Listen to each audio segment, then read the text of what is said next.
Keep vigilant watch over your heart. That's where life starts.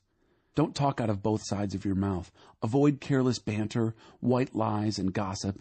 Keep your eyes straight ahead. Ignore all sideshow distractions. Watch your step, and the road will stretch out smooth before you. Look neither right nor left. Leave evil in the dust. Chapter 5. Nothing but sin and bones. Dear friend, pay close attention to this, my wisdom.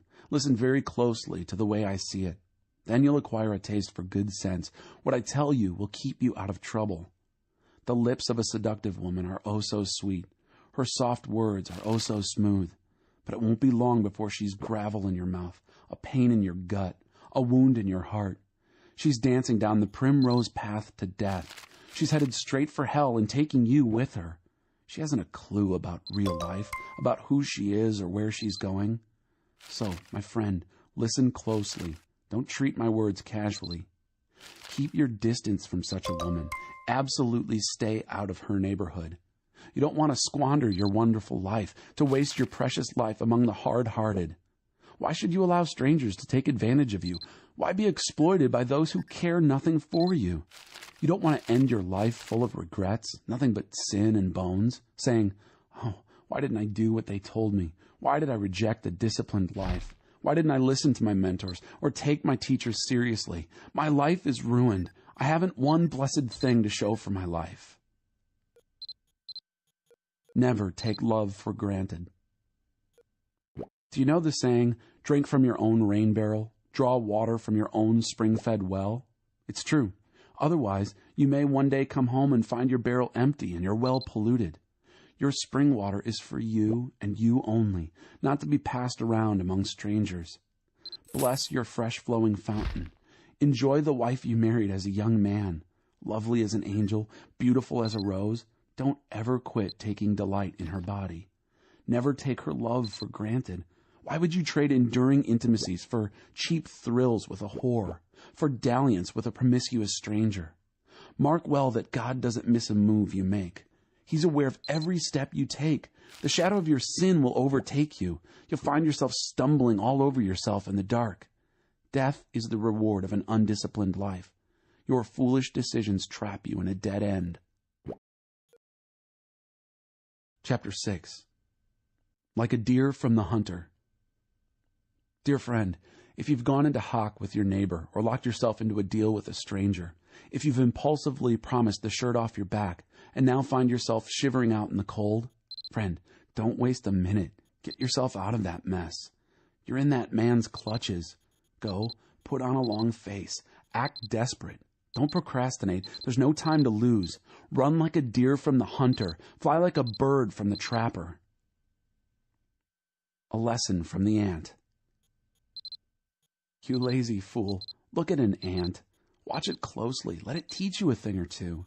Nobody has to tell it what to do. All summer it stores up food.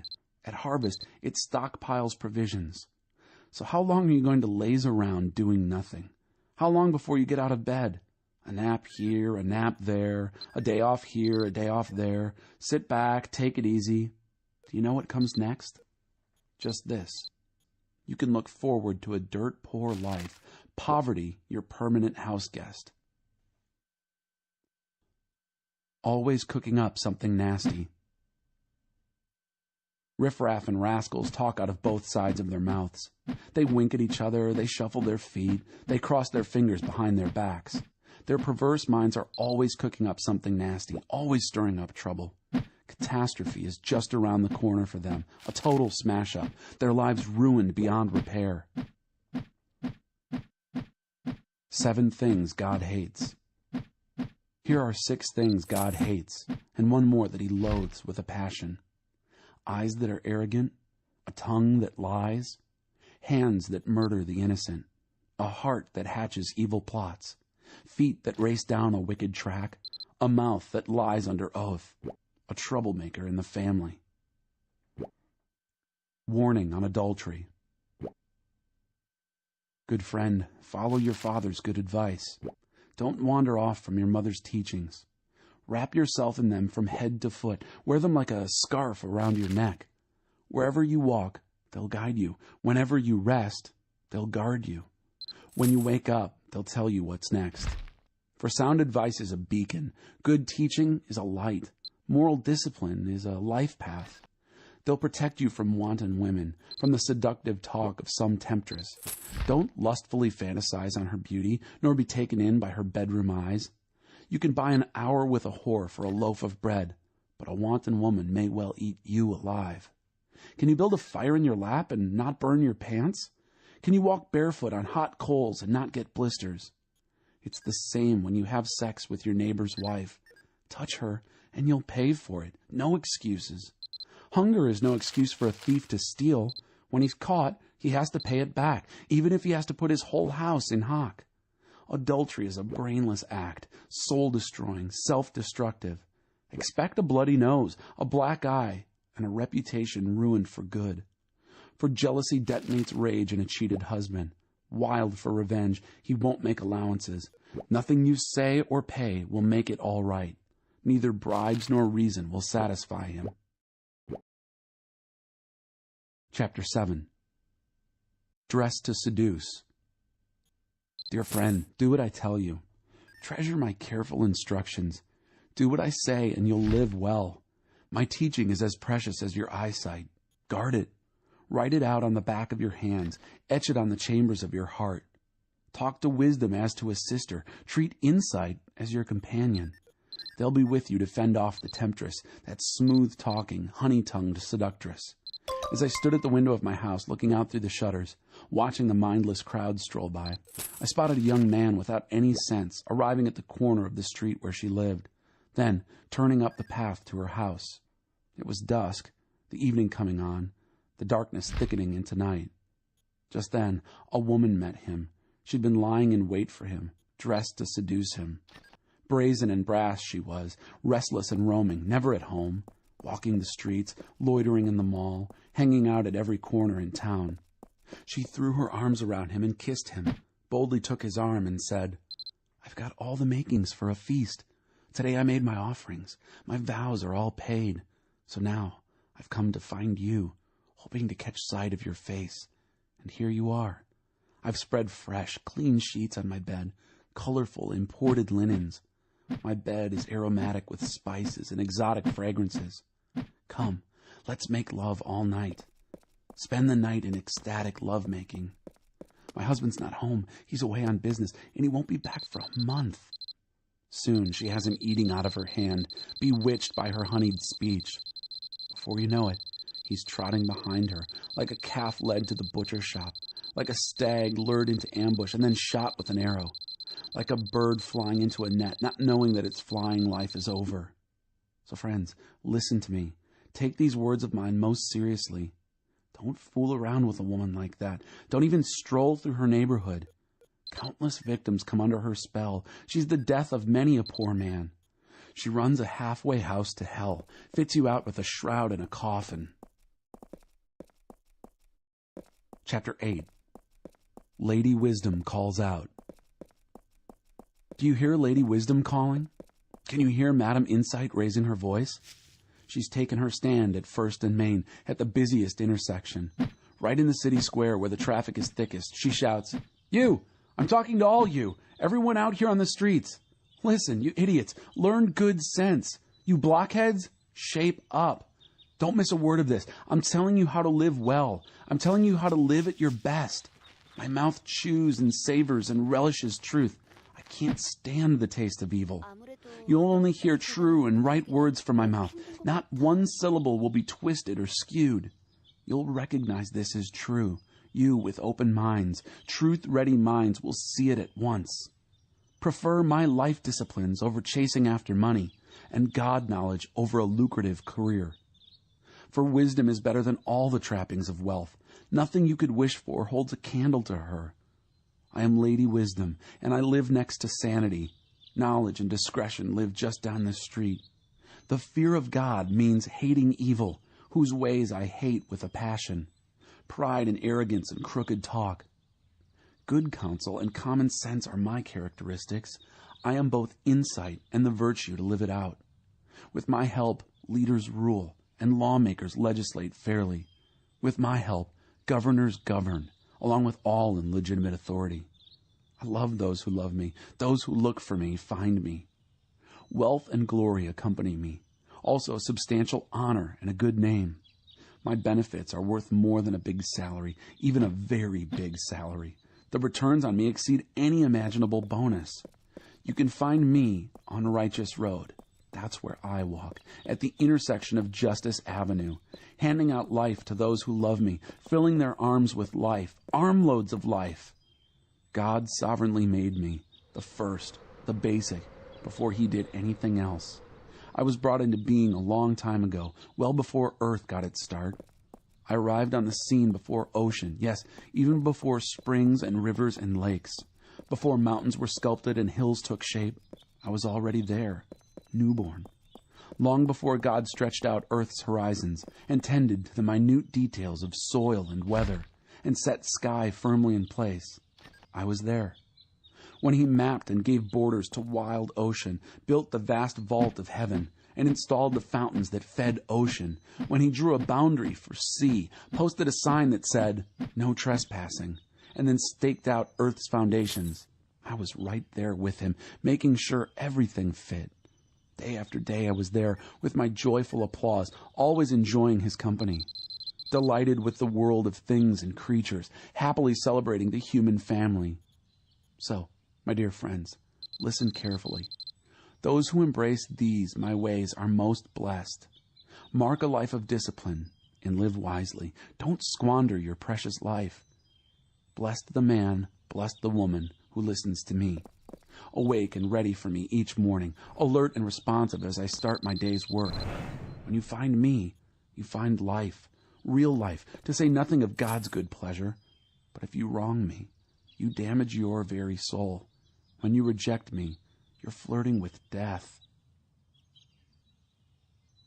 Chapter 9. Lady Wisdom gives a dinner party. Lady Wisdom has built and furnished her home. It's supported by 7 hewn timbers. The banquet meal is ready to be served. Lamb roasted, wine poured out, table set with silver and flowers. Having dismissed her serving maids, Lady Wisdom goes to town, stands in a prominent place, and invites everyone within sound of her voice. Are you confused about life? Don't know what's going on? Come with me. Oh, come, have dinner with me. I've prepared a wonderful spread. Fresh baked bread, roast lamb, carefully selected wines. Leave your impoverished confusion and live. Walk up the street to a life with meaning. If you reason with an arrogant cynic, you'll get slapped in the face. Confront bad behavior and get a kick in the shins. So don't waste your time on a scoffer. All you'll get for your pains is abuse. But if you correct those who care about life, that's different. They'll love you for it. Save your breath for the wise.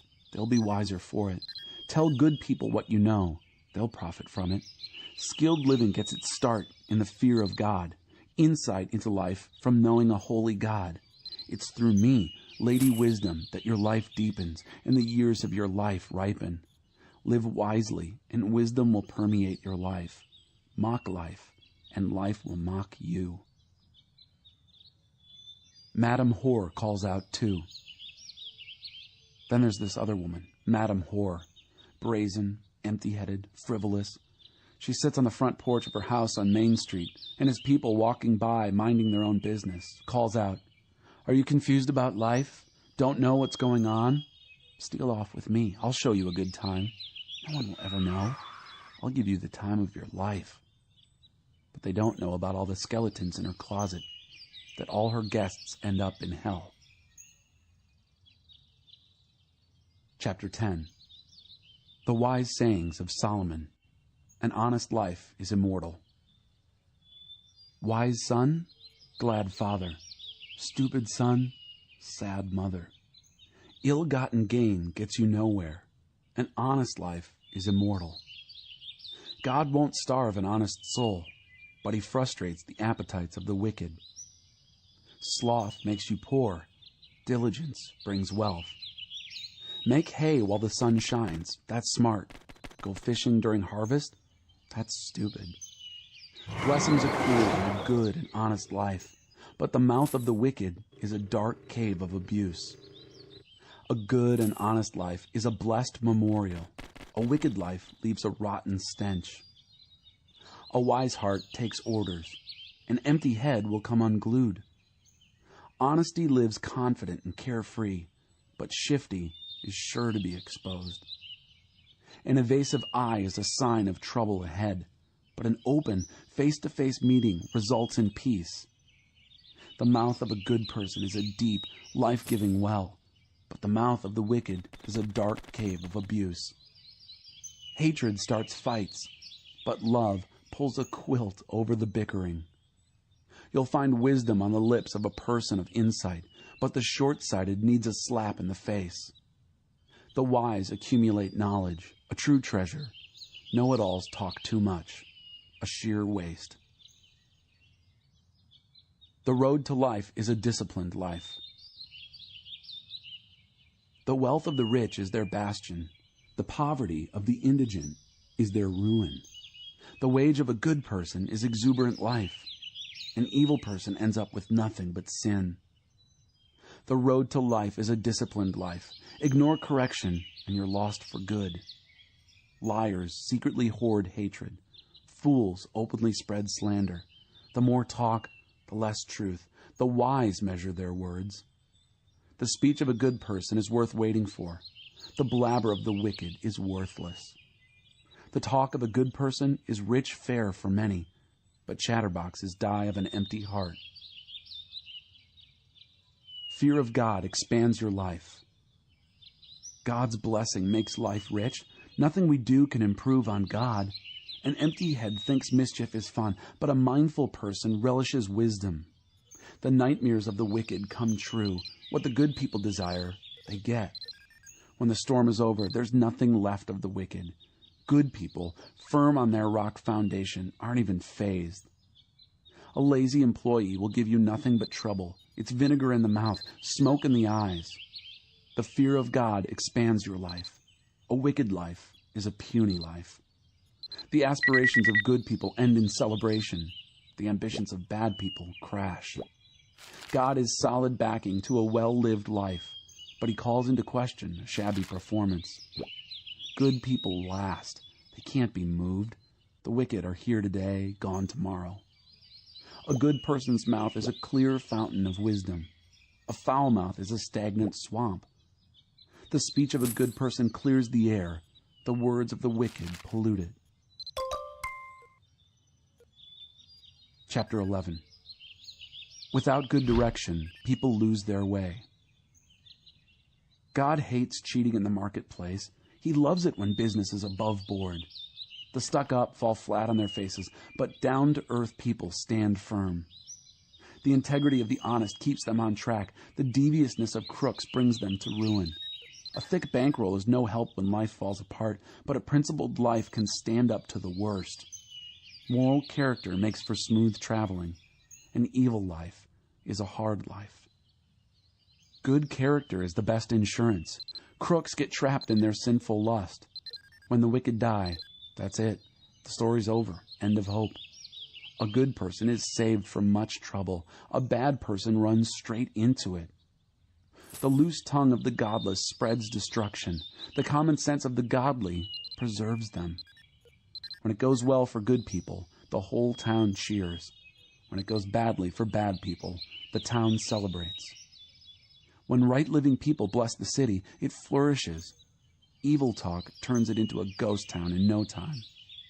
Mean-spirited slander is heartless. Quiet discretion accompanies good sense. A gadabout gossip can't be trusted with a secret, but someone of integrity won't violate a confidence. Without good direction, people lose their way. The more wise counsel you follow, the better your chances. Whoever makes deals with strangers is sure to get burned. If you keep a cool head, you'll avoid rash bargains. A woman of gentle grace gets respect, but men of rough violence grab for loot. A God-shaped life. When you're kind to others, you help yourself. When you're cruel to others, you hurt yourself. Bad work gets paid with a bad check. Good work gets solid pay. Take your stand with God's loyal community and live, or chase after phantoms of evil and die. God can't stand deceivers, but oh, how he relishes integrity.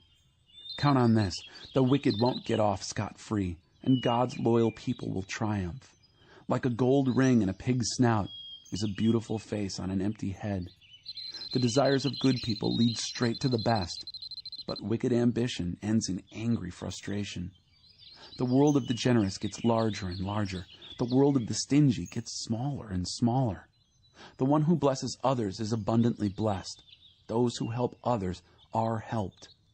Curses on those who drive a hard bargain. Blessings on all who play fair and square. The one who seeks good finds delight. The student of evil becomes evil. A life devoted to things is a dead life, a stump. A God-shaped life is a flourishing tree. Exploit or abuse your family and end up with a fistful of air. Common sense tells you it's a stupid way to live. A good life is a fruit-bearing tree. A violent life destroys souls. If good people barely make it, what's in store for the bad? Chapter 12. If you love learning. If you love learning, you love the discipline that goes with it. How short-sighted to refuse correction. A good person basks in the delight of God, and he wants nothing to do with devious schemers. You can't find firm footing in a swamp, but life rooted in God stands firm. A hearty wife invigorates her husband, but a frigid woman is cancer in the bones. The thinking of principled people makes for justice. The plots of degenerates corrupt. The words of the wicked kill. The speech of the upright saves. Wicked people fall to pieces. There's nothing to them. The homes of good people hold together. A person who talks sense is honored. Airheads are held in contempt. Better to be ordinary and work for a living than act important and starve in the process. Good people are good to their animals. The good-hearted bad people kick and abuse them. The one who stays on the job has food on the table. The witless chase whims and fancies. What the wicked construct finally falls into ruin, while the roots of the righteous give life and more life. Wise people take advice. The gossip of bad people gets them in trouble. The conversation of good people keeps them out of it. Well-spoken words bring satisfaction. Well-done work has its own reward. Fools are headstrong and do what they like. Wise people take advice. Fools have short fuses and explode all too quickly. The prudent quietly shrug off insults.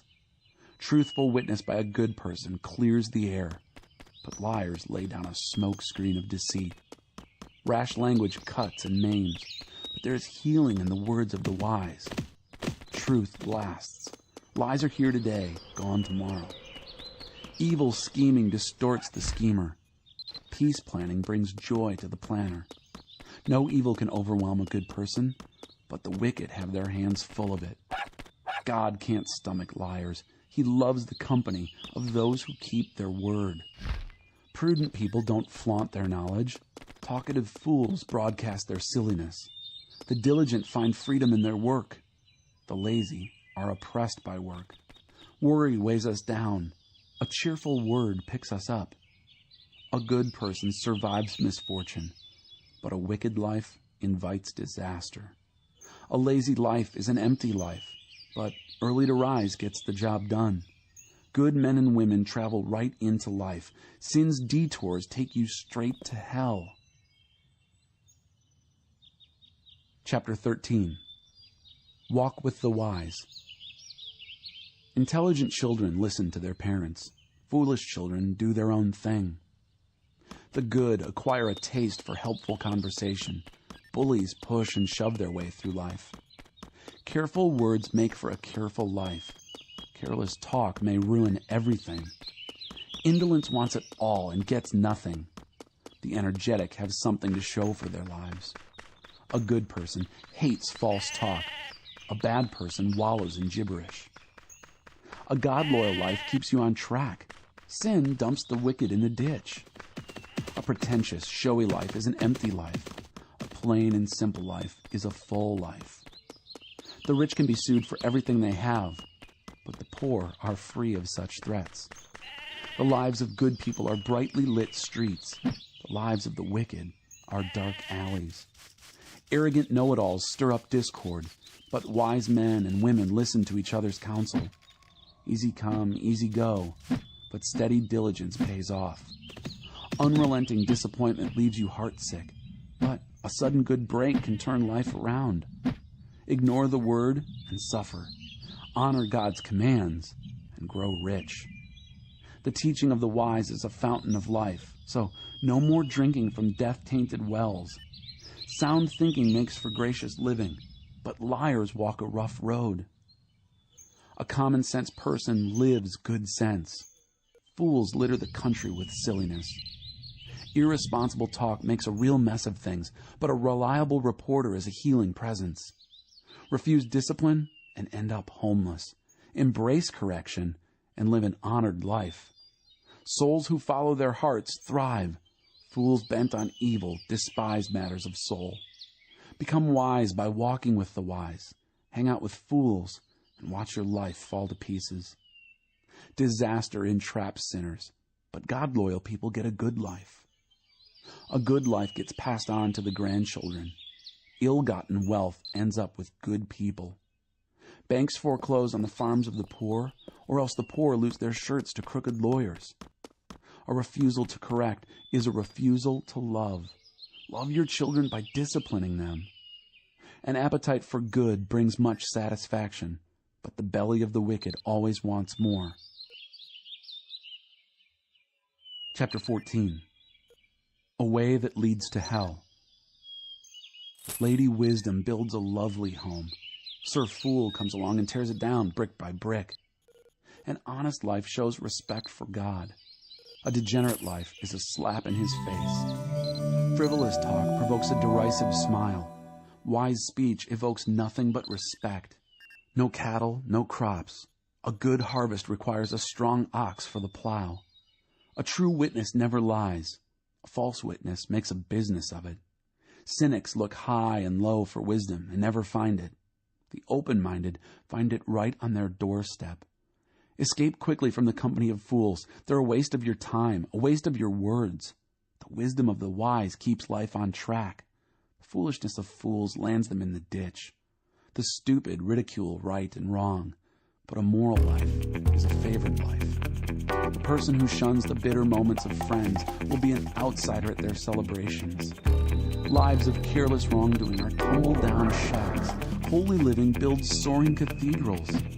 There's a way of life that looks harmless enough, and leads straight to hell. Those people appear to be happy. All that laughter will end in heartbreak. Sift and weigh through the world. A mean person will be back in meanness. A graceful person in grace. The gullible believe anything.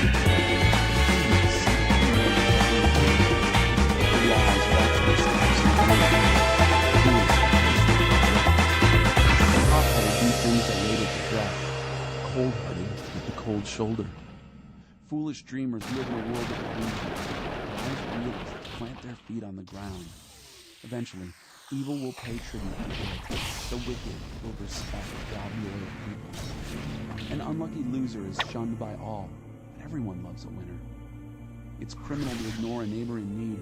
Compassion for the poor is a blessing. Isn't it obvious that conspirators lose out while the thoughtful win love and trust? Hard work always pays off. Mere talk puts no bread on the table. The wise accumulate wisdom. Fools get stupider by the day. Souls are saved by truthful witness, and betrayal spread lies.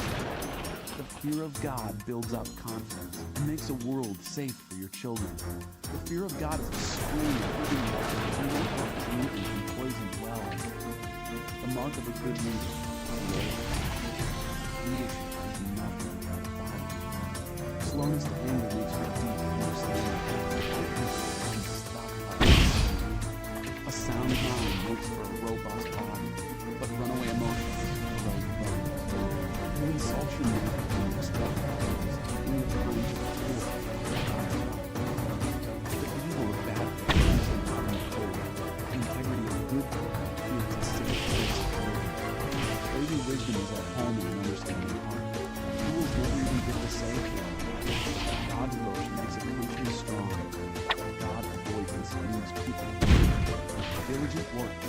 one commendation. Shift it.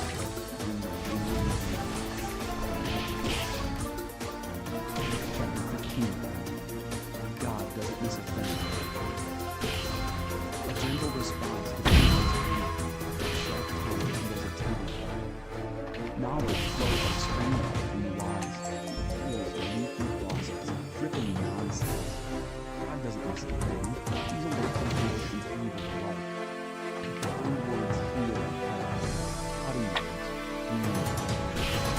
Moral judges don't listen to their elders. Welcoming correction is a mark of good sense. The lives of God-loyal people flourish. A misspent life is soon bankrupt. Perceptive words spread knowledge. Fools are hollow. There's nothing to them. God can't stand pious poses, but he delights in genuine prayers. A life frittered away disgusts God. He loves those who run straight for the finish line. It's a school of hard knocks for those who leave God's path, a dead-end street for those who hate God's rules. Even hell holds no secrets from God.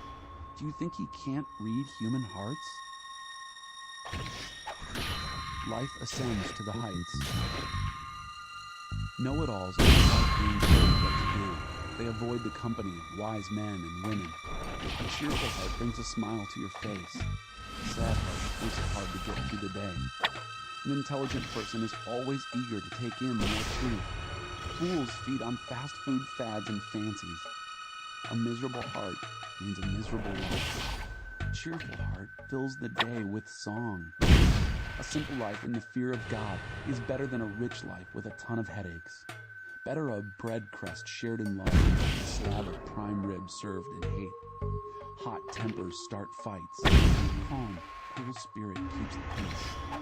The path of lazy people is overgrown with briars. The diligent walk down a smooth road. Intelligent children make their parents proud. Lazy students embarrass their parents. The empty-headed treat life as a plaything. The perceptive grasp its meaning and let it go. Refuse good advice and watch your plans fail. Take good counsel and watch them succeed. Congenial conversation. What a pleasure. The right word at the right time.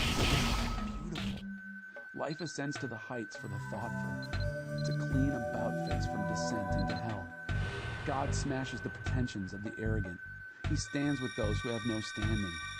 God can't stand evil scheming, but he puts words of grace and beauty on display. A greedy and grasping person destroys community. Those who refuse to exploit live and let live. Prayerful answers come from God-loyal people. The wicked are sewers of abuse. God keeps his distance from the wicked. He closely attends to the prayers of God-loyal people. A twinkle in the eye means joy in the heart. Good news makes you feel fit as a fiddle. Listen to good advice if you want to live well. An honored guest among wise men and women. An undisciplined, self-willed life is puny. An obedient, God-willed life is spacious. Fear of God is a school in skilled living. First you learn humility, then you experience glory. Chapter 16. Everything with a place and a purpose. Mortals make elaborate plans, but God has the last word. Humans are satisfied with whatever looks good. God probes for what is good. Put God in charge of your work, then what you've planned will take place. God made everything with a place and purpose. Even the wicked are included, but for judgment. God can't stomach arrogance or pretense. Believe me, he'll put those upstarts in their place. Guilt is banished through love and truth. Fear of God deflects evil. When God approves of your life, even your enemies will end up shaking your hand. Far better to be right and poor than to be wrong and rich. We plan the way we want to live, but only God makes us able to live it. It pays to take life seriously. A good leader motivates, doesn't mislead, doesn't exploit. God cares about honesty in the workplace. Your business is his business. Good leaders abhor wrongdoing of all kinds. Sound leadership has a moral foundation. Good leaders cultivate honest speech. They love advisors who tell them the truth. An intemperate leader wreaks havoc in lives. You're smart to stay clear of someone like that. Good-tempered leaders invigorate lives. They're like spring rain and sunshine. Get wisdom. It's worth more than money. Choose insight over income every time. The road of right living bypasses evil. Watch your step and save your life. First pride, then the crash. The bigger the ego, the harder the fall. It's better to live humbly among the poor than to live it up among the rich and famous. It pays to take life seriously. Things work out when you trust in God. A wise person gets known for insight. Gracious words add to one's reputation. True intelligence is a spring of fresh water, while fools sweat it out the hard way. They make a lot of sense, these wise folks. Whenever they speak, their reputation increases. Gracious speech is like clover honey. Good taste to the soul, quick energy for the body. There's a way that looks harmless enough. Look again. It leads straight to hell. Appetite is an incentive to work. Hunger makes you work all the harder. Mean people spread mean gossip. Their words smart and burn. Troublemakers start fights. Gossips break up friendships. Calloused climbers betray their very own friends. They'd stab their own grandmothers in the back. A shifty eye betrays an evil intention. A clenched jaw signals trouble ahead. Gray hair is a mark of distinction, the award for a God-loyal life. Moderation is better than muscle. Self-control better than political power. Make your motions and cast your votes, but God has the final say. Chapter 17. A whack on the head of a fool. A meal of bread and water in contented peace is better than a banquet spiced with quarrels.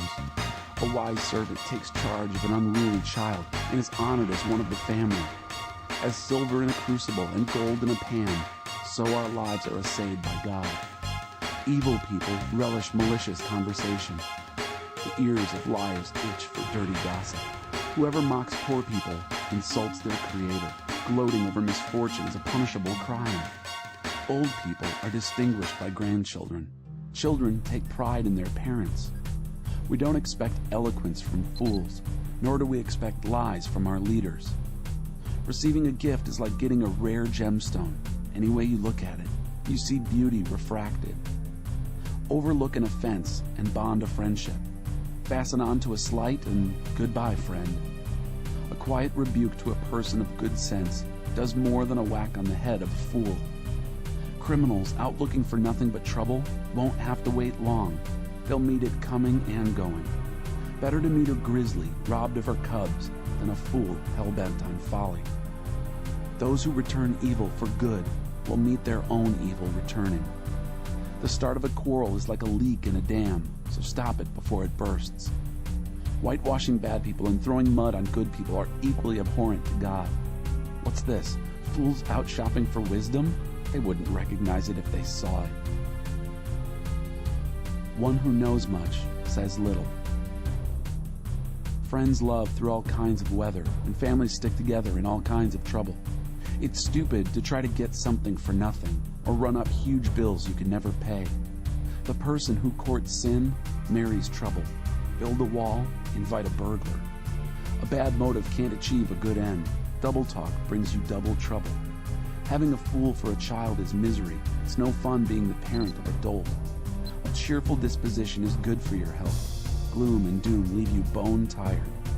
The wicked take bribes under the table. They show nothing but contempt for justice. The perceptive find wisdom in their own front yard. Fools look for it everywhere but right here. A surly, stupid child is sheer pain to a father, a bitter pill for a mother to swallow. It's wrong to penalize good behavior or make good citizens pay for the crimes of others. The one who knows much says little.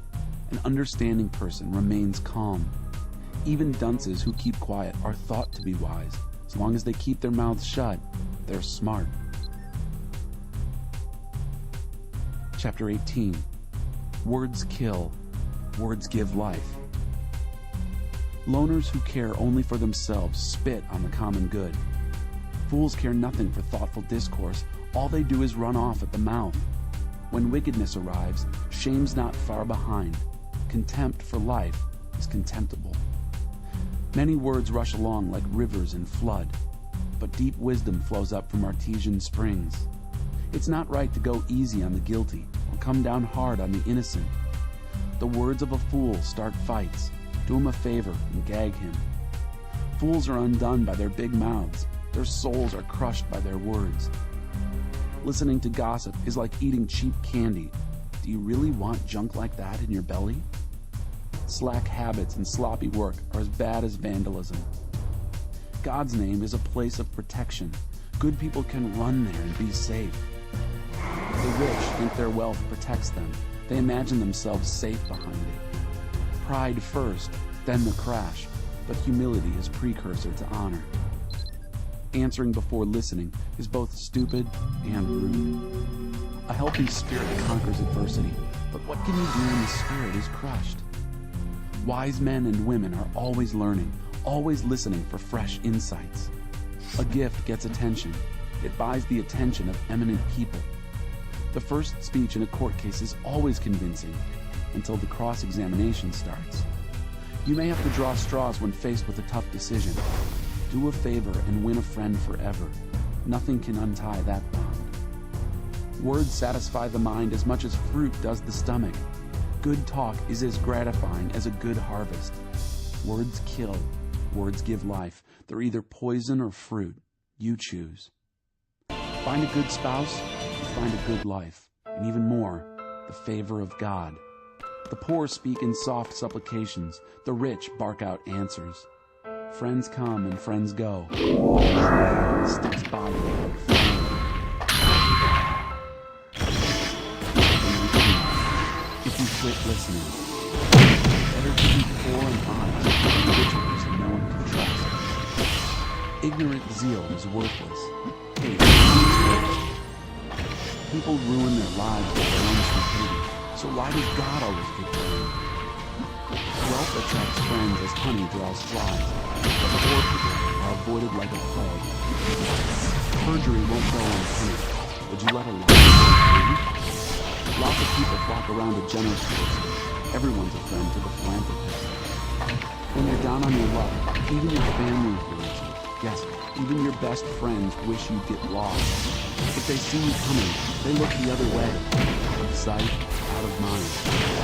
Grow a wise heart and do yourself a favor. Keep a clear head or find a good life. The person who tells lies gets caught. The person who spreads rumors is ruined. Blockheads shouldn't live on Easy Street any more than workers should give orders to their boss. Smart people know how to hold their tongue. Their grandeur is to reveal what they forget. Mean-tempered leaders are like mad dogs. The good-natured are like fresh morning dew. A parent is worn to a frazzle by a stupid child. A nagging spouse is a weakly fossil. House and land are handed down from parents. And spouse comes straight from God. Life collapses on loafers. Lazy people are hungry. Keep the rules and keep your life. Careless living kills. Mercy to the needy is a loan to God, and God pays back those loans in return. Discipline your children while you still have the chance. Indulge in them, destroy them. Let angry people endure the backlash of their own anger. If you try to make it better, only make it worse. Take good counsel and accept correction. That's the way we realize it as well. We humans keep brainstorming options and plans. God's purpose prevails. It's only human that want to make a buck. It's better to be poor than alive. Fear of God is life itself. It's full life and serene. No nasty surprises. Some people dig a fork into the pie, but are too lazy to raise it to their mouth. Punish the insolent. Make an example of them. Who knows? Somebody might learn a good lesson. Kids who lash out against their parents are quit listening to your child and strike off on your own. An unprincipled witness desecrates justice. The mouths of the wicked spew malice. Be irreverent to learn lessons the hard way. Only a slap in the face brings fools to tears. Chapter 20. Deep water in the heart. Wine makes you move. Beer makes you quarrelsome. Staggering drunk is not much fun. Quick-tempered leaders are like mad dogs. Cross them and you cut your head off. It's a mark of good character to avert quarrels. Fools love to quarrel. A farmer too lazy to plant in the spring has nothing to harvest in the fall. Knowing what is right is like deep water in the heart. It's concentrated from the well of faith. Lots of people loyal to loyalty. Living honest lives make it much easier for their children. Leaders who know their business and care keep a sharp eye out for the shoddy and cheap. For who among us can be trusted to be always diligent and honest? Switching price tags and padding the expense account are two things God hates. Young people eventually reveal by their actions if their motives are on the up and up. Drinking from the chalice of knowledge. Ears that hear and eyes that see. We get our basic equipment from God. Don't be too fond of sleep. You'll end up in the poorhouse. Wake up and get up. Then there'll be food on the table. The shopper says, "That's junk. I'll take it off your hands." Then goes out boasting and bargaining. Drinking from the beautiful chalice of knowledge is better than adorning oneself with gold and rare gems. Hold tight the collateral on any loan to a stranger. Beware of accepting what a transient can have. Stolen bread tastes sweet. Soon, your mouth is full of gratitude. Form your purpose by asking for counsel, then carry it out through all the ways you can get. Gossips can't keep secrets, so never confide in blood. Anyone who curses father and mother extinguishes life and exists benighted. The very steps we take. A bonanza at the beginning is no guarantee of blessing at the end. Don't ever say, "I'll get you for that." God says this. God hates cheating and lies, rigged scales and outrage. The very steps we take come from God. How would we know where we're going? An impulsive vow is a trap. Later, you'll wish you could get out of it. After careful scrutiny, a wise leader makes a clean sweep of rebels and goals. God is in charge of human life, watching and examining us. Love and truth are a good leader. Sound leadership is founded on loving integrity. Youth may be admired for vigor. Gray hair gives prestige to old age. A good thrashing purges evil. Punishment goes deep within. Chapter 21. God examines the motives. Good leadership is a channel of life controlled by God. He directs it wherever He chooses. We justify our actions by appearances. God examines our motives. Clean living before God and justice with our neighbors mean far more to God than religious performance.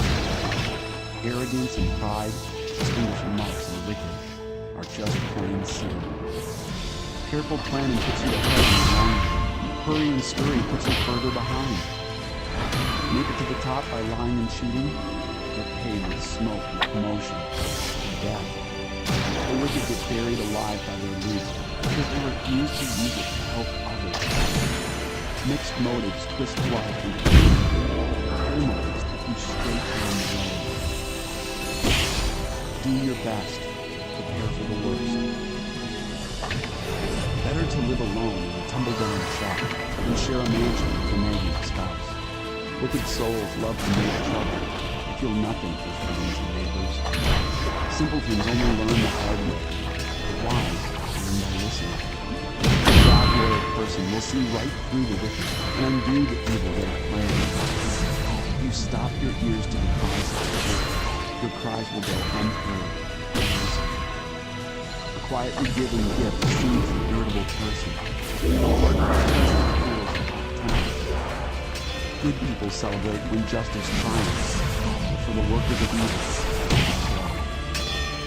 whoever wanders off the straight and narrow ends up in a congregation of ghosts. You're addicted to thrills? What an empty life. The pursuit of pleasure is never satisfied. What a bad person plots against the good, who knows? The plotter gets it in the end. Better to live in a tent in the wild than with a cross and petulant spouse. Valuables are safe in a wise person's home.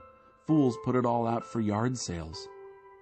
Whoever goes hunting for what is right and kind finds life itself, glorious life. One sage entered a whole city of armed soldiers. The trusted defenses fell to pieces. Watch your words and hold your tongue. You'll save yourself a lot of grief. You know their names: brash, blasphemer, intemperate hotheads, every one. Those who finally die of hunger because they won't get up and go to work. Sinners are always lying. God loyal are always giving what they do. Religious performance by the wicked stinks. It's even worse when they use it to get ahead. A lying witness is unconvincing. A person who speaks truth is respected. Unscrupulous people fake it a lot. Honest people are sure of their steps. Nothing clever, nothing conceived, nothing contrived can get the better of God. Do your best, prepare for the worst, then trust God to bring victory. Chapter 22. The cure comes from discipline. A sterling reputation is better than striking it rich. A gracious spirit is better than money in the bank. The rich and the poor shake hands as equals. God made them both. A prudent person sees trouble coming and ducks. A simpleton walks in blindly and is clobbered. The payoff for meekness and fear of God is plenty and honor and a satisfying life. The perverse travel a dangerous road, pothole and mudslide. Stay clear. Point your kids in the right direction. When they're old, they won't be lost. The poor are always ruled over by the rich. Don't borrow and put yourself into their power. Whoever sows sin reaps weeds, and bullying anger sputters into nothing. Generous hands are blessed because they give bread to the poor. Kick out the troublemakers and things will fall apart. Be the breaker. God loves the pure-hearted and well-spoken. Good leaders also delight in their friendship. God guards knowledge, but have nothing to do with deception. The loafer says, "There's a lion on the loose. If I go out, I'll be eaten alive." The mouth of a whore is a bottomless pit. You'll fall in that pit if you're on the outs with God. Young people are prone to foolishness and fads. The cure comes through tough-minded discipline. Exploit the poor or glad hand the rich, whichever, you'll end up the poorer for it. The 30 precepts of the sages. Don't move back the boundary lines. Listen carefully to my wisdom. Take to heart what I can teach you. You'll treasure its sweetness deep within. You'll give it bold expression in your speech. To make sure your foundation is trust in God, I'm laying it all out right now just for you. I'm giving you 30 sterling principles, tested guidelines to live by.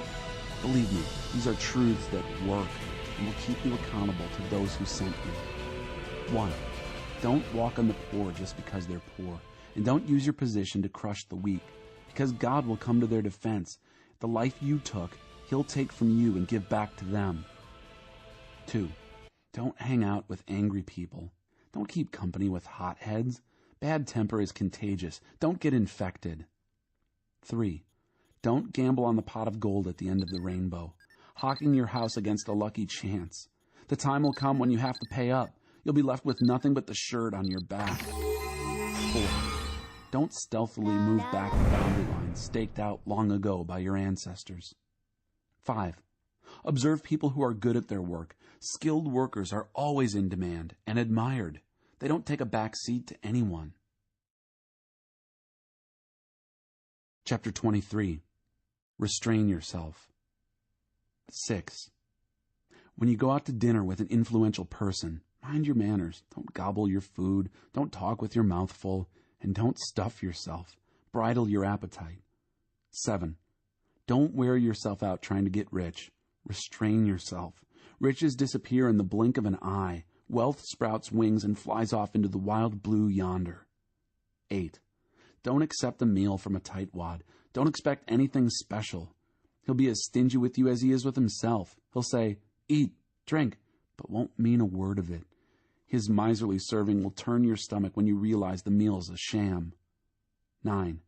Don't bother talking sense to fools. They'll only poke fun at your words. 10.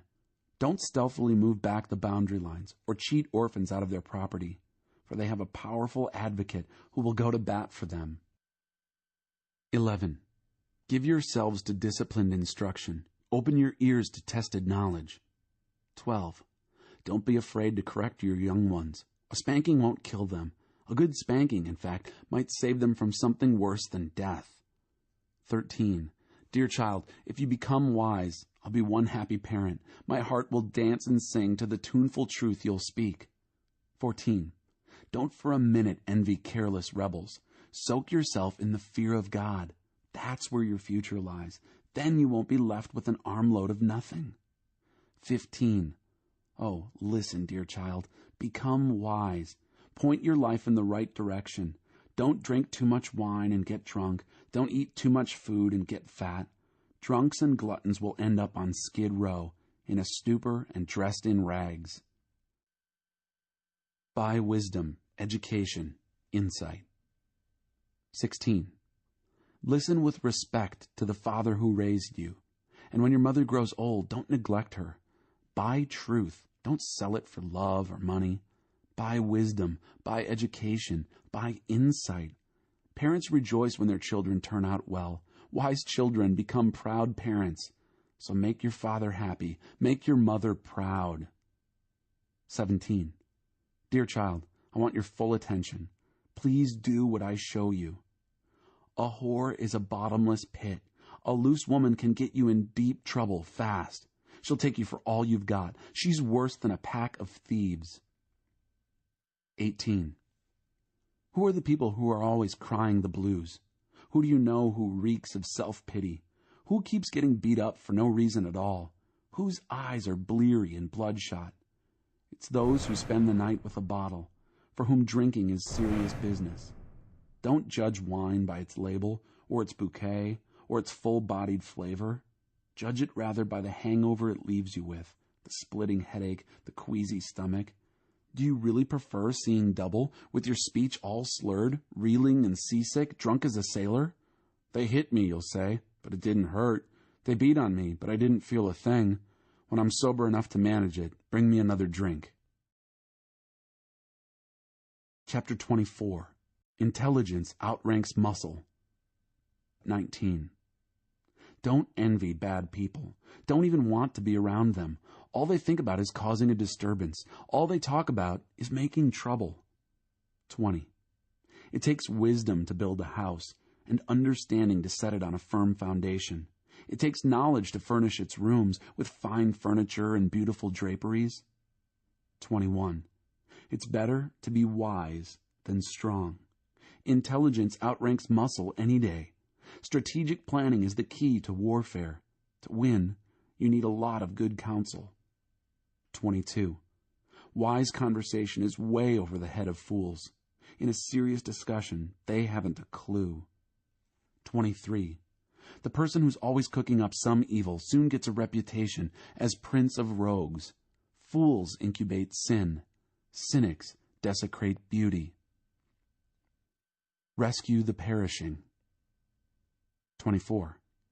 If you fall to pieces in a crisis, there wasn't much to you in the first place. 25. Rescue the perishing. Don't hesitate to step in and help. If you say, hey, that's none of my business, will that get you off the hook? Someone is watching you closely, you know. Someone not impressed with weak excuses. 26. Eat honey, dear child. It's good for you, and delicacies that melt in your mouth. Likewise, knowledge and wisdom for your soul. Get that, and your future's secured. Your hope is on solid rock. 27. Don't interfere with good people's lives. Don't try to get the best of them. No matter how many times you trip them up, God-loyal people don't stay down long. Soon they're up on their feet, while the wicked end up flat on their faces. 28. Don't laugh when your enemy falls. Don't crow over his collapse. God might see and become very provoked, and then take pity on his plight. 29. Don't bother your head with braggarts or wish you could succeed like the wicked. Those people have no future at all. They're headed down a dead-end street. 30. Fear God, dear child. Respect your leaders. Don't be defiant or mutinous. Without warning, your life can turn upside down, and who knows how or when it might happen. More sayings of the wise. An honest answer. It's wrong, very wrong, to go along with injustice. Whoever whitewashes the wicked gets a black mark in the history books, but whoever exposes the wicked will be thanked and rewarded. An honest answer is like a warm hug. First plant your fields, then build your barn. Don't talk about your neighbors behind their backs. No slander or gossip, please. Don't say to anyone, I'll get back at you for what you did to me. I'll make you pay for what you did. One day I walked by the field of an old lazybones, and then past the vineyard of a lout. They were overgrown with weeds, thick with thistles, all the fences broken down. I took a long look and pondered what I saw. The fields preached me a sermon, and I listened. A nap here, a nap there, a day off here, a day off there. Sit back, take it easy. Do you know what comes next? Just this. You can look forward to a dirt-poor life, with poverty as your permanent house guest. Chapter 25. Further wise sayings of Solomon. The right word at the right time. There are also these proverbs of Solomon, collected by scribes of Hezekiah, king of Judah. God delights in concealing things. Scientists delight in discovering things. Like the horizons for breadth and the ocean for depth, the understanding of a good leader is broad and deep. Remove impurities from the silver, and the silversmith can craft a fine chalice. Remove the wicked from leadership, and authority will be credible and God-honoring. Don't work yourself into the spotlight. Don't push your way into the place of prominence. It's better to be promoted to a place of honor than face humiliation by being demoted. Don't jump to conclusions. There may be a perfectly good explanation for what you just saw. In the heat of an argument, don't betray confidences. Word is sure to get around, and no one will trust you. The right word at the right time is like a custom-made piece of jewelry, and a wise friend's timely reprimand is like a gold ring slipped on your finger. Reliable friends who do what they say are like cool drinks in sweltering heat, refreshing. Like billowing clouds that bring no rain is the person who talks big but never produces. Patient persistence pierces through indifference. Gentle speech breaks down rigid defenses. A person without self-control. When you're given a box of candy, don't gulp it all down. Eat too much chocolate and you'll make yourself sick. And when you find a friend, don't outwear your welcome. Show up at all hours and he'll soon get fed up. Anyone who tells lies against the neighbors in court or on the street is a loose cannon. Trusting a double-crosser when you're in trouble is like biting down on an abscessed tooth. Singing light songs to the heavy-hearted is like pouring salt in their wounds. If you see your enemy hungry, go buy him lunch. If he's thirsty, bring him a drink. Your generosity will surprise him with goodness, and God will look after you. A north wind brings stormy weather, and a gossipy tongue, stormy looks. Better to live alone in a tumble-down shack than to share a mansion with a nagging spouse. Like a cool drink of water when you're worn out and weary is a letter from a long-lost friend. A good person who gives in to a bad person is a muddied spring, a polluted well. It's not smart to stuff yourself with sweets, nor is glory piled on glory good for you. A person without self-control is like a house with its doors and windows knocked out. Chapter 26. Fools recycle silliness. We no more give honors to fools than pray for snow in summer or rain during harvest. You have as little to fear from an undeserved curse as from the dart of a wren or the swoop of a swallow. A whip for the racehorse, a tiller for the sailboat, and a stick for the back of fools. Don't respond to the stupidity of a fool. You'll only look foolish yourself. Answer a fool in simple terms so he doesn't get a swelled head. You're only asking for trouble when you send a message by a fool. A proverb quoted by fools is limp as a wet noodle. Putting a fool in a place of honor is like setting a mud brick on a marble column. To ask a moron to quote a proverb is like putting a scalpel in the hands of a drunk. Hire a fool or a drunk, and you shoot yourself in the foot. As a dog eats its own vomit, so fools recycle silliness. See that man who thinks he's so smart? You can expect far more from a fool than from him. Loafers say, "It's dangerous out there. Tigers are prowling the streets," and then pull the covers back over their heads. Just as a door turns on its hinges, so a lazybones turns back over in bed. A shiftless sluggard puts his fork in the pie, but is too lazy to lift it to his mouth. Like glaze on cracked pottery. Dreamers fantasize their self-importance. They think they are smarter than a whole college faculty. You grab a mad dog by the ears when you butt into a quarrel that's none of your business. People who shrug off deliberate deceptions, saying, "I didn't mean it, I was only joking," are worse than careless campers who walk away from smoldering campfires. When you run out of wood, the fire goes out. When the gossip ends, the quarrel dies down. A quarrelsome person in a dispute is like kerosene thrown on a fire. Listening to gossip is like eating cheap candy. Do you want junk like that in your belly? Smooth talk from an evil heart is like glaze on cracked pottery. Your enemy shakes hands and greets you like an old friend, all the while conniving against you. When he speaks warmly to you, don't believe him for a minute. He's just waiting for the chance to rip you off. No matter how cunningly he conceals his malice, eventually his evil will be exposed in public. Malice backfires. Spite boomerangs. Liars hate their victims. Flatterers sabotage trust. Chapter 27. You don't know tomorrow. Don't brashly announce what you're going to do tomorrow. You don't know the first thing about tomorrow. Don't call attention to yourself. Let others do that for you. Carrying a log across your shoulders while you're hefting a boulder with your arms is nothing compared to the burden of putting up with a fool. We're blasted by anger and swamped by rage, but who can survive jealousy? A spoken reprimand is better than approval that's never expressed. The wounds from a lover are worth it. Kisses from an enemy do you in. When you've stuffed yourself, you refuse dessert. When you're starved, you could eat a horse. People who won't settle down, wandering hither and yon, are like restless birds flitting to and fro.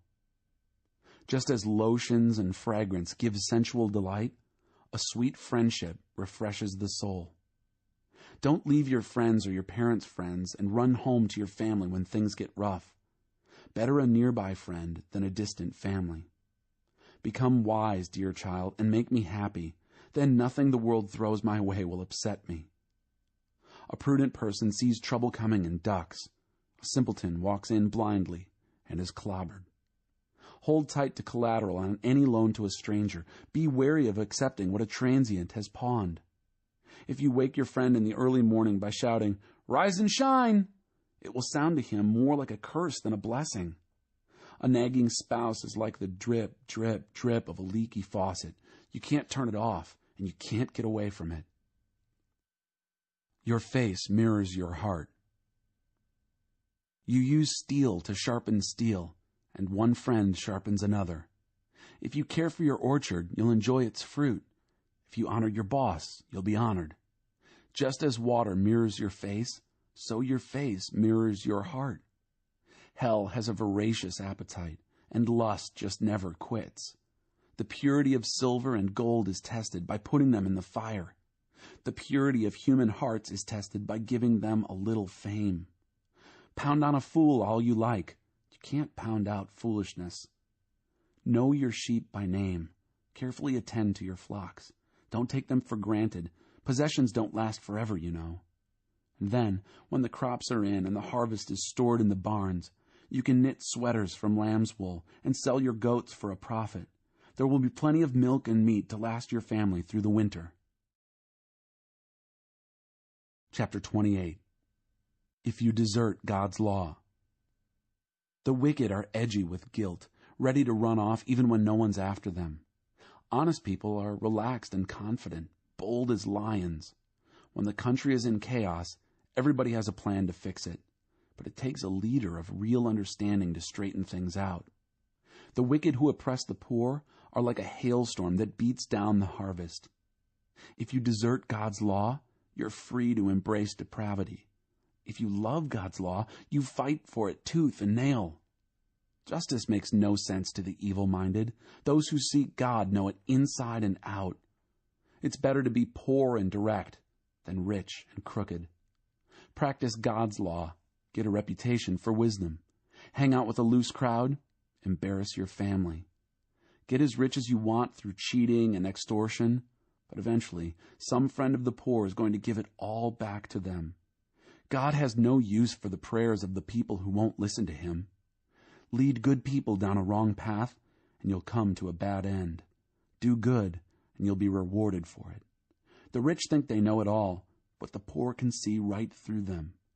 When good people are promoted, everything is great. But when the bad are in charge, watch out. You can't whitewash your sins and get by with it. You find mercy by admitting and leaving them. A tender-hearted person lives a blessed life. A hard-hearted person lives a hard life. Lions roar and bears charge, and the wicked lord it over the poor. Among leaders who lack insight, abuse abounds. But for one who hates corruption, the future is bright. A murderer haunted by guilt is doomed. There's no helping him. Walk straight, live well, and be saved. A devious life is a doomed life. Doing great harm in seemingly harmless ways. Work your garden. You'll end up with plenty of food. Play and party. You'll end up with an empty plate. Committed and persistent work pays off. Get-rich-quick schemes are rip-offs. Playing favorites is always a bad thing. You can do great harm in seemingly harmless ways. A miser in a hurry to get rich doesn't know that he'll end up broke. In the end, serious reprimand is appreciated far more than bootlicking flattery. Anyone who robs father and mother and says, "So what's wrong with that?" is worse than a pirate. A grasping person stirs up trouble, but trust in God brings a sense of well-being. If you think you know it all, you're a fool for sure. Real survivors learn wisdom from others. Be generous to the poor. You'll never go hungry. Shut your eyes to their needs and run a gauntlet of curses. When corruption takes over, good people go underground. But when the crooks are thrown out, it's safe to come out. Chapter 29. If people can't see what God is doing. For people who hate discipline and only get more stubborn, there'll come a day when life tumbles in and they break, but by then it'll be too late to help them. When good people run things, everyone is glad, but when the ruler is bad, everyone groans. If you love wisdom, you'll delight your parents, but you'll destroy their trust if you run with whores. A leader of good judgment gives stability. An exploiting leader leaves a trail of waste. A flattering neighbor is up to no good. He's probably planning to take advantage of you. Evil people fall into their own traps. Good people run the other way, glad to escape. The good-hearted understand what it's like to be poor. The hard-hearted haven't the faintest idea. A gang of cynics can upset a whole city. A group of sages can calm everyone down. A sage trying to work things out with a fool gets only scorn and sarcasm for his trouble. Murderers hate honest people. Moral folks encourage them. A fool lets it all hang out. A sage quietly mulls it over. When a leader listens to malicious gossip, all the workers get infected with evil. The poor and their abusers have at least something in common. They can both see. Their sight, God's gift. Leadership gains authority and respect when the voiceless poor are treated fairly. Wise discipline imparts wisdom. Spoiled adolescents embarrass their parents. When degenerates take charge, crime runs wild, but the righteous will eventually observe their collapse. Discipline your children. You'll be glad you did. They'll turn out delightful to live with. If people can't see what God is doing, they stumble all over themselves. But when they attend to what He reveals, They are most blessed. It takes more than talk to keep workers in line. Mere words go in one ear and out the other. Observe the people who always talk before they think. Even simpletons are better off than they are. If you let people treat you like a doormat, you'll be quite forgotten in the end. Angry people stir up a lot of discord. The intemperate stir up trouble. Pride lands you flat on your face. Humility prepares you for honors. Befriend an outlaw and become an enemy to yourself. When the victims cry out, you'll be included in their curses if you're a coward to their cause in court. The fear of human opinion disables. Trusting in God protects you from that. Everyone tries to get help from the leader, but only God will give us justice. Good people can't stand the sight of deliberate evil.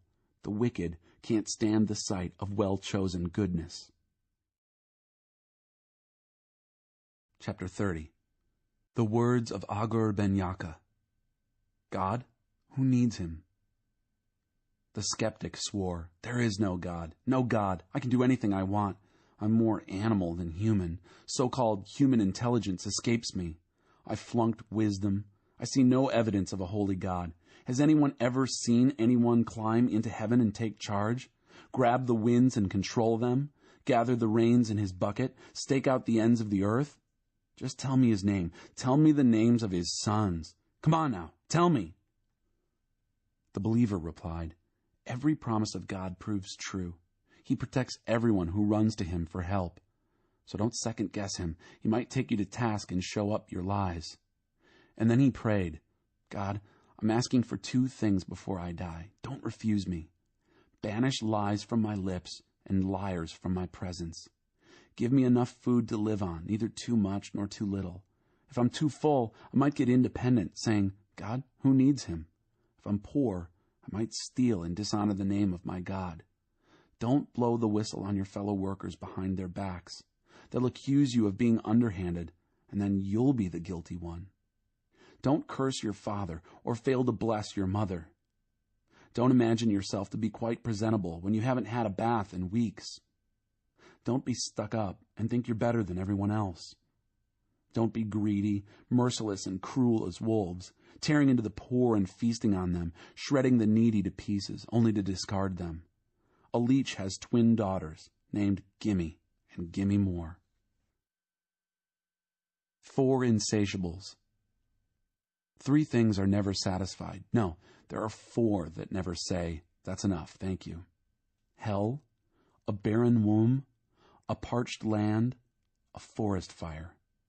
An eye that disdains a father and despises a mother, that eye will be plucked out by wild vultures and consumed by young eagles.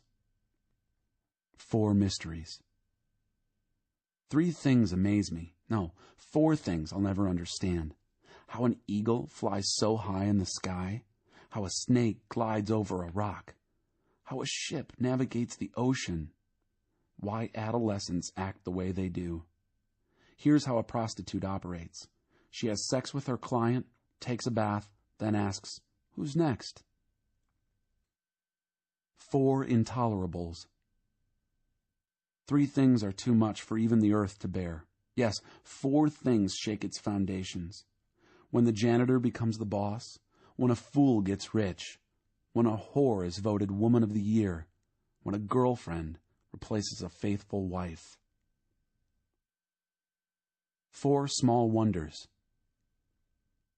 There are 4 small creatures, wisest of the wise they are. Ants, frail as they are, get plenty of food in for the winter. Marmots, vulnerable as they are, manage to arrange for rock-solid homes. Locusts, leaderless insects, yet they strip the field like an army regiment. Lizards, easy enough to catch, but they sneak past vigilant palace guards. 4 dignitaries. There are 3 solemn dignitaries, 4 that are impressive in their bearing. A lion, king of the beasts, deferring to none. A rooster, proud and strutting. A billy goat, a head of state in stately procession. If you're dumb enough to call attention to yourself by offending people and making rude gestures, don't be surprised if someone bloodies your nose. Churned milk turns into butter. riled emotions turn into fistfights. Chapter 31. Speak out for justice. The words of King Lemuel, the strong advice his mother gave him. Oh, son of mine, what can you be thinking of? Child whom I bore, the son I dedicated to God. Don't dissipate your virility on fortune-hunting women, promiscuous women who shipwreck leaders. Leaders can't afford to make fools of themselves, gulping wine and swilling beer, lest, hungover, they don't know right from wrong, and the people who depend on them are hurt.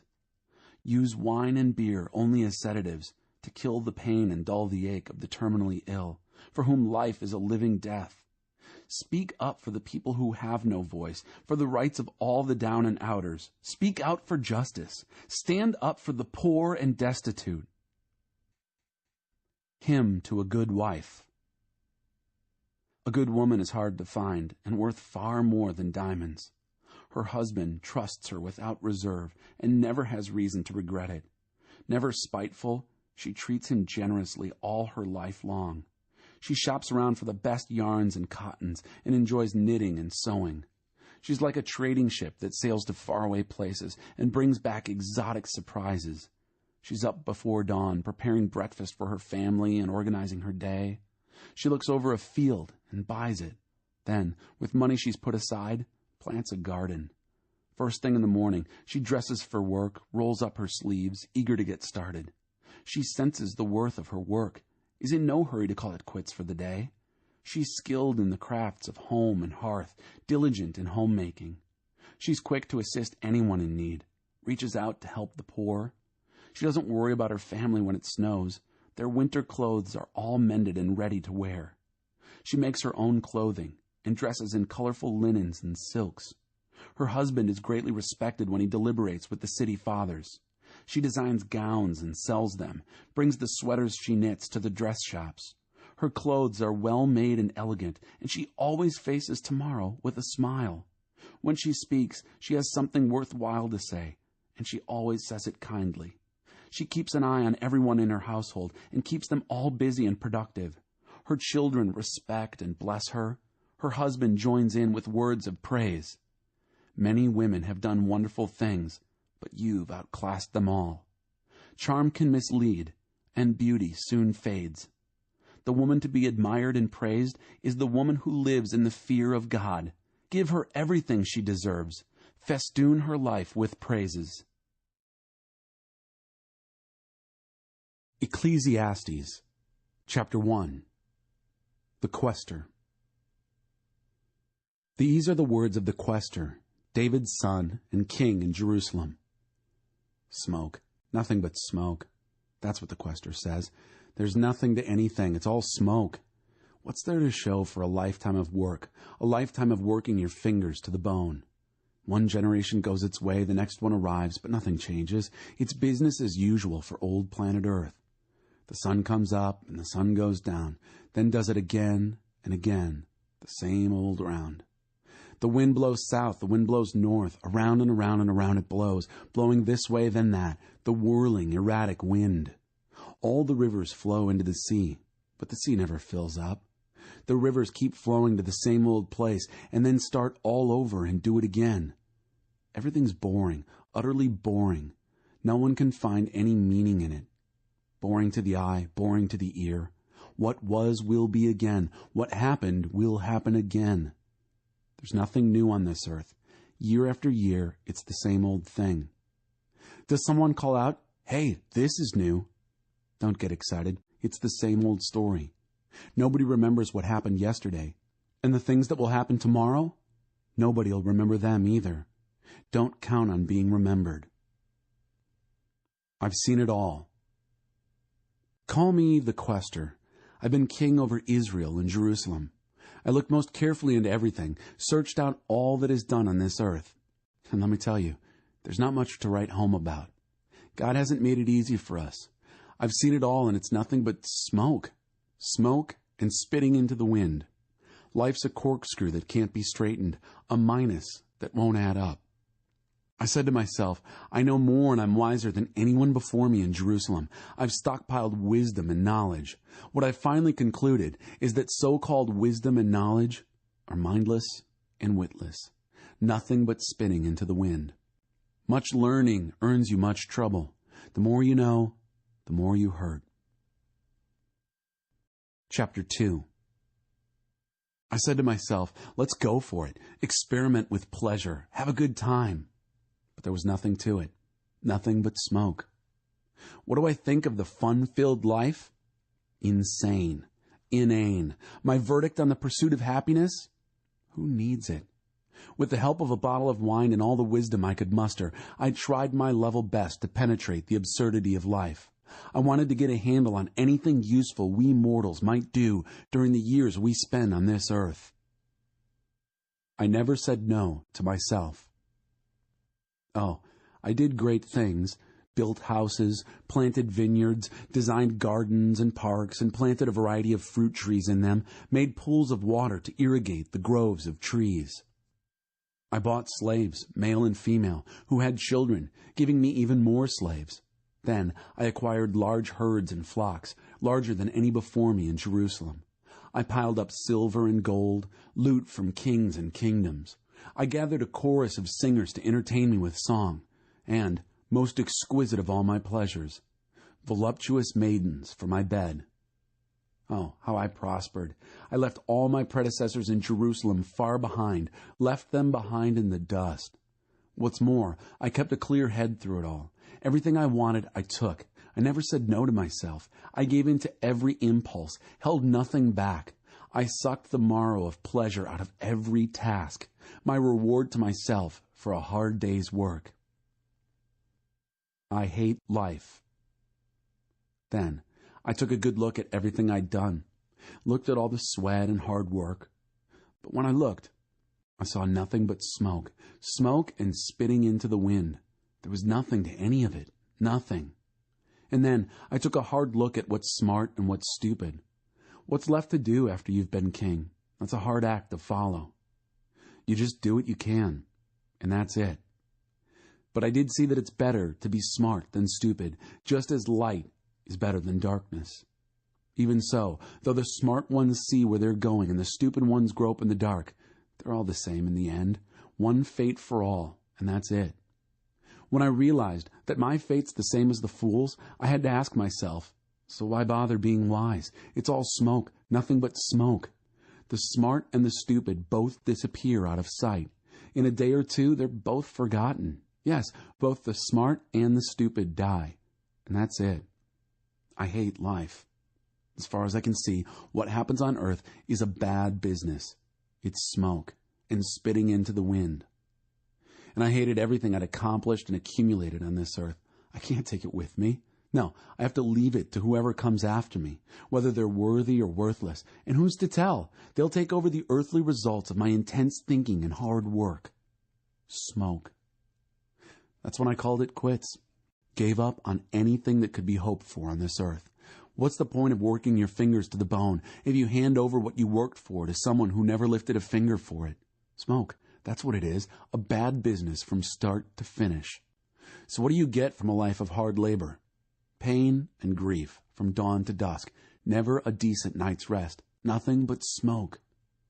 The best you can do with your life is have a good time and get by the best you can. That's the way I see it. That's it. Divine fate.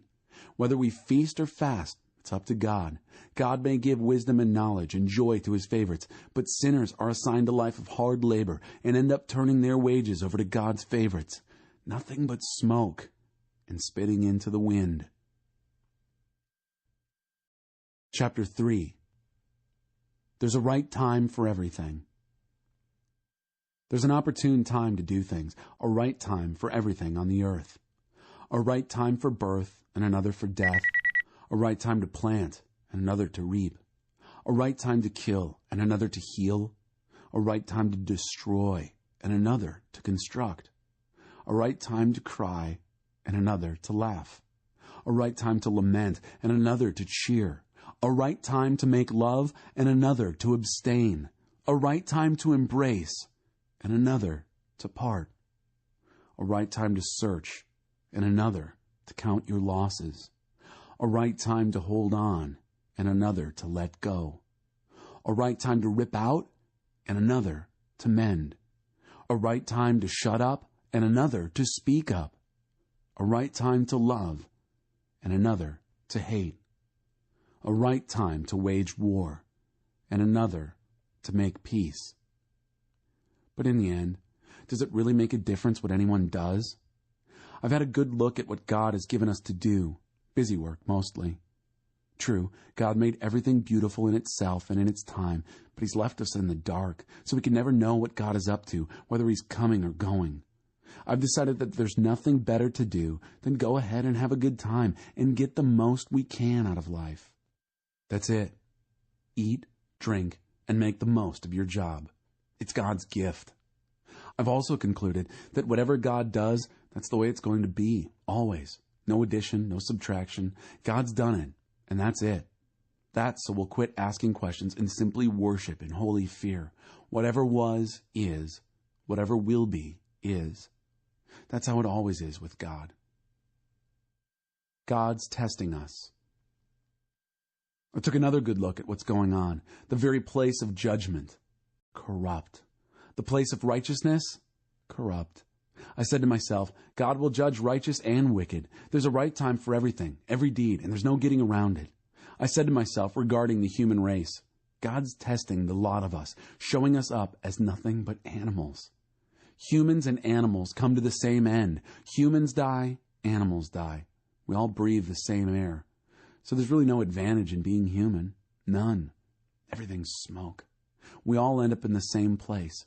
We all came from dust. We all end up as dust. Nobody knows for sure that the human spirit rises to heaven or that the animal spirit sinks into the earth. So I made up my mind that there's nothing better for us men and women than to have a good time in whatever we do. That's our lot. Who knows if there's anything else to life? Chapter 4. Slow Suicide. Next, I turn my attention to all the outrageous violence that takes place on this planet. The tears of the victims, no one to comfort them. The iron grip of oppressors, no one to rescue the victims from them. So I congratulated the dead who are already dead instead of the living who are still alive. But luckier than the dead or the living is the person who has never even been, who has never seen the bad business that takes place on this earth. Then I observed all the work and ambition motivated by envy. What a waste. Smoke and spitting into the wind. The fool sits back and takes it easy. His sloth is slow suicide. One handful of peaceful repose is better than 2 fistfuls of worried work. More spitting into the wind. Why am I working like a dog? I turned my head and saw yet another wisp of smoke on its way to nothingness. A solitary person, completely alone, no children, no family, no friends, yet working obsessively late into the night, compulsively greedy for more and more, never bothering to ask, why am I working like a dog, never having any fun? And who cares? More smoke. A bad business. It's better to have a partner than go it alone. Share the work, share the wealth, and if one falls down, the other helps. But if there's no one to help, tough. 2 in a bed warm each other, alone. You shiver all night. By yourself, you're unprotected. With a friend, you can face the worst. Can you round up a third? A 3-stranded rope isn't easily snapped. A poor youngster with some wisdom is better off than an old but foolish king who doesn't know which end is up. I saw a youth just like this start with nothing and go from rags to riches, and I saw everyone rally to the rule of this young successor to the king. Even so, the excitement died quickly. The throngs of people soon lost interest. Can't you see it's only smoke and spitting into the wind? Chapter 5. God's in charge, not you. Watch your step when you enter God's house. Enter to learn. That's far better than mindlessly offering a sacrifice, doing more harm than good. Don't shoot off your mouth or speak before you think. Don't be too quick to tell God what you think He wants to hear. God's in charge, not you. The less you speak, the better.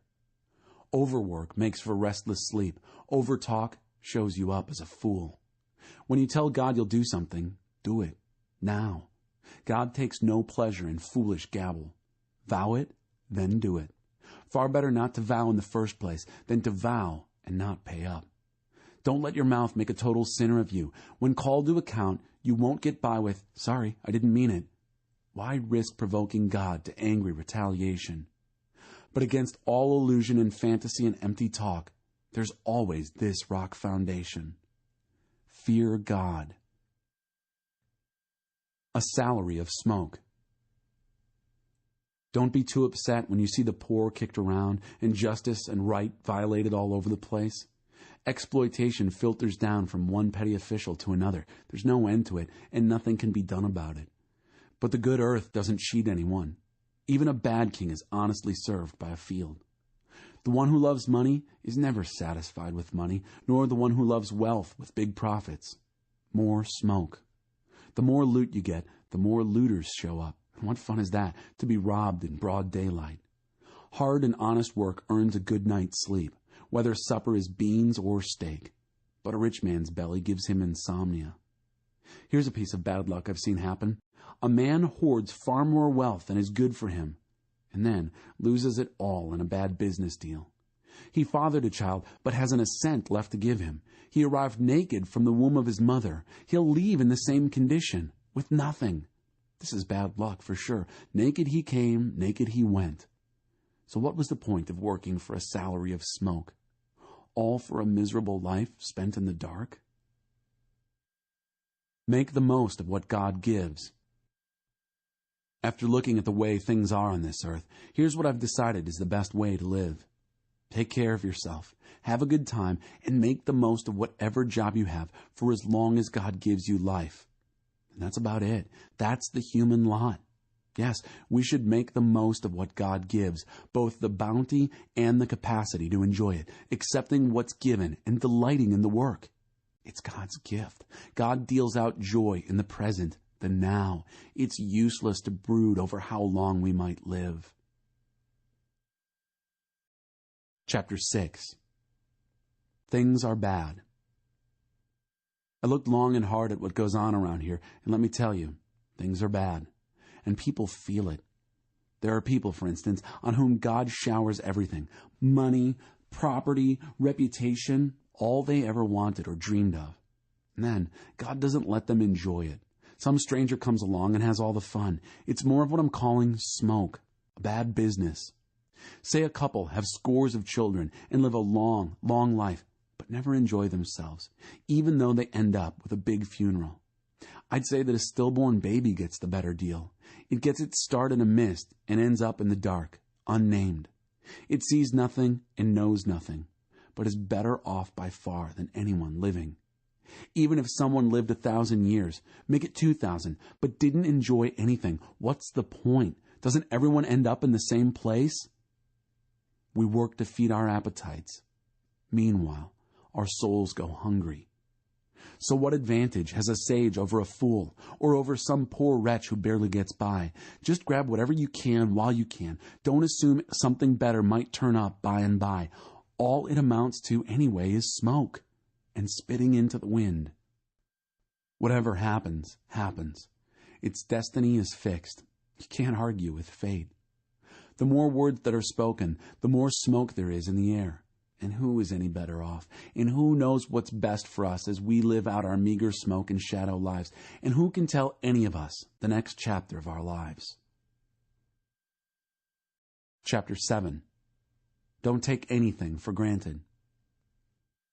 A good reputation is better than a fat bank account. Your death date tells more than your birth date. You learn more at a funeral than at a feast. After all, that's where we'll end up. We might discover something from it. Crying is better than laughing. It blotches the face, but it scours the heart. Sages invest themselves in hurt and grieving. Fools waste their lives in fun and games. You'll get more from the rebuke of a sage than from the song and dance of fools. The giggles of fools are like the crackling of twigs under the cooking pot, and like smoke. Brutality stupefies even the wise and destroys the strongest heart. Endings are better than beginnings. Sticking to it is better than standing out. Don't be quick to fly off the handle. Anger boomerangs. You can spot a fool by the lumps on his head. Don't always be asking, where are the good old days? Wise folks don't ask questions like that. Wisdom is better when it's paired with money, especially if you get both while you're still living. Double protection, wisdom and wealth, plus this bonus. Wisdom energizes its owner. Take a good look at God's work. Who could simplify and reduce creation's curves and angles to a plain, straight line? On a good day, enjoy yourself. On a bad day, examine your conscience. God arranges for both kinds of days so that we won't take anything for granted.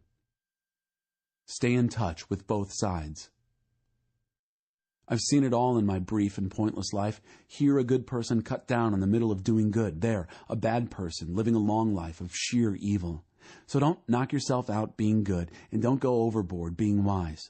Believe me, you won't get anything out of it. But don't press your luck by being bad either, and don't be reckless. Why die needlessly? It's best to stay in touch with both sides of an issue. A person who fears God deals responsibly with all of reality, not just a piece of it. Wisdom puts more strength in one wise person than 10 strong men give to a city. There's not one totally good person on earth, not one who is truly pure and sinless. Don't eavesdrop on the conversation of others. What if the gossip's about you and you'd rather not hear it? You've done that a few times, haven't you? Said things behind someone's back you wouldn't say to his face. How to interpret the meaning of life. I tested everything in my search for wisdom. I set out to be wise, but it was beyond me, far beyond me, and deep. Oh, so deep. Does anyone ever find it? I concentrated with all my might, studying and exploring and seeking wisdom, the meaning of life. I also wanted to identify evil and stupidity, foolishness and craziness. One discovery? A woman can be a bitter pill to swallow, full of seductive scheming and grasping. The lucky escape her. The undiscerning get caught. At least this is my experience, what I, the quester, have pieced together as I've tried to make sense of life. But the wisdom I've looked for, I haven't found. I didn't find one man or woman in 1,000 worth my while. Yet I did spot one ray of light in this murk. God made men and women true and upright. We're the ones who've made a mess of things. Chapter 8. There's nothing better than being wise, knowing how to interpret the meaning of life. Wisdom puts light in the eyes and gives gentleness to words and manners. No one can control the wind. Do what your king commands. You gave a sacred oath of obedience. Don't worryingly second-guess your orders or try to back out when the task is unpleasant. You're serving his pleasure, not yours. The king has the last word. Who dares say to him, "What are you doing?" Carrying out orders won't hurt you a bit. The wise person obeys promptly and accurately. Yes, there's a right time and way for everything, even though, unfortunately, we miss it for the most part. It's true that no one knows what's going to happen, or when. Who's around to tell us? No one can control the wind or lock it in a box. No one has any say-so regarding the day of death. No one can stop a battle in its tracks. No one who does evil can be saved by evil. All this I observed as I tried my best to understand all that's going on in this world. As long as men and women have the power to hurt each other, this is the way it is. One fate for everybody. One time, I saw wicked men given a solemn burial in holy ground. When the people returned to the city, they delivered flowery eulogies, and in the very place where wicked acts were done by those very men. More smoke, indeed. Because the sentence against evil deeds is so long in coming, people in general think they can get by with murder. Even though a person sins and gets by with it hundreds of times throughout a long life, I'm still convinced that the good life is reserved for the person who fears God, who lives reverently in his presence, and that the evil person will not experience a good life. No matter how many days he lives, they'll all be as flat and colorless as a shadow, because he doesn't fear God. Here's something that happens all the time and makes no sense at all. Good people get what's coming to the wicked, and bad people get what's coming to the good. I tell you, this makes no sense. It's smoke. So, I'm all for just going ahead and having a good time, the best possible. The only earthly good men and women can look forward to is to eat and drink well and have a good time, compensation for the struggle for survival these few years God gives us on earth. When I determined to load up on wisdom and examine everything taking place on earth, I realized that if you keep your eyes open day and night without even blinking, you'll still never figure out the meaning of what God is doing on this earth. Search as hard as you like, you're not going to make sense of it. No matter how smart you are, you won't get to the bottom of it. Chapter 9. Well, I took all this in and thought it through, inside and out. Here's what I understood. The good, the wise, and all that they do are in God's hands. But, day by day, whether it's love or hate they're dealing with, they don't know. Anything's possible. It's one fate for everybody, righteous and wicked, good people, bad people, the nice and the nasty, worshipers and non-worshipers, committed and uncommitted. I find this outrageous, the worst thing about living on this earth, that everyone's lumped together in one fate. Is it any wonder that so many people are obsessed with evil? Is it any wonder that people go crazy right and left? Life leads to death. That's it. Seize life. Still, anyone selected out for life has hope, for, as they say, a living dog is better than a dead lion. The living at least know something, even if it's only that they're going to die. But the dead know nothing and get nothing. They're a minus that no one remembers. Their loves, their hates, yes, even their dreams are long gone. There's not a trace of them left in the affairs of this earth. Seize life. Eat bread with gusto. Drink wine with a robust heart. Oh, yes, God takes pleasure in your pleasure. Dress festively every morning. Don't skimp on colors and scarves. Relish life with the spouse you love. Each and every day of your precarious life. Each day is God's gift. It's all you get in exchange for the hard work of staying alive. Make the most of each one. Whatever turns up, grab it and do it, and heartily. This is your last and only chance at it, for there's neither work to do nor thoughts to think in the company of the dead, where you're most certainly headed. I took another walk around the neighborhood and realized that on this earth, as it is, the race is not always to the swift, nor the battle to the strong, nor satisfaction to the wise, nor riches to the smart, nor grace to the learned. Sooner or later, bad luck hits us all. No one can predict misfortune. Like fish caught in a cruel net or birds in a trap, so men and women are caught by accidents evil and sudden. Wisdom is better than muscle. One day, as I was observing how wisdom fares on this earth, I saw something that made me sit up and take notice. There was a small town with only a few people in it. A strong king came and mounted an attack, building trenches and attack posts around it. There was a poor but wise man in that town whose wisdom saved the town, but he was promptly forgotten. He was only a poor man, after all. All the same, I still say that wisdom is better than muscle, even though the wise poor man was treated with contempt and soon forgotten. The quiet words of the wise are more effective than the ranting of a king of fools. Wisdom is better than warheads, but one hothead can ruin the good earth. Chapter 10. Dead flies and perfume make it stink, and a little foolishness decomposes much wisdom. Wise thinking leads to right living. Stupid thinking leads to wrong living. Fools on the road have no sense of direction. The way they walk tells the story. There goes the fool again. If a ruler loses his temper against you, don't panic. A calm disposition quiets intemperate rage. Here's a piece of bad business I've seen on this earth, an error that can be blamed on whoever is in charge. Immaturity is given a place of prominence, while maturity is made to take a back seat. I've seen unproven upstarts riding in style, while experienced veterans are put out to pasture. Caution. The trap you set might catch you. Warning.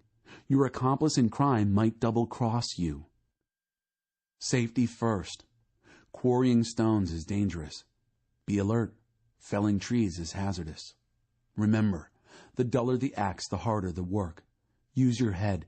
The more brains, the less muscle. If the snake bites before it's been charmed, what's the point in then sending for the charmer? The words of a wise person are gracious. The talk of a fool self-destructs. He starts out talking nonsense and ends up spouting insanity and evil. Fools talk way too much, chattering stuff they know nothing about. A decent day's work so fatigues fools that they can't find their way back to town. Unlucky the land whose king is a young pup and whose princes party all night. Lucky the land whose king is mature, where the princes behave themselves and don't drink themselves silly. A shiftless man lives in a tumble-down shack. A lazy woman ends up with a leaky roof. Laughter and bread go together, and wine gives sparkle to life. But it's money that makes the world go round. Don't badmouth your leaders, not even under your breath, and don't abuse your betters, even in the privacy of your home. Loose talk has a way of getting picked up and spread around. Little birds drop the crumbs of your gossip far and wide. Chapter 11. Be generous. Invest in acts of charity. Charity yields high returns. Don't hoard your goods. Spread them around. Be a blessing to others. This could be your last night. When the clouds are full of water, it rains. When the wind blows down a tree, it lies where it falls. Don't sit there watching the wind. Do your own work. Don't stare at the clouds. Get on with your life. Just as you'll never understand the mystery of life forming in a pregnant woman, so you'll never understand the mystery at work in all that God does. Go to work in the morning and stick to it until evening without watching the clock. You never know from moment to moment how your work will turn out in the end. Before the years take their toll. Oh, how sweet the light of day, and how wonderful to live in the sunshine. Even if you live a long time, don't take a single day for granted. Take delight in each light-filled hour, remembering that there will also be many dark days, and that most of what comes your way is smoke. You who are young, make the most of your youth. Relish your youthful vigor. Follow the impulses of your heart. If something looks good to you, pursue it. But know also that not just anything goes. You have to answer to God for every last bit of it. Live footloose and fancy-free, you won't be young forever. Youth lasts about as long as smoke. Chapter 12. Honor and enjoy your Creator while you're still young. Before the years take their toll and your vigor wanes, before your vision dims and the world blurs, and the winter years keep you close to the fire. In old age, your body no longer serves you so well. Muscles slacken, grip weakens, joints stiffen. The shades are pulled down on the world. You can't come and go at will. Things grind to a halt. The hum of the household fades away. You are awakened now by birdsong. Hikes to the mountains are a thing of the past. Even a stroll down the road has its terrors. Your hair turns apple blossom white, adorning a fragile and impotent matchstick body. Yes, you're well on your way to eternal rest, while your friends make plans for your funeral. Life, lovely while it lasts, is soon over. Life as we know it, precious and beautiful, ends. The body is put back in the same ground it came from. The spirit returns to God, who first breathed it. It's all smoke, nothing but smoke. The quester says that everything's smoke. The final word. Besides being wise himself, the quester also taught others knowledge. He weighed, examined, and arranged many proverbs. The quester did his best to find the right words and write the plain truth. The words of the wise prod us to live well. They're like nails hammered home, holding life together. They are given by God, the one shepherd.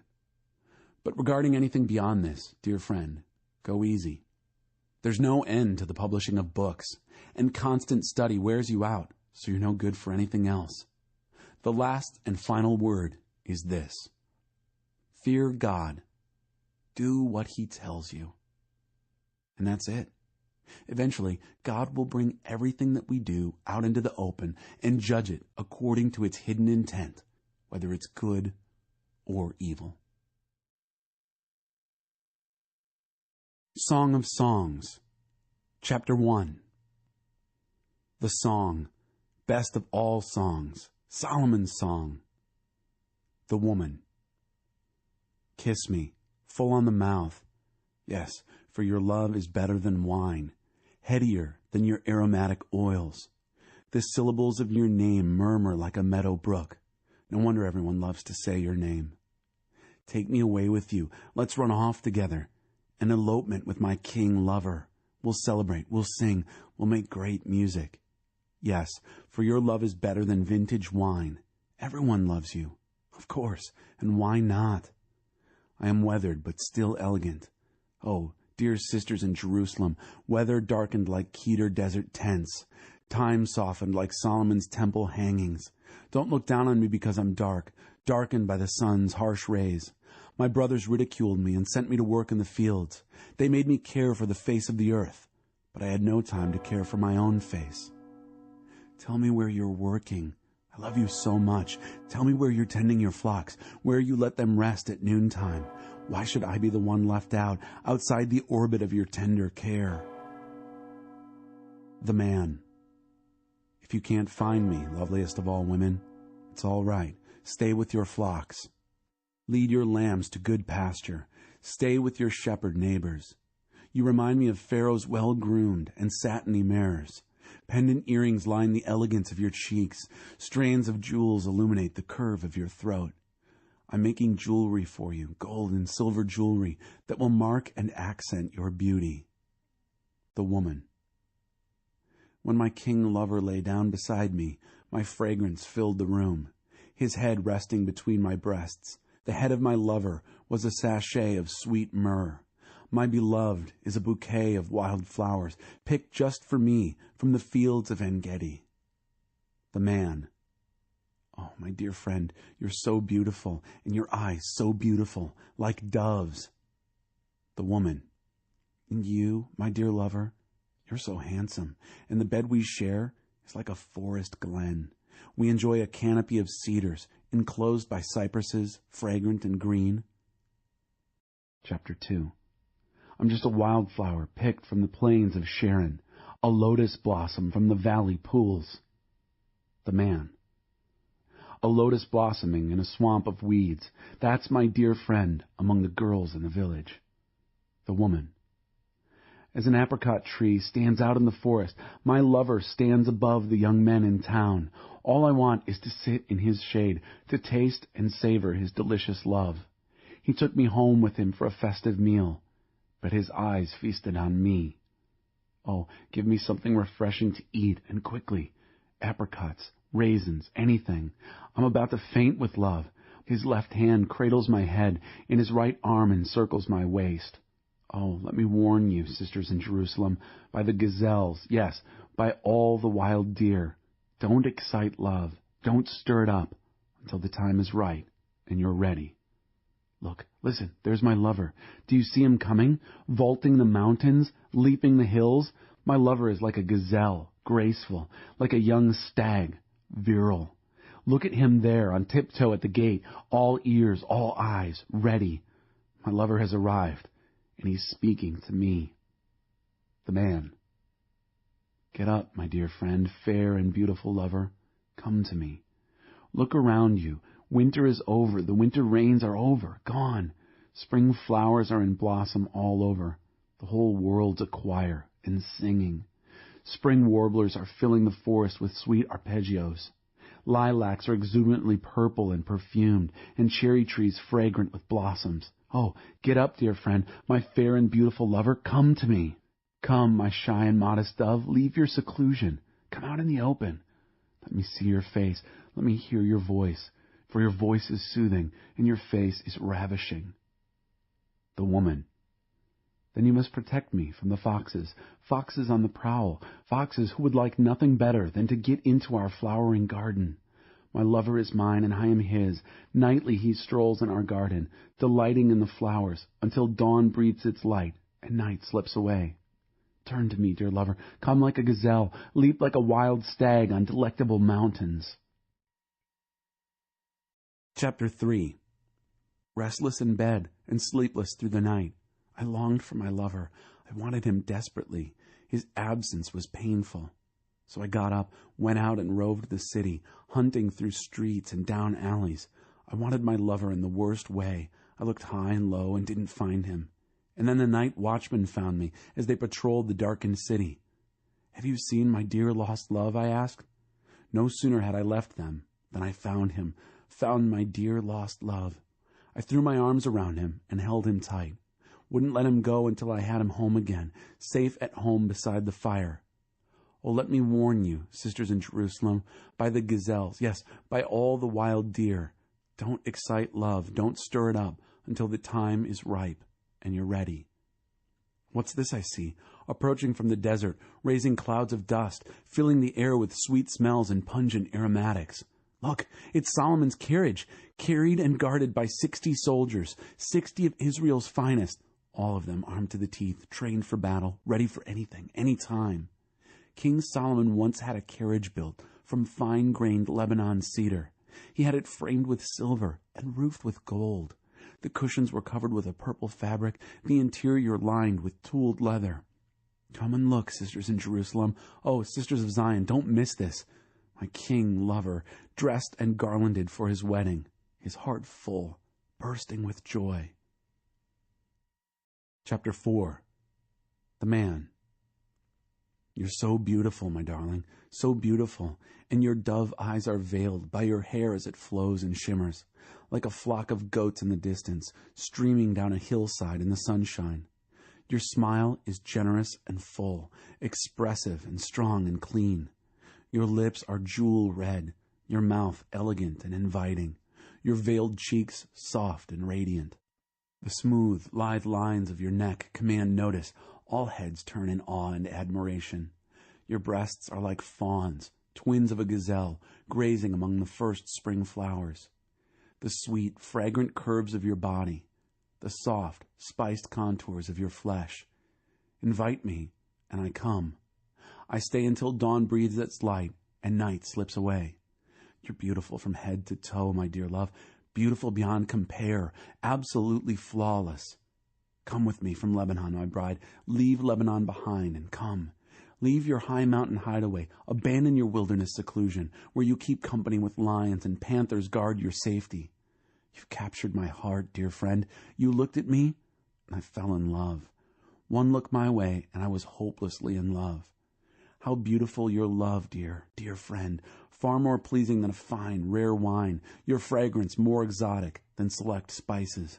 The kisses of your lips are honey, my love. Every syllable you speak, a delicacy to savor. Your clothes smell like the wild outdoors, the ozone scent of high mountains.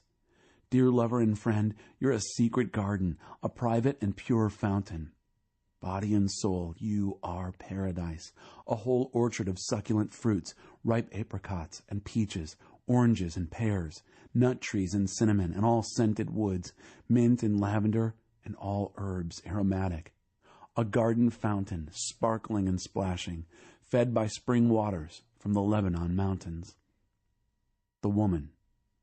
Wake up, north wind. Get moving, south wind. Breathe on my garden. Fill the air with spice fragrance.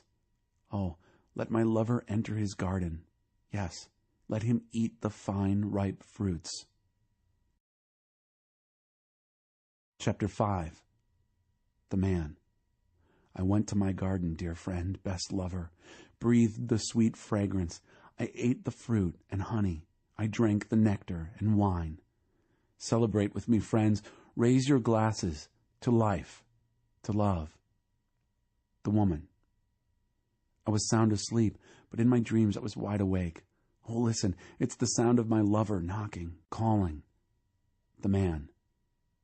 Let me in, dear companion, dearest friend, my dove, consummate lover. I'm soaked with the dampness of the night, drenched with dew, shivering and cold. The woman. But I'm in my nightgown. Do you expect me to get dressed? I'm bathed and in bed. Do you want me to get dirty? But my lover wouldn't take no for an answer, and the longer he knocked, the more excited I became. I got up to open the door to my lover, sweetly ready to receive him. Desiring and expectant as I turned the door handle, but when I opened the door he was gone. My loved one had tired of waiting and left. And I died inside. Oh, I felt so bad. I ran out looking for him, but he was nowhere to be found. I called into the darkness, but no answer. The night watchmen found me as they patrolled the streets of the city. They slapped and beat and bruised me, ripping off my clothes. These watchmen, who were supposed to be guarding the city. I beg you, sisters in Jerusalem, if you find my lover, please tell him I want him, that I'm heartsick with love for him. The chorus. What's so great about your lover, fair lady? What's so special about him that you beg for our help? The woman. My dear lover glows with health, red-blooded, radiant. He's 1 in a million. There's no one quite like him. My golden one, pure and untarnished, with raven black curls tumbling across his shoulders. His eyes are like doves, soft and bright, but deep-set, brimming with meaning, like wells of water. His face is rugged, his beard smells like sage. His voice, his words, warm and reassuring. Fine muscles ripple beneath his skin, quiet and beautiful. His torso is the work of a sculptor, hard and smooth as ivory. He stands tall, like a cedar, strong and deep-rooted, a rugged mountain of a man, aromatic with wood and stone. His words are kisses, his kisses words. Everything about him delights me, thrills me through and through. That's my lover. That's my man, dear Jerusalem sisters.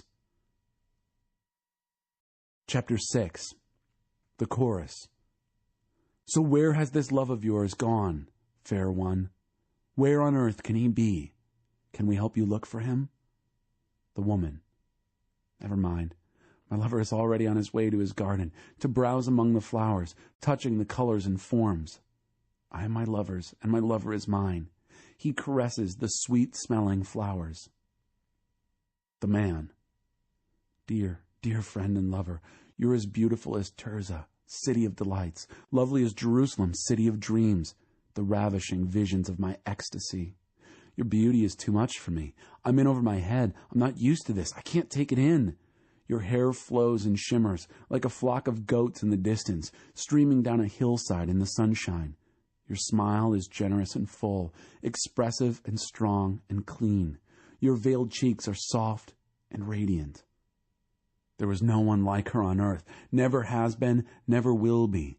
She's a woman beyond compare. My dove is perfection, pure and innocent as the day she was born, and cradled in joy by her mother. Everyone who came by to see her exclaimed and admired her. All the fathers and mothers, the neighbors and friends blessed and praised her. Has anyone ever seen anything like this? Dawn fresh, moon lovely, sun radiant, ravishing as the night sky with its galaxies of stars? One day I went strolling through the orchard, looking for signs of spring, looking for buds about to burst into flower, anticipating readiness, ripeness.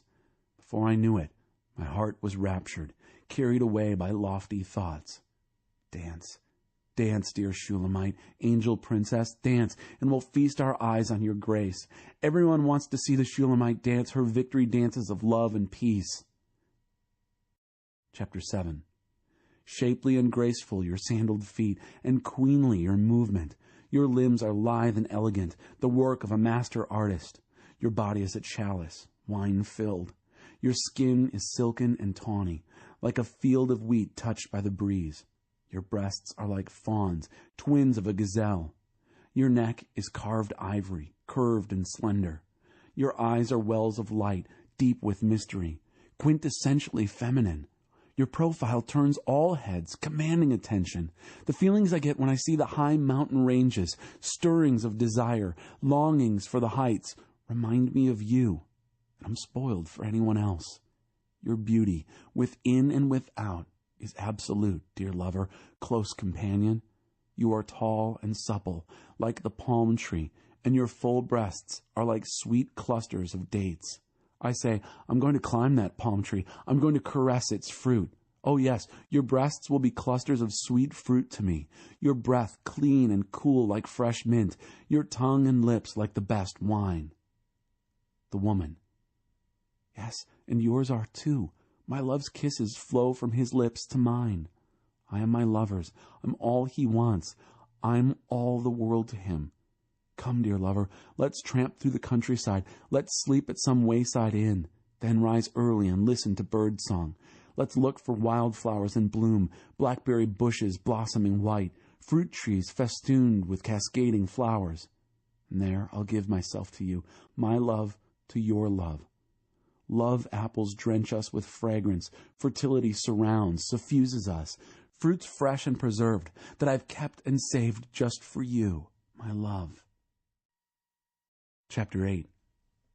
I wish you'd been my twin brother, sharing with me the breasts of my mother, playing outside in the street, kissing in plain view of everyone, and no one thinking anything of it.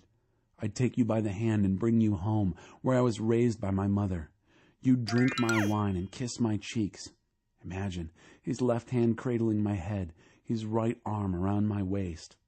Oh, let me warn you, sisters in Jerusalem, don't excite love. Don't stir it up until the time is ripe and you're ready. The chorus. Who is this I see coming up from the country, arm in arm with her lover? The man. I found you under the apricot tree and woke you up to love. Your mother went into labor under that tree, and under that very tree she bore you. The woman. Hang my locket around your neck. Wear my ring on your finger. Love is invincible, facing danger and death. Passion laughs at the terrors of hell. The fire of love stops at nothing. It sweeps everything before it. Floodwaters can't drown love. Torrents of rain can't put it out. Love can't be bought. Love can't be sold. It's not to be found in the marketplace. My brothers used to worry about me. Our little sister has no breasts. What shall we do with our little sister when men come asking for her? She's a virgin and vulnerable, and we'll protect her. If they think she's a wall, we'll top it with barbed wire. If they think she's a door, we'll barricade it. Dear brothers, I'm a walled-in virgin still, but my breasts are full, and when my lover sees me, he knows he'll soon be satisfied. The man. King Solomon may have vast vineyards in lush, fertile country, where he hires others to work the ground. People pay anything to get in on that bounty. But my vineyard is all mine, and I'm keeping it to myself. You can have your vast vineyard, Solomon, you and your greedy guests. Oh, Lady of the Gardens, my friends are with me listening. Let me hear your voice. The woman. Run to me, dear lover. Come like a gazelle. Leap like a wild stag on the Spice Mountains. Isaiah. Messages of Judgment. Chapter 1. Quit your worship charades. The vision that Isaiah, son of Amoz, saw regarding Judah and Jerusalem during the times of the kings of Judah, Uzziah, Jotham, Ahaz, and Hezekiah. Heaven and earth, you're the jury. Listen to God's case. I had children and raised them well, and they turned on me. The ox knows who's boss. The mule knows the hand that feeds him. But not Israel. My people don't know up from down. Shame. Misguided God dropouts, staggering under their guilt baggage. Gang of miscreants. Band of vandals. My people have walked out on me, their God, turned their backs on the Holy of Israel, walked off, and never looked back. Why bother even trying to do anything with you when you just keep to your bull-headed ways? You keep beating your heads against brick walls. Everything within you protests against you. From the bottom of your feet to the top of your head, nothing's working right. Wounds and bruises and running sores, untended, unwashed, unbandaged. Your country is laid waste. Your cities burned down. Your land is destroyed by outsiders while you watch, reduced to rubble by barbarians. Daughter Zion is deserted, like a tumble-down shack on a dead-end street, like a tar paper shanty on the wrong side of the tracks, like a sinking ship abandoned by the rats. If God of the angel armies hadn't left us a few survivors, we'd be as desolate as Sodom, doomed just like Gomorrah. Listen to my message, you Sodom-schooled leaders. Receive God's revelation, you Gomorrah-schooled people. Why this frenzy of sacrifices, God's asking? Don't you think I've had my fill of burnt sacrifices, rams and plump grain-fed calves? Don't you think I've had my fill of blood from bulls, lambs, and goats? When you come before me, who ever gave you the idea of acting like this, running here and there, doing this and that, All this sheer commotion in the place provided for worship. Quit your worship charades. I can't stand your trivial religious games. Monthly conferences, weekly Sabbaths, special meetings. I can't stand one more. Meetings for this, meetings for that. I hate them. You've worn me out. I'm sick of your religion, while you go right on sinning. When you put on your next prayer performance, I'll be looking the other way. No matter how long or loud or often you pray, I'll not be listening. And do you know why? Because you've been tearing people to pieces, and your hands are bloody. Go home and wash up. Clean up your act. Sweep your lives clean of your evil doings, so I don't have to look at them any longer. Say no to wrong. Learn to do good. Work for justice. Help the down and out. Stand up for the homeless. Go to bat for the defenseless. Let's argue this out. Come, sit down. Let's argue this out. This is God's message. If your sins are blood red, they'll be snow white. If they're red like crimson, they'll be like wool. If you'll willingly obey, you'll feast like kings. But if you're willful and stubborn, you'll die like dogs. That's right. God says so. Those who walk out on God. Oh, can you believe it? The chaste city has become a whore. She was once all justice, everyone living as good neighbors. And now they're all at one another's throats. Your coins are all counterfeits. Your wine is watered down. Your leaders are turncoats who keep company with crooks. They sell themselves to the highest bidder and grab anything not nailed down. They never stand up for the homeless, never stick up for the defenseless. This decree, therefore, of the Master, God of the angel armies, the strong one of Israel. This is it. I'll get my oppressors off my back. I'll get back at my enemies. I'll give you the back of my hand, purge the junk from your life, clean you up. I'll set honest judges and wise counselors among you, just like it was back in the beginning. Then you'll be renamed City That Treats People Right, the True Blue City. God's right ways will put Zion right again. God's right actions will restore her penitence. But it's curtains for rebels and God traitors, a dead end for those who walk out on God. Your dalliances in those oak grove shrines will leave you looking mighty foolish. All that fooling around in God and Goddess gardens that you thought was the latest thing. You'll end up like an oak tree, with all its leaves falling off, like an unwatered garden, withered and brown. The big man will turn out to be dead bark and twigs, and his work, the spark that starts the fire, that exposes man and work both as nothing but cinders and smoke. Chapter 2. Climb God's Mountain. The message Isaiah got regarding Judah and Jerusalem. There's a day coming when the mountain of God's house will be the mountain, solid, towering over all mountains. All nations will river toward it. People from all over set out for it. They'll say, "Come, let's climb God's mountain. Go to the house of the God of Jacob. He'll show us the way he works so we can live the way we're made." Zion's the source of the revelation. God's message comes from Jerusalem. He'll settle things fairly between nations. He'll make things right between many peoples. They'll turn their swords into shovels, their spears into hoes. No more will nation fight nation. They won't play war anymore. Come, family of Jacob, let's live in the light of God. God, you've walked out on your family Jacob because their world is full of hokey religion, Philistine witchcraft and pagan hocus-pocus, a world rolling in wealth, stuffed with things, no end to its machines and gadgets, and gods of all sorts and sizes. These people make their own gods and worship what they make. A degenerate race, face down in the gutter. Don't bother with them. They're not worth forgiving. Pretentious egos brought down to earth. Head for the hills, hide in the caves, from the terror of God, from his dazzling presence. People with a big head are headed for a fall. Pretentious egos brought down a peg. It's God alone at front and center on the day we're talking about, the day that God of the angel armies is matched against all big-talking rivals, against all swaggering big names, against all giant sequoias, hugely towering, and against the expansive chestnut, against Kilimanjaro and Annapurna, against the ranges of Alps and Andes, against every soaring skyscraper, against all proud obelisks and statues, against ocean-going luxury liners, against elegant three-masted schooners. The swelled big heads will be punctured bladders, the pretentious egos brought down to earth, leaving God alone at front and center on the day we're talking about.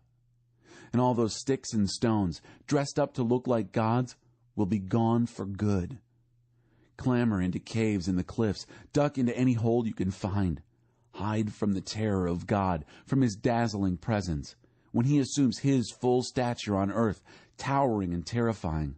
On that day, men and women will take the sticks and stones they've decked out in gold and silver to look like gods and then worshipped, and they will dump them in any ditch or gully, then run for rock caves and cliff hideouts to hide from the terror of God, from his dazzling presence, when he assumes his full stature on earth, towering and terrifying. Quit scraping and fawning over mere humans, so full of themselves, so full of hot air. Can't you see there's nothing to them? Chapter 3. Jerusalem on its last legs. The Master, God of the angel armies, is emptying Jerusalem and Judah of all the basic necessities, plain bread and water to begin with. He's withdrawing police and protection, judges and courts, pastors and teachers, captains and generals, doctors and nurses, and yes, even the repairmen and jacks of all trades. He says, I'll put little kids in charge of the city. Schoolboys and schoolgirls will order everyone around. People will be at each other's throats, stabbing one another in the back. Neighbor against neighbor, young against old. The no account against the well-respected. One brother will grab another and say, you look like you've got a head on your shoulders. Do something. Get us out of this mess. And he'll say, me? Not me. I don't have a clue. Don't put me in charge of anything. Jerusalem's on its last legs. Judah is soon down for the count. Everything people say and do is at cross purposes with God. A slap in my face. Brazen in their depravity, they flout their sins like degenerate Sodom. Doomed to their eternal souls. They've made their bed. Now they'll sleep in it. Reassure the righteous that their good living will pay off. But doom to the wicked, disaster. Everything they did will be done to them. Skinny kids terrorize my people. Silly girls bully them around. My dear people, your leaders are taking you down a blind alley. They're sending you off on a wild goose chase. A city brought to her knees by her sorrows. God enters the courtroom. He takes his place at the bench to judge his people. God calls for order in the court, hauls the leaders of his people into the dock. You've played havoc with this country. Your houses are stuffed with what you've stolen from the poor. What is this anyway? Stomping on my people, grinding the faces of the poor into the dirt. That's what the Master, God of the angel armies, says. God says, Zion women are stuck up, prancing around in their high heels, making eyes at all the men in the street, swinging their hips, tossing their hair, gaudy and garish and cheap jewelry. The Master will fix it so that those Zion women will all turn bald. Scabby, bald-headed women. The Master will do it. The time is coming when the Master will strip them of their fancy baubles, the dangling earrings, anklets and bracelets, combs and mirrors and silk scarves, diamond brooches and pearl necklaces, the rings on their fingers and the rings on their toes, the latest fashions in hats, exotic perfumes, and aphrodisiacs, gowns and capes, all the world's finest in fabrics and design. Instead of wearing seductive scents, these women are going to smell like rotting cabbages. Instead of modeling flowing gowns, they'll be sporting rags. Instead of their stylish hairdos, scruffy heads. Instead of beauty marks, scabs and scars. Your finest fighting men will be killed. Your soldiers left dead on the battlefield. The entrance gate to Zion will be clotted with people mourning their dead. a city stooped under the weight of her loss, brought to her knees by her sorrows. Chapter 4. That will be the day when 7 women will gang up on one man, saying, "We'll take care of ourselves, get our own food and clothes. Just give us a child, make us pregnant so we'll have something to live for." God's branch. And that's when God's branch will sprout green and lush. The produce of the country will give Israel's survivors something to be proud of again. Oh, they'll hold their heads high. Everyone left behind in Zion, all the discards and rejects in Jerusalem, will be reclassified as holy, alive, and therefore precious. God will give Zion's women a good bath. He'll scrub the blood-stained city of its violence and brutality, purge the place with a firestorm of judgment.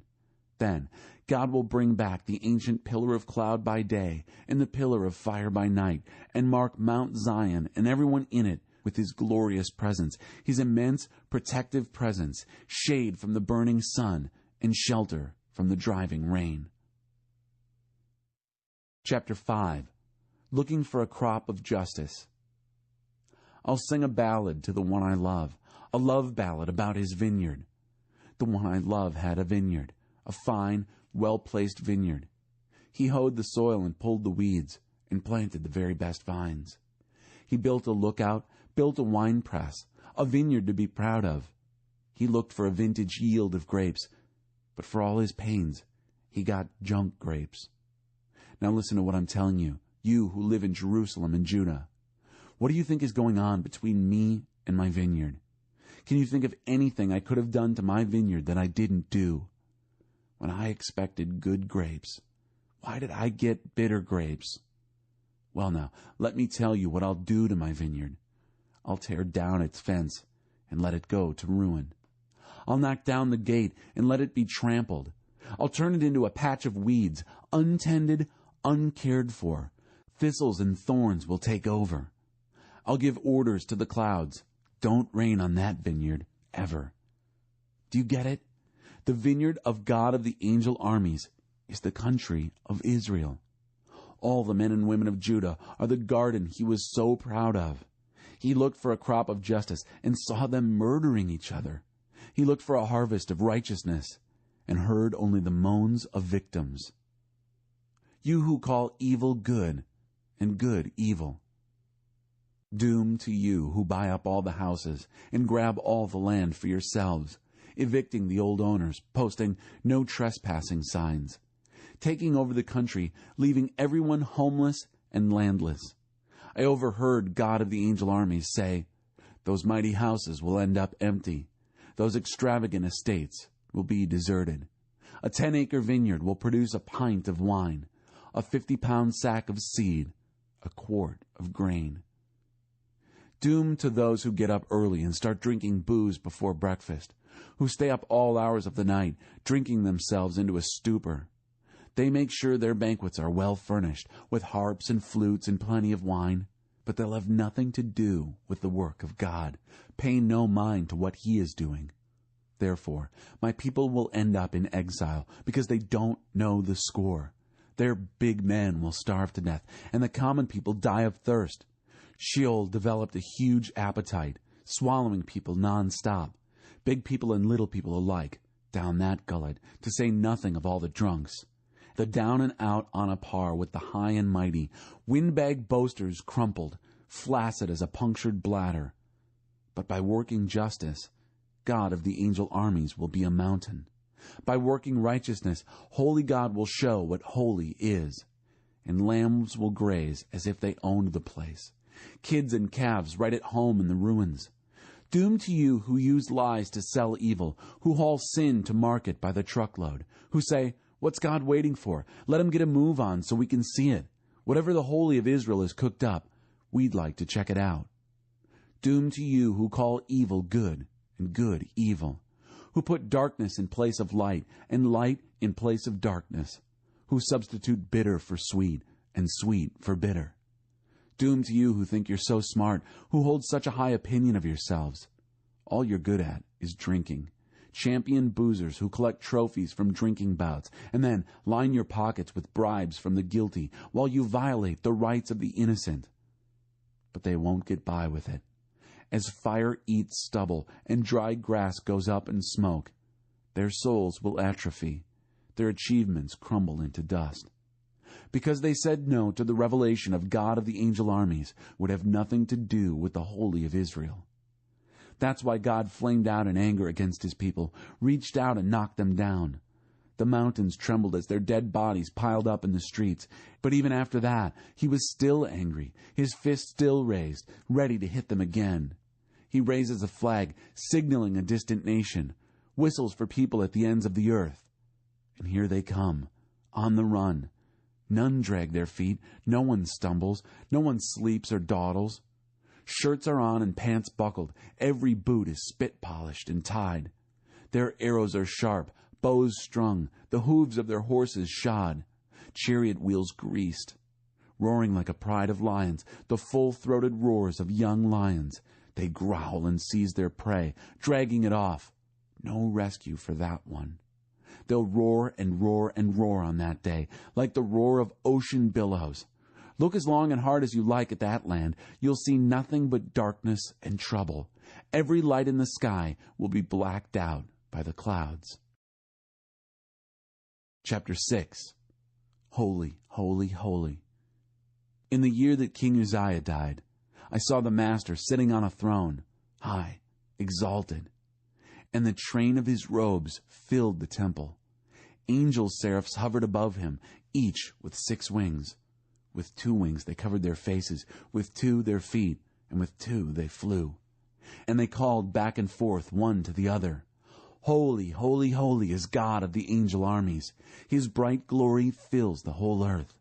The foundations trembled at the sound of the angel voices, and then the whole house filled with smoke. I said, Doom, it's doomsday. I'm as good as dead. Every word I've ever spoken is tainted, blasphemous even. And the people I live with talk the same way, using words that corrupt and desecrate. And here I've looked God in the face, the King, God of the angel armies. Then one of the angel seraphs flew to me. He held a live coal that he had taken with tongs from the altar. He touched my mouth with the coal and said, Look, this coal has touched your lips. Gone your guilt, your sins wiped out. And then I heard the voice of the Master. Whom shall I send? Who will go for us? I spoke up. I'll go. Send me. He said, Go and tell this people. Listen hard, but you aren't going to get it. Look hard, but you won't catch on. Make these people blockheads, with fingers in their ears and blindfolds on their eyes, so they won't see a thing, won't hear a word, so they won't have a clue about what's going on, and yes, so they won't turn around and be made whole. Astonished, I said, And Master, how long is this to go on? He said, Until the cities are emptied out, not a soul left in the cities. Houses empty of people, countryside empty of people. Until I, God, get rid of everyone, sending them off, the land totally empty. And even if some should survive, say 1/10, the devastation will start up again. The country will look like pine and oak forest, with every tree cut down, every tree a stump, a huge field of stumps. But there's a holy seed in those stumps. Chapter 7. A virgin will bear a son. During the time that Ahaz, son of Jotham, son of Uzziah, was king of Judah, King Rezin of Aram, and King Pekah, son of Remaliah of Israel, attacked Jerusalem, but the attack sputtered out. When the Davidic government learned that Aram had joined forces with Ephraim, that is, Israel, Ahaz and his people were badly shaken. They shook like trees in the wind. Then God told Isaiah, Go and meet Ahaz. Take your son Shear-Jashub, a remnant will return, with you. Meet him south of the city, at the end of the aqueduct where it empties into the upper pool on the road to the public laundry.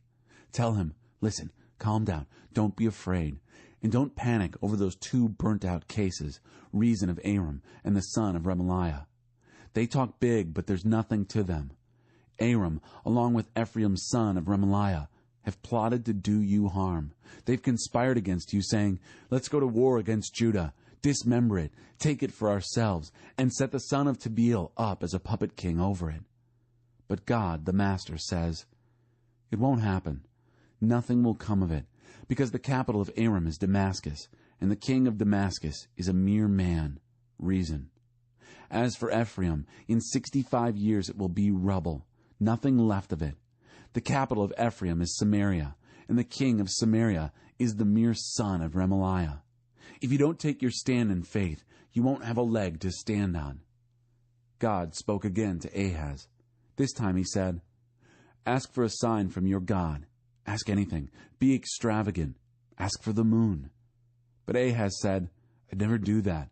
I'd never make demands like that on God."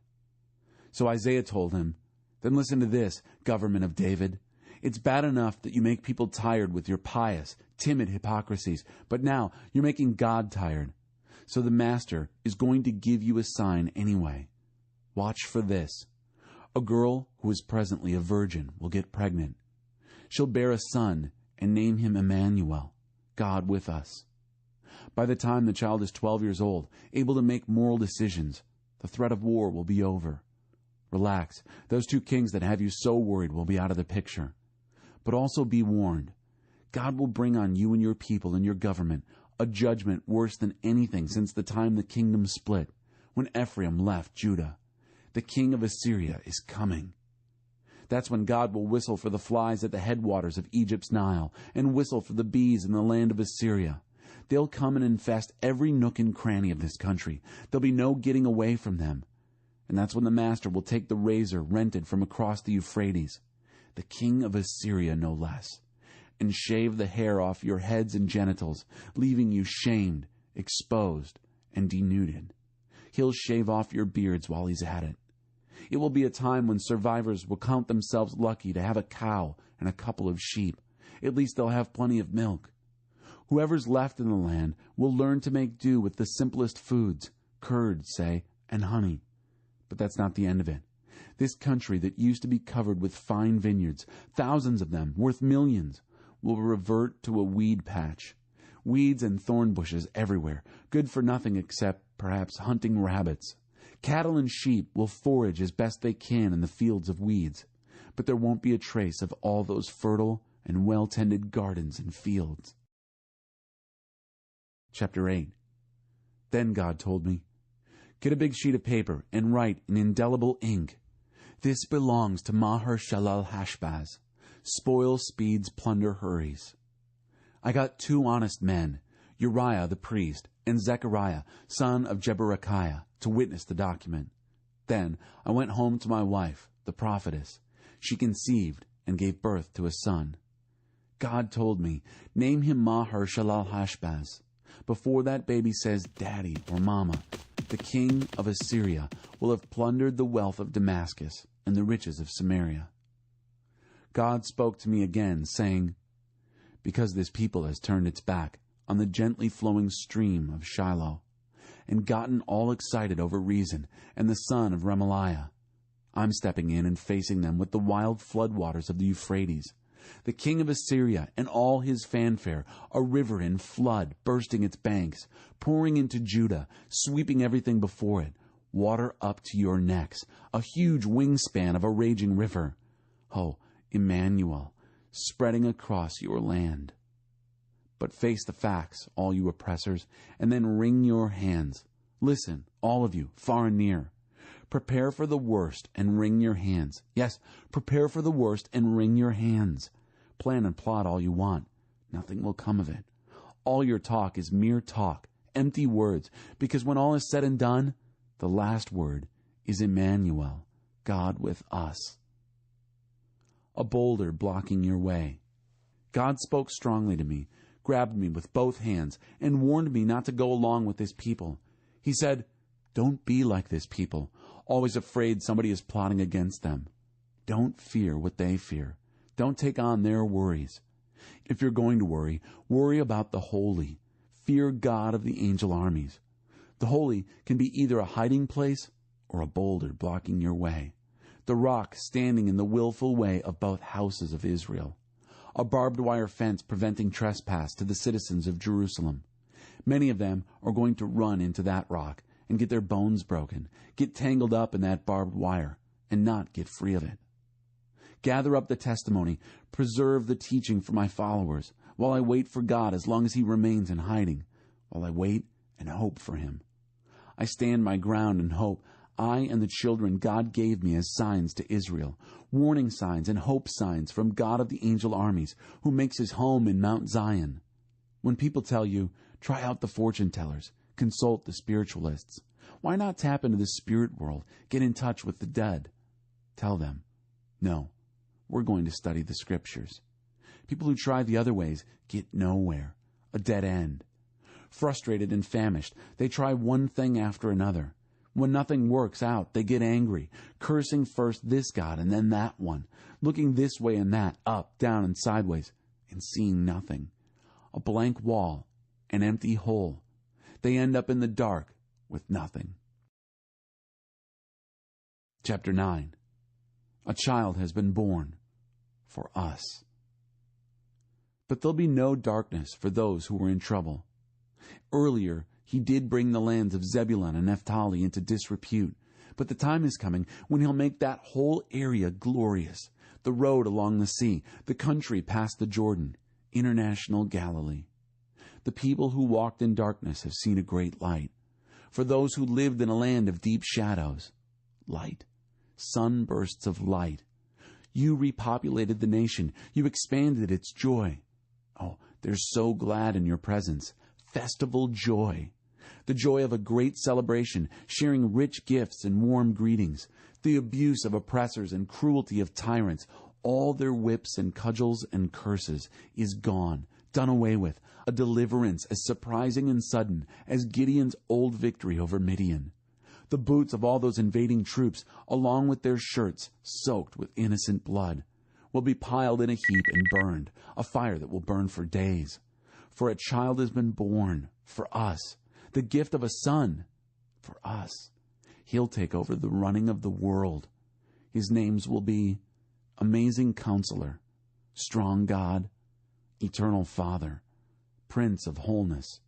His ruling authority will grow, and there'll be no limits to the wholeness he brings. He'll rule from the historic David throne over that promised kingdom. He'll put that kingdom on a firm footing and keep it going with fair dealing and right living, beginning now and lasting always. The zeal of God of the angel armies will do all this.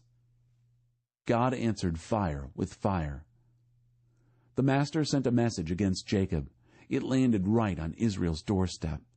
All the people soon heard the message, Ephraim and the citizens of Samaria. But they were a proud and arrogant bunch. They dismissed the message, saying, "Things aren't that bad. We can handle anything that comes. If our buildings are knocked down, we'll rebuild them bigger and finer. If our forests are cut down, we'll replant them with finer trees." So God incited their adversaries against them, stirred up their enemies to attack. From the east, Arameans. From the west, Philistines. They made hash of Israel. But even after that, he was still angry, his fist still raised, ready to hit them again. But the people paid no mind to him who hit them. They didn't seek God of the angel armies. So God hacked off Israel's head and tail, palm branch and reed, both on the same day. The big head elders were the head. The lying prophets were the tail. Those who were supposed to lead this people led them down blind alleys, and those who followed the leaders ended up lost and confused. That's why the master lost interest in the young men, had no feeling for their orphans and widows. All of them were godless and evil, talking filth and folly. And even after that, he was still angry, his fist still raised, ready to hit them again. Their wicked lives raged like an out-of-control fire, the kind that burns everything in its path. Trees and bushes, weeds and grasses, filling the skies with smoke. God of the angel armies answered fire with fire, set the whole country on fire, turned the people into consuming fires, consuming one another in their lusts. Appetites insatiable, stuffing and gorging themselves left and right with people and things. But still they starved. Not even their children were safe from their rapacious hunger. Manasseh ate Ephraim, and Ephraim Manasseh. And then the two ganged up against Judah. And after that, he was still angry, his fist still raised, ready to hit them again. Chapter 10. You who legislate evil. Doom to you who legislate evil, who make laws that make victims, laws that make misery for the poor, that rob my destitute people of dignity, exploiting defenseless widows, taking advantage of homeless children. What will you have to say on Judgment Day, when doomsday arrives out of the blue? Who will you get to help you? What good will your money do you? A sorry sight you'll be then, huddled with the prisoners, or just some corpses stacked in the street. Even after all this, God is still angry, his fists still raised, ready to hit them again. Doom to Assyria. Doom to Assyria, weapon of my anger. My wrath is a cudgel in his hands. I send him against a godless nation, against the people I'm angry with. I command him to strip them clean, rob them blind, and then push their faces in the mud and leave them. But Assyria has another agenda. He has something else in mind. He's out to destroy utterly, to stamp out as many nations as he can. Assyria says, "Aren't my commanders all kings? Can't they do whatever they like? Didn't I destroy Calno as well as Carchemish, Hamath as well as Arpad, level Samaria as I did Damascus? I've eliminated kingdoms full of gods, far more impressive than anything in Jerusalem and Samaria. So what's to keep me from destroying Jerusalem in the same way I destroyed Samaria and all her god idols? When the Master has finished dealing with Mount Zion and Jerusalem, he'll say, 'Now it's Assyria's turn. I'll punish the bragging arrogance of the king of Assyria, his high and mighty posturing, the way he goes around saying, I've done all this by myself. I know more than anyone. I've wiped out the boundaries of whole countries. I've walked in and taken anything I wanted. I charged in like a bull and toppled their kings from their thrones. I reached out my hand and took all that they treasured as easily as a boy taking a bird's eggs from a nest. Like a farmer gathering eggs from the henhouse, I gathered the world in my basket, and no one so much as fluttered a wing, or squawked, or even chirped. Does an axe take over from the one who swings it? Does a saw act more important than the sawyer? As if a shovel did its shoveling by using a ditch digger, as if a hammer used the carpenter to pound nails. Therefore, the Master, God of the angel armies, will send a debilitating disease on his robust Assyrian fighters. Under the canopy of God's bright glory, a fierce fire will break out. Israel's light will burst into a conflagration. The holy will explode into a firestorm, and in one day burn to cinders every last Assyrian thorn bush. God will destroy the splendid trees and lush gardens. The Assyrian body and soul will waste away to nothing, like a disease-ridden invalid. A child could count what's left of the trees on the fingers of his 2 hands. And on that day also, what's left of Israel, the ragtag survivors of Jacob, will no longer be fascinated by abusive, battering Assyria. They'll lean on God, the holy, yes, truly. The ragtag remnant, what's left of Jacob, will come back to the strong God. Your people Israel were once like the sand on the seashore, but only a scattered few will return. Destruction is ordered, brimming over with righteousness. For the Master, God of the angel armies, will finish here what he started all over the globe. Therefore, the Master, God of the angel armies, says, My dear, dear people who live in Zion, don't be terrorized by the Assyrians when they beat you with clubs and threaten you with rods like the Egyptians once did.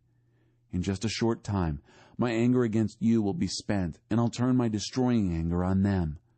I, God of the angel armies, will go after them with a cat-o'-nine tails and finish them off decisively, as Gideon downed Midian on the rock Oreb, as Moses turned the tables on Egypt. On that day, Assyria will be pulled off your back, and the yoke of slavery lifted from your neck. Assyria's on the move, up from Rimmon, on to Aiath, through Migron, with a bivouac at Michmash. They've crossed the pass, set camp at Geba for the night. Ramah trembles with fright. Gibeah of Saul has run off. Cry for help, daughter of Gallim. Listen to her, Laisha. Do something, Anathoth. Medina takes to the hills. The people of Gebim flee in panic. The enemy's soon at Nob, nearly there. Inside of the city he shakes his fist. At the mount of dear daughter Zion, the hill of Jerusalem. But now watch this. The Master, God of the angel armies, swings his axe and lops the branches, chops down the giant trees, lays flat the towering forest on the march. His axe will make toothpicks of that forest, that Lebanon-like army, reduced to kindling. Chapter 11. A green shoot from Jesse's stump. A green shoot will sprout from Jesse's stump. From his roots a budding branch. The life-giving Spirit of God will hover over him, the Spirit that brings wisdom and understanding, the Spirit that gives direction and builds strength, the Spirit that instills knowledge and fear of God. Fear of God will be all his joy and delight. He won't judge by appearances, won't decide on the basis of hearsay. He'll judge the needy by what is right, render decisions on earth's poor with justice. His words will bring everyone to awed attention. A mere breath from his lips will topple the wicked. Each morning he'll pull on sturdy work clothes and boots and build righteousness and faithfulness in the land. A living knowledge of God. The wolf will romp with the lamb. The leopard sleep with the kid. Calf and lion will eat from the same trough, and a little child will tend them. Cow and bear will graze the same pasture. Their calves and cubs grow up together, and the lion eats straw like the ox. The nursing child will crawl over rattlesnake dens, the toddler stick his hand down the hole of a serpent. Neither animal nor human will hurt or kill on my holy mountain.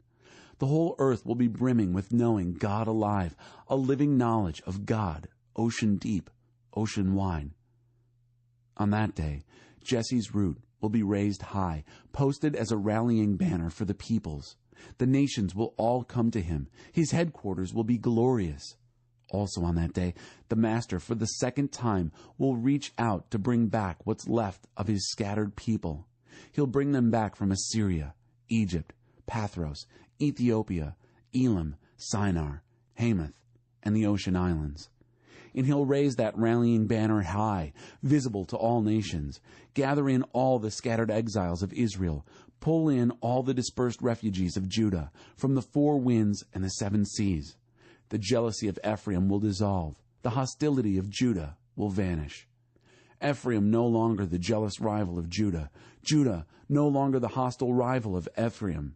Blood brothers united, they'll pounce on the Philistines in the west, join forces to plunder the people in the east. They'll attack Edom and Moab. The Ammonites will fall into line. God will once again dry up Egypt's Red Sea, making for an easy crossing. He'll send a blistering wind down on the great river Euphrates, reduce it to 7 mere trickles. None even need get their feet wet.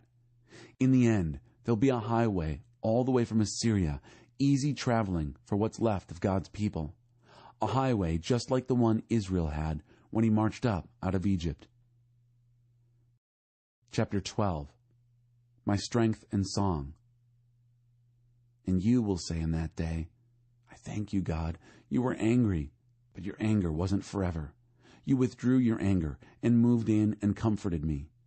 Yes, indeed, God is my salvation. I trust. I won't be afraid.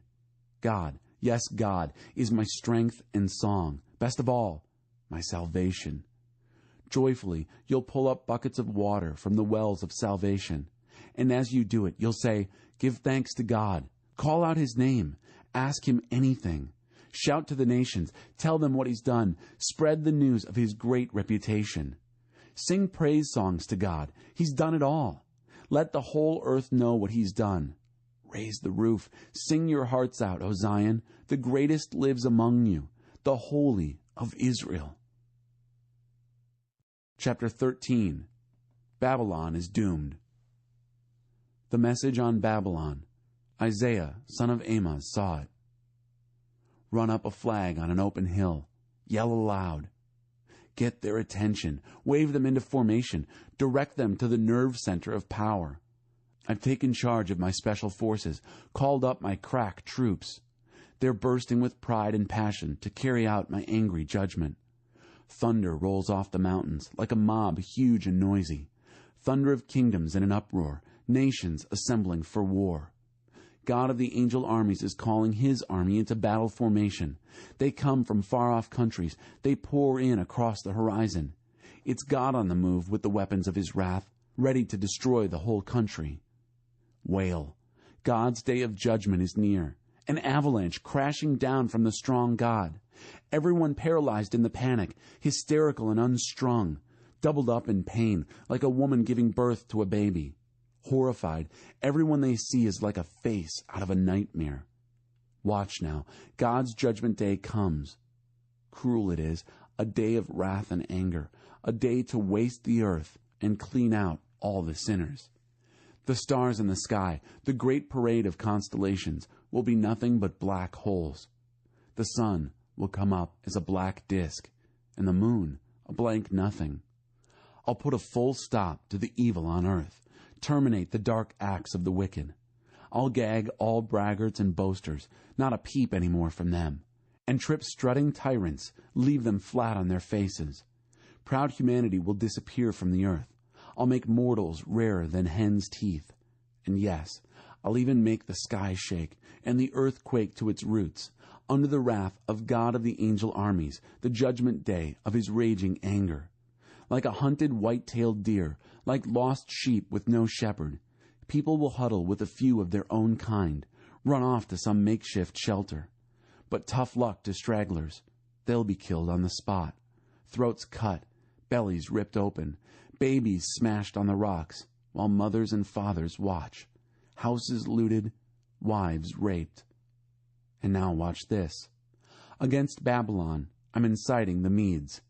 A ruthless bunch indifferent to bribes, the kind of brutality that no one can blunt. They massacre the young, wantonly kick and kill even babies. And Babylon, most glorious of all kingdoms, the pride and joy of Chaldeans, will end up smoking and stinking like Sodom. And yes, like Gomorrah, when God had finished with them. No one will live there anymore, generation after generation, a ghost town.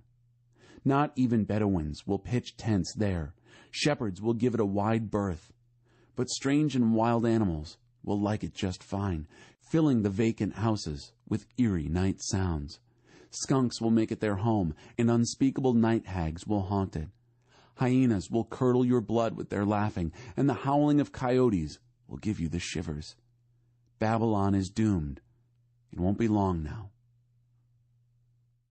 Chapter 14. Now you are nothing. But not so with Jacob. God will have compassion on Jacob. Once again, he'll choose Israel. He'll establish them in their own country. Outsiders will be attracted and throw their lot in with Jacob. The nations among whom they lived will actually escort them back home.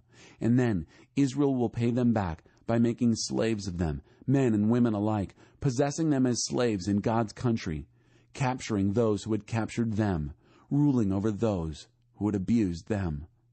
When God has given you time to recover from the abuse and trouble and harsh servitude that you had to endure, you can amuse yourselves by taking up this satire, a taunt against the king of Babylon. Can you believe it? The tyrant is gone. The tyranny is over. God has broken the rule of the wicked, the power of the bully rulers that crushed many people, a relentless reign of cruel outrage, established a violent rule of anger, rife with torture and persecution. And now it's over, the whole earth quietly at rest. Burst into song, make the rafters ring. Ponderosa pine trees are happy, giant Lebanon cedars are relieved, saying, since you've been cut down, there's no one around to cut us down. And the underworld dead are all excited, preparing to welcome you when you come. Getting ready to greet you are the ghostly dead, all the famous names of earth. All the buried kings of the nations will stand up on their thrones with well-prepared speeches, royal invitations to death. Now you are nothing as we are. Make yourselves at home with us dead folks. This is where your pomp and fine music led you, Babylon, to your underworld private chambers, a king-size mattress of maggots for repose, and a quilt of crawling worms for warmth. What a come down this, O Babylon, day star, son of dawn. Flat on your face in the underworld mud, you, famous for flattening nations. You said to yourself, I'll climb to heaven, I'll set my throne over the stars of God. I'll run the assembly of angels that meets on sacred Mount Zaphon. I'll climb to the top of the clouds, I'll take over as king of the universe. But you didn't make it, did you? Instead of climbing up, you came down. Down with the underground dead, down to the abyss of the pit. People will stare and muse. Can this be the one who terrorized Earth and its kingdoms, turned Earth to a moonscape, wasted its cities, shut up his prisoners to a living death? Other kings get a decent burial, honored with eulogies, and placed in a tomb. But you're dumped in a ditch, unburied, like a stray dog or cat, covered with rotting bodies, murdered and indigent corpses. Your dead body desecrated, mutilated, no state funeral for you. You've left your land in ruins, left a legacy of massacre. The progeny of your evil life will never be named. Oblivion. Get a place ready to slaughter the sons of the wicked and wipe out their father's line. Unthinkable that they should own a square foot of land or desecrate the face of the world with their cities. I will confront them, decree of God of the angel armies, and strip Babylon of name and survivors, children and grandchildren. God's decree. I'll make it a worthless swamp and give it as a prize to the hedgehog, and then I'll bulldoze it out of existence. Decree of God of the angel armies. Who could ever cancel such plans? God of the angel armies speaks. Exactly as I planned, it will happen. Following my blueprints, it will take shape. I will shatter the Assyrian who trespasses my land and stomp him into the dirt on my mountains. I will ban his taking and making of slaves and lift the weight of oppression from all shoulders. This is the plan, planned for the whole earth, and this is the hand that will do it, reaching into every nation. God of the angel armies has planned it. Who could ever cancel such plans? His is the hand that's reached out. Who could brush it aside? In the year King Ahaz died, this message came.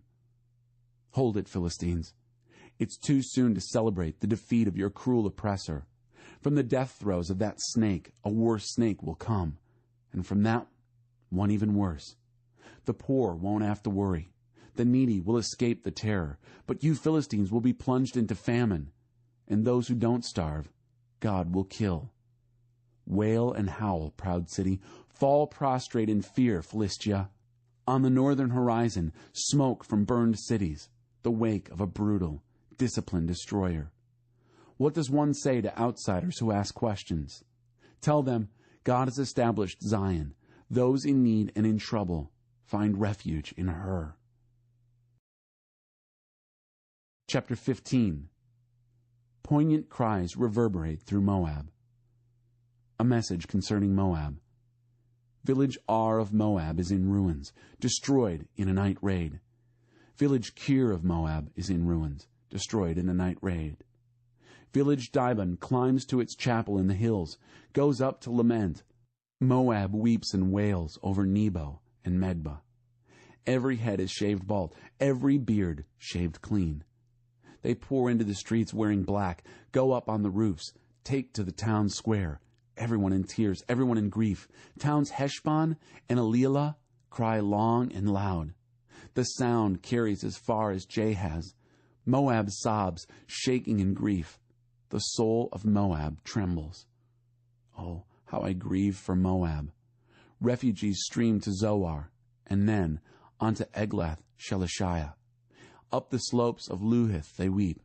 On the road to Horonaim they cry their loss. The springs of Nimrim are dried up, grass brown, buds stunted, nothing grows. They leave, carrying all their possessions on their backs, everything they own, making their way as best they can across Willow Creek to safety. Poignant cries reverberate all through Moab, gut-wrenching sobs as far as Eglaim, heart-racking sobs all the way to Bir Elam. The banks of the Dibon crest with blood, but God has worse in store for Dibon. a lion to finish off the fugitives, to clean up whoever's left in the land. Chapter 16. A new government in the David tradition. Dispatch a gift of lambs, says Moab, to the leaders in Jerusalem, lambs from Selah sent across the desert to buy the goodwill of Jerusalem. The towns and people of Moab are at a loss. New hatched birds knocked from the nest, fluttering helplessly. At the banks of the Arnon River, unable to cross. Tell us what to do. Help us out. Protect us. Hide us. Give the refugees from Moab sanctuary with you. Be a safe place for those on the run from the killing fields. When this is all over, Judah answers, the tyrant toppled, the killing at an end, all signs of these cruelties long gone. A new government of love will be established in the venerable David tradition. A ruler you can depend on will head this government. A ruler passionate for justice. A ruler quick to set things right. We've heard, everyone's heard, of Moab's pride, world famous for pride, arrogant, self-important, insufferable, full of hot air. So now let Moab lament for a change, with antiphonal mock laments from the neighbors. What a shame, how terrible. No more fine fruitcakes and Kir Hareseth candies. All those lush Heshbon fields dried up, the rich Sibmah vineyards withered. Foreign thugs have crushed and torn out the famous grapevines that once reached all the way to Jazer, right to the edge of the desert, ripped out the crops in every direction as far as the eye can see. I'll join the weeping. I'll weep right along with Jazer. Weep for the Sibmah vineyards. And yes, Heshbon and Elilah, I'll mingle my tears with your tears. The joyful shouting at harvest is gone. Instead of song and celebration, dead silence. No more boisterous laughter in the orchards. No more hearty work songs in the vineyards. Instead of the bustle and sound of good work in the fields, silence. Deathly and deadening silence. My heartstrings throb like harpstrings for Moab, my soul in sympathy for sad Kir Heres.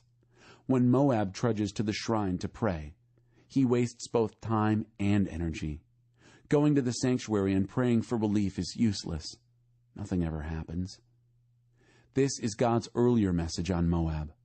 God's updated message is, in 3 years, no longer than the term of an enlisted soldier, Moab's impressive presence will be gone. That splendid hot air balloon will be punctured. And instead of a vigorous population, just a few shuffling bums, cadging handouts. Chapter 17. Damascus, a pile of dust and rubble. A message concerning Damascus. Watch this. Damascus, undone as a city, a pile of dust and rubble. Her towns emptied of people, the sheep and goats will move in and take over the towns as if they owned them, which they will. Not a sign of a fort is left in Ephraim, not a trace of government left in Damascus. What's left of Aram? The same as what's left of Israel. Not much. Decree of God of the angel armies. The day is coming. The day is coming when Jacob's robust splendor goes pale and his well-fed body turns skinny. The country will be left empty, picked clean as a field harvested by field hands. She'll be like a few stalks of barley left standing in the lush valley of Rephaim after harvest, or like the couple of ripe olives overlooked in the top of the olive tree, or the 4 or 5 apples that the pickers couldn't reach in the orchard. Decree of the God of Israel. Yes, the day is coming when people will notice the one who made them. Take a long, hard look at the Holy of Israel. They'll lose interest in all the stuff they've made, altars and monuments and rituals, their homemade, handmade religion, however impressive it is. And yes, the day is coming when their fortress cities will be abandoned, the very same cities that the Hivites and Amorites abandoned when Israel invaded, and the country will be empty, desolate. You have forgotten God. And why? Because you have forgotten God, your salvation, not remembered your rock of refuge. And so, even though you are very religious, planting all sorts of bushes and herbs and trees to honor and influence your fertility gods, and even though you make them grow so well, bursting with buds and sprouts and blossoms. Nothing will come of them. Instead of a harvest, you'll get nothing but grief and pain. Pain, pain. Oh my. Thunder. A thundering herd of people. Thunder like the crashing of ocean waves. Nations roaring, roaring, like the roar of a massive waterfall. Roaring like a deafening Niagara. But God will silence them with a word. And then He'll blow them away like dead leaves off a tree, like down from a thistle. At bedtime, terror fills the air. By morning, it's gone. Not a sign of it anywhere. This is what happens to those who would ruin us. This is the fate of those out to get us. Chapter 18. People mighty and merciless. Doomed to the land of flies and mosquitoes, beyond the Ethiopian rivers, shipping emissaries all over the world, down rivers and across seas. Go, swift messengers, go to this people tall and handsome, this people held in respect everywhere, this people mighty and merciless, from the land crisscrossed with rivers. Everybody everywhere, all earth dwellers. When you see a flag flying on the mountain, look. When you hear the trumpet blown, listen. For here's what God told me.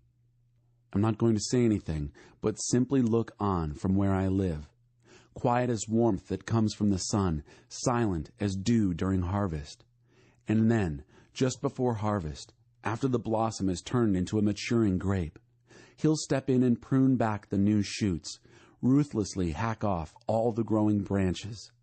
He'll leave them piled on the ground for birds and animals to feed on, fodder for the summering birds, fodder for the wintering animals. Then tribute will be brought to the God of the angel armies, brought from this people tall and handsome, this people once held in respect everywhere, this people once mighty and merciless. From the land crisscrossed with rivers to Mount Zion, God's place. Chapter 19. Anarchy and chaos and killing. A message concerning Egypt. Watch this. God riding on a fast-moving cloud, moving in on Egypt. The god idols of Egypt shudder and shake. Egyptians paralyzed by panic. God says, I'll make Egyptian fight Egyptian, brother fight brother, neighbor fight neighbor, city fight city, kingdom fight kingdom, anarchy and chaos and killing. I'll knock the wind out of the Egyptians. They won't know coming from going. They'll go to their god idols for answers. They'll conjure ghosts and hold seances, desperate for answers. But I'll turn the Egyptians over to a tyrant most cruel. I'll put them under the rule of a mean, merciless king. Decree of the Master, God of the angel armies. The river Nile will dry up, the riverbed baked dry in the sun. The canals will become stagnant and stink, every stream touching the Nile dry up.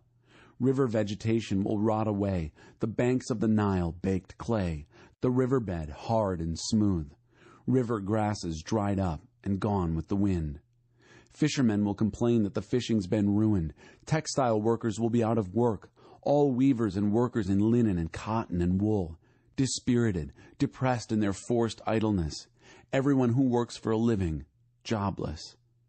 The princes of Zoan are fools, the advisors of Pharaoh stupid. How could any of you dare tell Pharaoh, trust me, I'm wise, I know what's going on. Why, I'm descended from the old wisdom of Egypt. There's not a wise man or woman left in the country. If there were, one of them would tell you what God of the angel armies has in mind for Egypt. As it is, the princes of Zoan are all fools, and the princes of Memphis, dunces. The honored pillars of your society have led Egypt into detours and dead ends. God has scrambled their brains. Egypt's become a falling down in his own vomit drunk.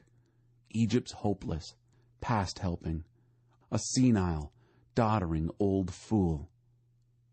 On that day, Egyptians will be like hysterical schoolgirls, screaming at the first hint of action from God of the angel armies. Little Judah will strike terror in Egyptians. Say Judah to an Egyptian and see panic.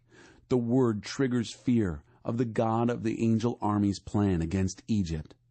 On that day, more than one city in Egypt will learn to speak the language of faith and promise to follow God of the angel armies. One of these cities will be honored with the title City of the Sun. On that day, there will be a place of worship to God in the center of Egypt and a monument to God at its border. It will show how the God of the angel armies has helped the Egyptians. When they cry out in prayer to God because of oppressors, He'll send them help, a Savior who will keep them safe and take care of them. God will openly show Himself to the Egyptians, and they'll get to know Him on that day. They'll worship Him seriously with sacrifices and burnt offerings. They'll make vows and keep them. God will wound Egypt, first hit and then heal. Egypt will come back to God, and God will listen to their prayers and heal them from head to toe. On that day, there will be a highway all the way from Egypt to Assyria. Assyrians will have free range in Egypt, and Egyptians in Assyria. No longer rivals, they'll worship together, Egyptians and Assyrians. On that day, Israel will take its place alongside Egypt and Assyria, sharing the blessing from the center. God of the angel armies, who blessed Israel, will generously bless them all. Blessed be Egypt, my people. Blessed be Assyria, work of my hands. Blessed be Israel, my heritage. Chapter 20. Exposed to mockery and jeers. In the year the field commander, sent by King Sargon of Assyria, came to Ashdod and fought and took it, God told Isaiah, son of Amoz, "Go, take off your clothes and sandals." And Isaiah did it, going about naked and barefooted. Then God said, "Just as my servant Isaiah has walked around town naked and barefooted for 3 years, as a warning sign to Egypt and Ethiopia, so the king of Assyria is going to come and take the Egyptians as captives and the Ethiopians as exiles. He'll take young and old alike and march them out there naked and barefooted, exposed to mockery and jeers, the bared buttocks of Egypt on parade. Everyone who has put hope in Ethiopia and expected help from Egypt will be thrown into confusion. Everyone who lives along this coast will say, 'Look at them, naked and barefooted, shuffling off to exile. And we thought they were our best hope, that they'd rescue us from the king of Assyria. Now what's going to happen to us? How are we going to get out of this?'" Chapter 21. The Betrayer Betrayed. A message concerning the desert at the sea. As tempests drive through the Negev desert, coming out of the desert, that terror-filled place, a hard vision is given me. The betrayer betrayed, the plunderer plundered. Attack, Elam. Lay siege, Media.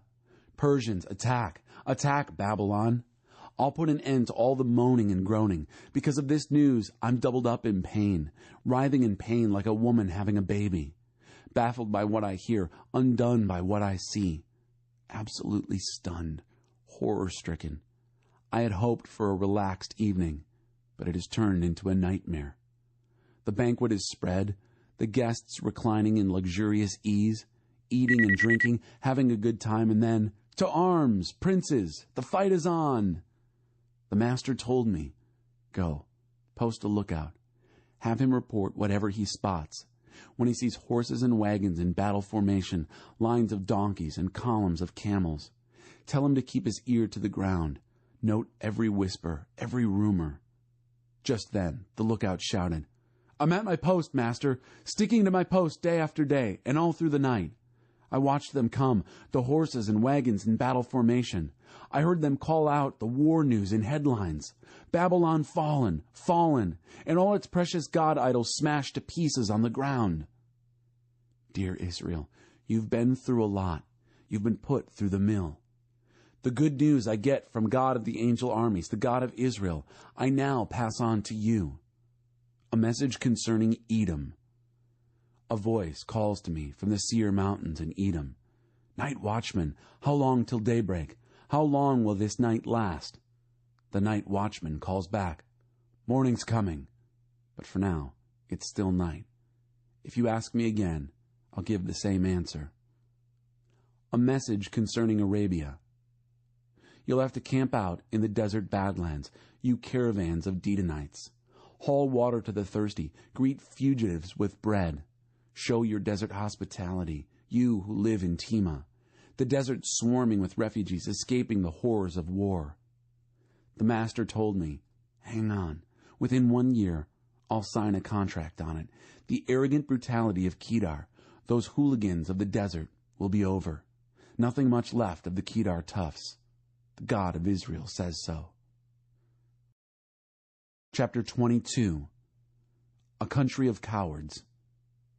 A message concerning the Valley of Vision. What's going on here anyway? All this partying and noise-making, shouting and cheering in the streets, the city noisy with celebrations.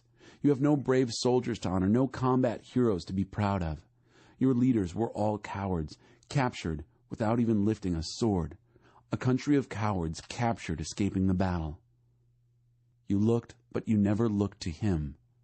In the midst of the shouting, I said, let me alone. Let me grieve by myself. Don't tell me it's going to be all right. These people are doomed. It's not all right.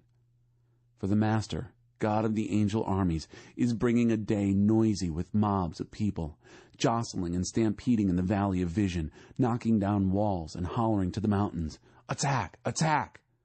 Old enemies Elam and Kir arrive armed to the teeth, weapons and chariots and cavalry. Your fine valleys are noisy with war, chariots and cavalry charging this way and that.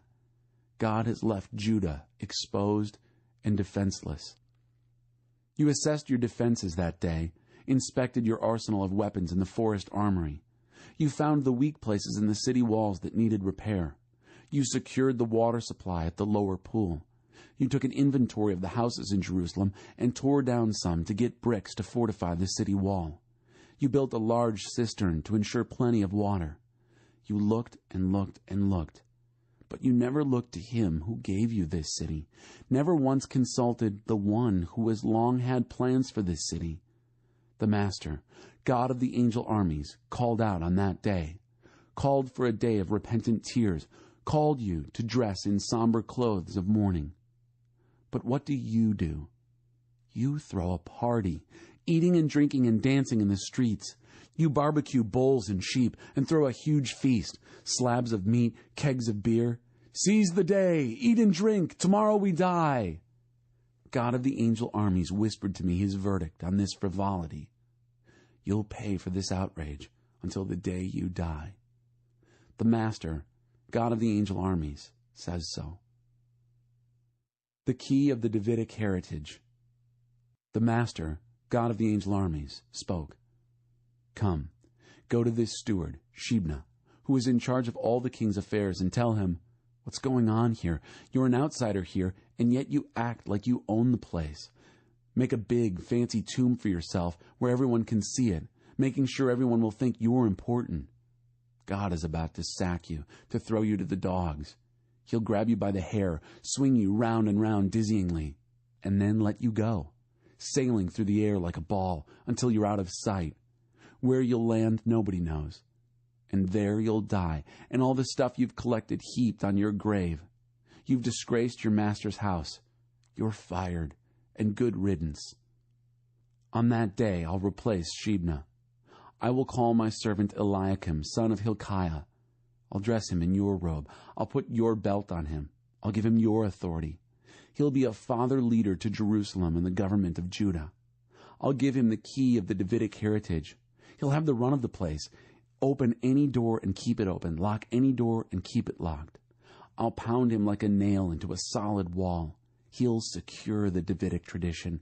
Everything will hang on him, not only the fate of Davidic descendants, but also the detailed daily operations of the house, including cups and cutlery.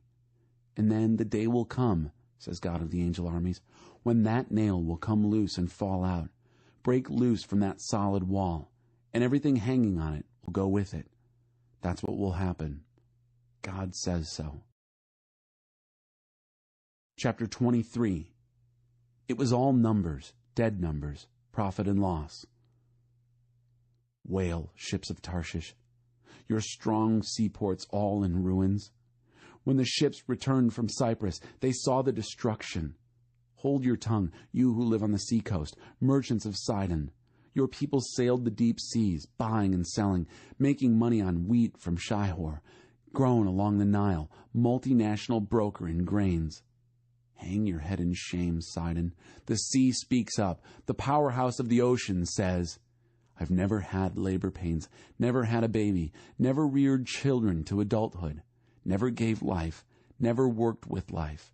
It was all numbers, dead numbers, profit and loss. When Egypt gets the report on Tyre, what wailing, what wringing of hands. Nothing left here to be proud of.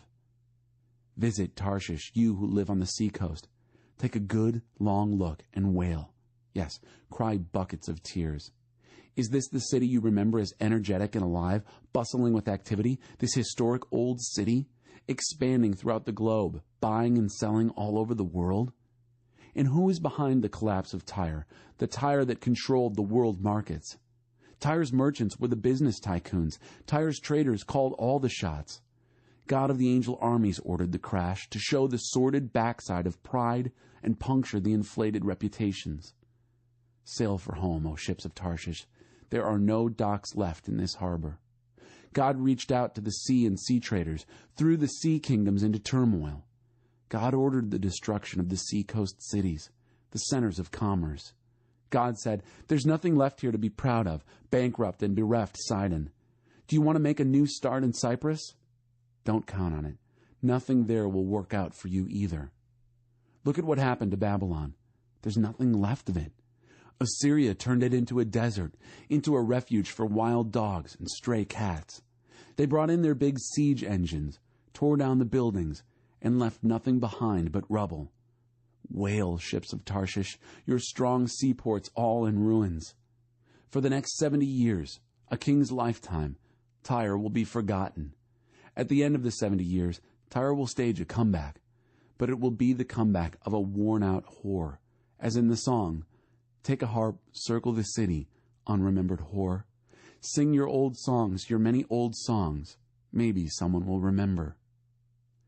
At the end of the 70 years, God will look in on Tyre.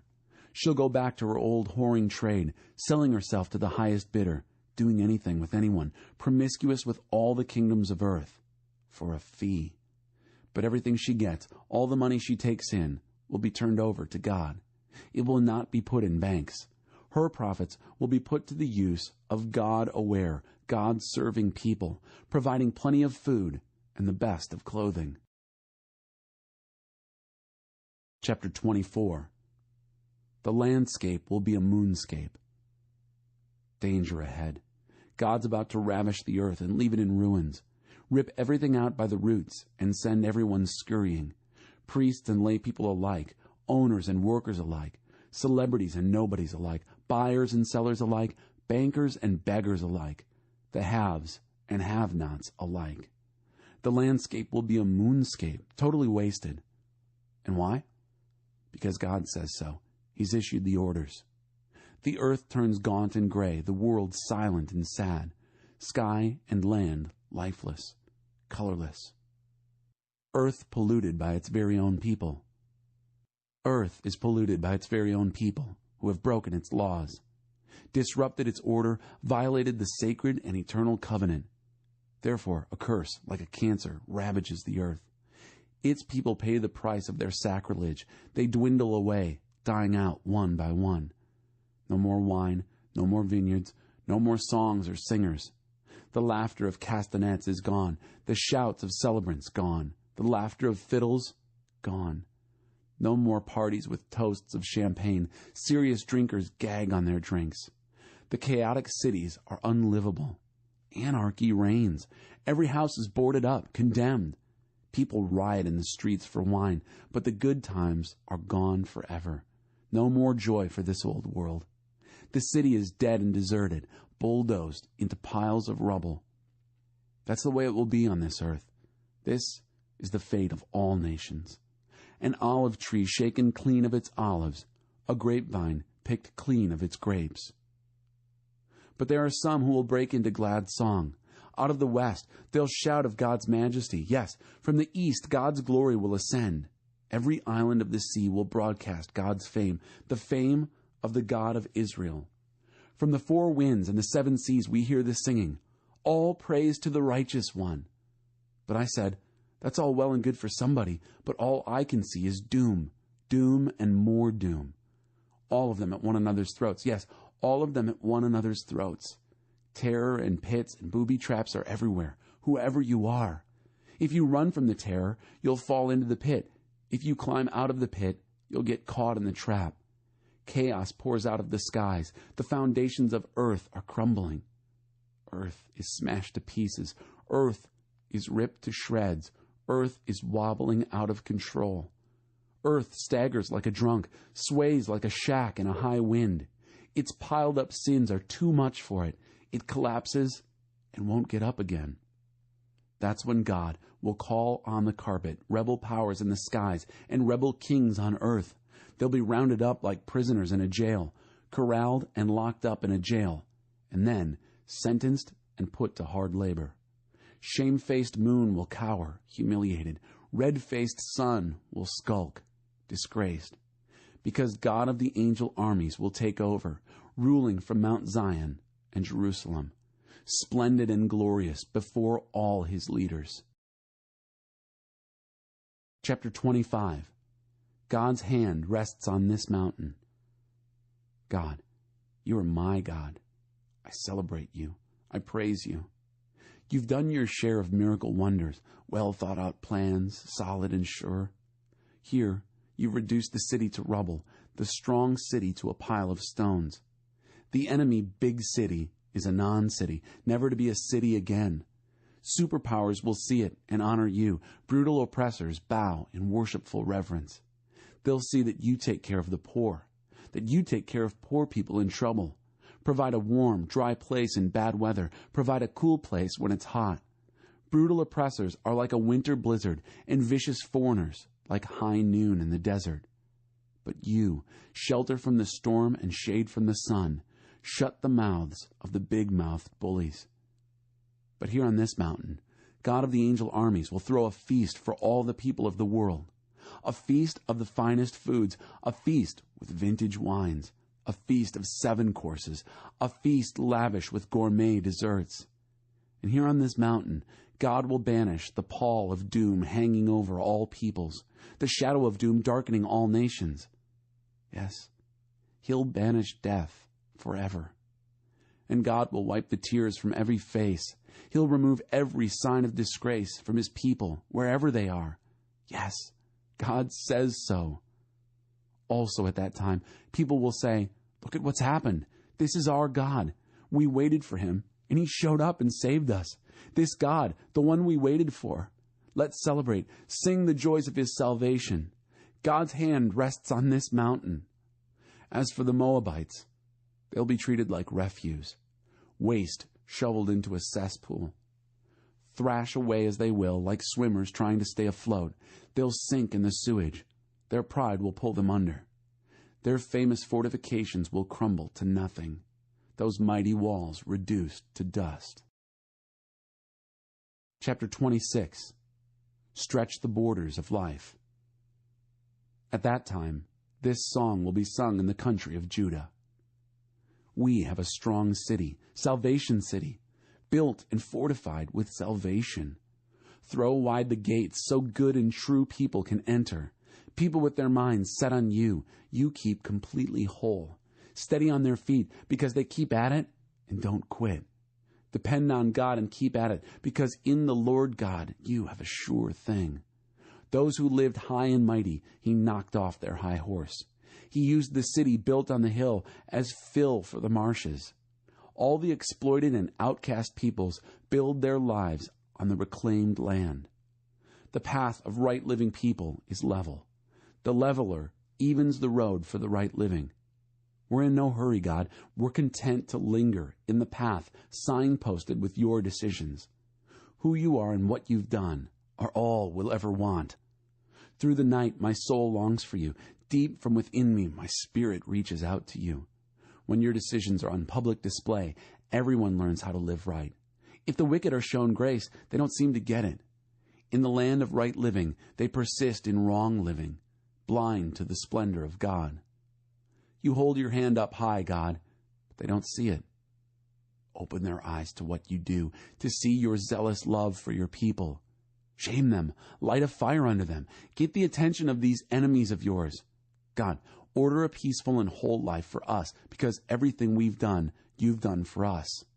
Oh God, our God, we've had other masters rule us, but you're the only master we've ever known.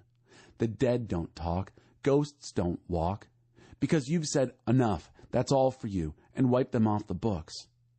But the living you make larger than life. The more life you give, the more glory you display, and stretch the borders to accommodate more living. Oh God, they begged you for help when they were in trouble, when your discipline was so heavy they could barely whisper a prayer. Like a woman having a baby, writhing in distress, screaming her pain as the baby is being born. That's how we were because of you, oh God. We were pregnant full term. We writhed in labor, but bore no baby. We gave birth to wind. Nothing came of our labor. We produced nothing living. We couldn't save the world. But friends, your dead will live. Your corpses will get to their feet. All you dead and buried, wake up, sing. Your dew is morning dew, catching the first rays of sun, the earth bursting with life, giving birth to the dead. Come, my people, go home and shut yourselves in. Go into seclusion for a while until the punishing wrath is past. Because God is sure to come from his place to punish the wrong of the people on earth. Earth itself will point out the bloodstains. It will show where the murdered have been hidden away. Chapter 27. Selected grain by grain. At that time, God will unsheath his sword, his merciless, massive, mighty sword. He'll punish the serpent Leviathan as it flees, the serpent Leviathan thrashing in flight. He'll kill that old dragon that lives in the sea. At that same time, a fine vineyard will appear. There's something to sing about. I, God, tend it. I keep it well watered. I keep careful watch over it so that no one can damage it. I'm not angry. I care. Even if it gives me thistles and thorn bushes, I'll just pull them out and burn them up. Let that vine cling to me for safety. Let it find a good and whole life with me. Let it hold on for a good and whole life. The days are coming when Jacob shall put down roots, Israel blossom and grow fresh branches, and fill the world with its fruit. Has God knocked them to the ground as he knocked down those who hit them? Oh no. Were they killed as their killers were killed? Again, no. He was hard on them, all right. The exile was a harsh sentence. He blew them away on a fierce blast of wind. But the good news is that through this experience, Jacob's guilt was taken away. The evidence that his sin is removed will be this. He will tear down the alien altars, take them apart stone by stone, and then crush the stones into gravel and clean out all the sex and religion shrines. For there's nothing left of that pretentious grandeur. Nobody lives there anymore. It's unlivable.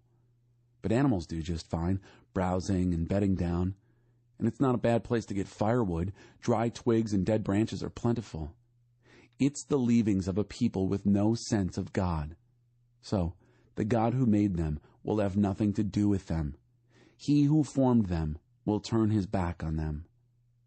At that time, God will thresh from the river Euphrates to the brook of Egypt, and you, people of Israel, will be selected grain by grain.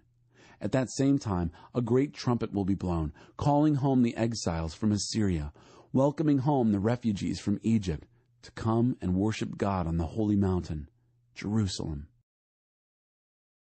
Chapter 28. God will speak in baby talk.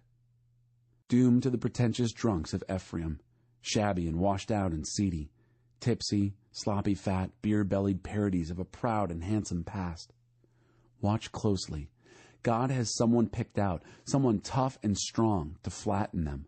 Like a hailstorm, like a hurricane, like a flash flood, one-handed, he'll throw them to the ground. Samaria, the party hat on Israel's head, will be knocked off with one blow. It will disappear quicker than a piece of meat tossed to a dog. At that time, God of the angel armies will be the beautiful crown on the head of what's left of his people. Energy and insights of justice to those who guide and decide. Strength and prowess to those who guard and protect. These also, the priest and prophet, stagger from drink, weaving, falling down drunks. Besotted with wine and whiskey, can't see straight, can't talk sense. Every table is covered with vomit. They live in vomit. Is that so? And who do you think you are to teach us? Who are you to lord it over us? We're not babies in diapers to be talked down to by such as you. Da, da, da, da, blah, blah, blah, blah. That's a good little girl. That's a good little boy. But that's exactly how you will be addressed. God will speak to this people in baby talk, one syllable at a time, and he'll do it through foreign oppressors. He said before, this is the time and place to rest, to give rest to the weary. This is the place to lay down your burden. But they won't listen. So God will start over with the simple basics and address them in baby talk, one syllable at a time. Da, da, da, da, blah, blah, blah, blah. That's a good little girl. That's a good little boy. And like toddlers, they will get up and fall down, get bruised and confused and lost. Now listen to God's message, you scoffers, you who rule this people in Jerusalem. You say, we've taken out good life insurance. We've hedged all our bets, covered all our bases. No disaster can touch us. We've thought of everything. We're advised by the experts. We're set. The meaning of the stone. But the Master, God, has something to say to this. Watch closely. I'm laying a foundation in Zion, a solid granite foundation, squared and true. And this is the meaning of the stone. A trusting life won't topple. I'll make justice the measuring stick, and righteousness the plumb line for the building. A hailstorm will knock down the shantytown of lies, and a flash flood will wash out the rubble. Then you'll see that your precious life insurance policy wasn't worth the paper it was written on. Your careful precautions against death were a pack of illusions and lies. When the disaster happens, you'll be crushed by it. Every time disaster comes, you'll be in on it. Disaster in the morning, disaster at night. Every report of disaster will send you cowering in terror. There will be no place where you can rest, nothing to hide under. God will rise to full stature, raging as he did long ago on Mount Perazim, and in the valley of Gibeon against the Philistines. But this time, it's against you. Hard to believe, but true. Not what you'd expect, but it's coming. Sober up, friends, and don't scoff. Scoffing will just make it worse. I've heard the orders issued for destruction, orders from God of the angel armies, ending up in an international disaster. Listen to me now. Give me your closest attention. Do farmers plow and do nothing but plow? Or harrow and do nothing but harrow? After they've prepared the ground, don't they plant? Don't they scatter dill and spread cumin? Plant wheat and barley in the fields and raspberries along the borders? They know exactly what to do and when to do it. Their God is their teacher. And at the harvest, the delicate herbs and spices, the dill and cumin, are treated delicately. On the other hand, wheat is threshed and milled, but still not endlessly. The farmer knows how to treat each kind of grain. He's learned it all from God of the angel armies, who knows everything about when and how and where. Chapter 29. Blind yourselves so that you see nothing. Doom, Ariel. Ariel, the city where David set camp. Let the years add up. Let the festivals run their cycles. But I'm not letting up on Jerusalem. The moaning and groaning will continue. Jerusalem, to me, is an Ariel. Like David, I'll set up camp against you. I'll set siege, build towers, bring in siege engines, build siege ramps. Driven into the ground, you'll speak. You'll mumble words from the dirt. Your voice from the ground, like the muttering of a ghost. Your speech will whisper from the dust. But it will be your enemies who are beaten to dust. The mob of tyrants who will be blown away like chaff. Because, surprise, as if out of nowhere, a visit from God of the angel armies, with thunderclaps, earthquakes, and ear-splitting noise, backed up by hurricanes, tornadoes, and lightning strikes, and the mob of enemies at war with Ariel. All who trouble and hassle and torment her will turn out to be a bad dream, a nightmare, like a hungry man dreaming he's eating steak and wakes up hungry as ever, like a thirsty woman dreaming she's drinking iced tea and wakes up thirsty as ever. So that mob of nations at war against Mount Zion will wake up and find they haven't shot an arrow, haven't killed a single soul. Drug yourselves so you feel nothing. Blind yourselves so you see nothing. Get drunk, but not on wine. Black out, but not from whiskey. For God has rocked you into a deep, deep sleep. Put the discerning prophets to sleep. Put the far-sighted seers to sleep. You have everything backwards. What you've been shown here is somewhat like a letter in a sealed envelope. If you give it to someone who can read and tell her, read this, she'll say, I can't, the envelope is sealed. And if you give it to someone who can't read and tell him, read this, he'll say, I can't read. The master said, these people make a big show of saying the right thing, but their hearts aren't in it. Because they act like they're worshiping me, but don't mean it. I'm going to step in and shock them awake, astonish them, stand them on their ears. The wise ones who had it all figured out will be exposed as fools. The smart people who thought they knew everything will turn out to know nothing. Doom to you. You pretend to have the inside track. You shut God out and work behind the scenes, plotting the future as if you knew everything, acting mysterious, never showing your hand. You have everything backwards. You treat the potter as a lump of clay. Does a book say to its author, he didn't write a word of me? Does a meal say to the woman who cooked it, she had nothing to do with this? And then, before you know it, and without you having anything to do with it, wasted Lebanon will be transformed into lush gardens, and Mount Carmel reforested. At that time, the deaf will hear word for word what's been written. After a lifetime in the dark, the blind will see. The cast-offs of society will be laughing and dancing in God, the down-and-outs shouting praise to the Holy of Israel. For there'll be no more gangs on the street. Cynical scoffers will be an extinct species. Those who never missed a chance to hurt or demean will never be heard of again. Gone the people who corrupted the courts. Gone the people who cheated the poor. Gone the people who victimized the innocent. And finally this, God's message for the family of Jacob, the same God who redeemed Abraham. No longer will Jacob hang his head in shame, no longer grow gaunt and pale with waiting. For he's going to see his children, my personal gift to him, lots of children. And these children will honor me by living holy lives. In holy worship, they'll honor the Holy One of Jacob and stand in holy awe of the God of Israel.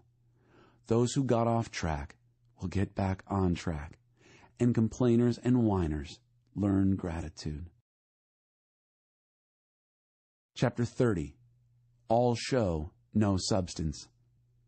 Doom, rebel children, God's decree. You make plans, but not mine.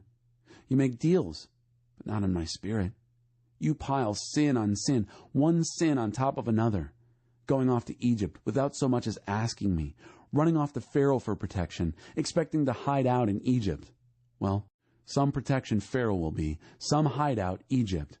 They look big and important, true, with officials strategically established in Zoan in the north and Hanes in the south. But there's nothing to them. Anyone stupid enough to trust them will end up looking stupid. All show, no substance, an embarrassing farce. And this note on the animals of the Negev, encountered on the road to Egypt. A most dangerous, treacherous route, menaced by lions and deadly snakes. And you're going to lug all your stuff down there? Your donkeys and camels loaded down with bribes? Thinking you can buy protection from that hollow farce of a nation? Egypt is all show, no substance. My name for her is Toothless Dragon. This is a rebel generation. So, go now and write all this down. Put it in a book so that the record will be there to instruct the coming generations. Because this is a rebel generation, a people who lie, a people unwilling to listen to anything God tells them. They tell their spiritual leaders, don't bother us with irrelevancies. They tell their preachers, don't waste our time on impracticalities. Tell us what makes us feel better. Don't bore us with obsolete religion. That stuff means nothing to us. Quit hounding us with the Holy of Israel. Therefore, the Holy of Israel says this, because you scorn this message, preferring to live by injustice and shape your lives on lies, this perverse way of life will be like a towering, badly built wall that slowly tilts and shifts, and then one day, without warning, collapses. Smashed to bits like a piece of pottery, smashed beyond recognition or repair. Useless, a pile of debris to be swept up and thrown in the trash. God takes the time to do everything right. God, the Master, the Holy of Israel, has this solemn counsel. Your salvation requires you to turn back to me and stop your silly efforts to save yourselves. Your strength will come from settling down in complete dependence on me, the very thing you've been unwilling to do. You've said, nothing doing. We'll rush off on horseback. You'll rush off all right, just not far enough. You've said, we'll ride off on fast horses. Do you think your pursuers ride old nags? Think again. 1,000 of you will scatter before one attacker. Before a mere 5, you'll all run off. There'll be nothing left of you. A flagpole on a hill with no flag. A signpost on a roadside with the sign torn off. But God's not finished. He's waiting around to be gracious to you. He's gathering strength to show mercy to you. God takes the time to do everything right. Everything. Those who wait around for him are the lucky ones. Oh yes, people of Zion, citizens of Jerusalem, your time of tears is over. Cry for help, and you'll find its grace and more grace. The moment he hears, he'll answer. Just as the Master kept you alive during the hard times, he'll keep your teacher alive and present among you. Your teacher will be right there, local and on the job, urging you on whenever you wander left or right. This is the right road. Walk down this road. You'll scrap your expensive and fashionable God images. You'll throw them in the trash as so much garbage, saying, good riddance. God will provide rain for the seeds you sow. The grain that grows will be abundant. Your cattle will range far and wide. Oblivious to war and earthquake, the oxen and donkeys you use for hauling and plowing will be fed well near running brooks that flow freely from mountains and hills. Better yet, on the day God heals his people of the wounds and bruises from the time of punishment, moonlight will flare into sunlight, and sunlight, like a whole week of sunshine at once, will flood the land. Look, God's on his way, and from a long way off, smoking with anger, immense as he comes into view, words steaming from his mouth, searing, indicting words. A torrent of words, a flash flood of words, sweeping everyone into the vortex of his words. He'll shake down the nations in a sieve of destruction, herd them into a dead end. But you will sing.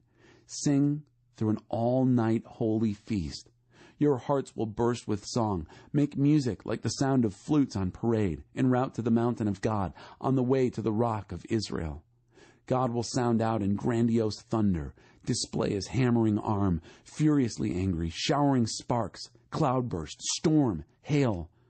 Oh yes, at God's thunder, Assyria will cower under the clubbing. Every blow God lands on them with his club is in time to the music of drums and pipes. God in all-out two-fisted battle, fighting against them. Topheth's fierce fires are well prepared, ready for the Assyrian king. The Topheth furnace is deep and wide, well stoked with hot burning wood. God's breath, like a river of burning pitch, starts the fire. Chapter 31. Impressed by military mathematics. Doom to those who go off to Egypt, thinking that horses can help them. Impressed by military mathematics, awed by sheer numbers of chariots and riders. And to the Holy of Israel, not even a glance, not so much as a prayer to God. Still, he must be reckoned with. A most wise God who knows what he's doing.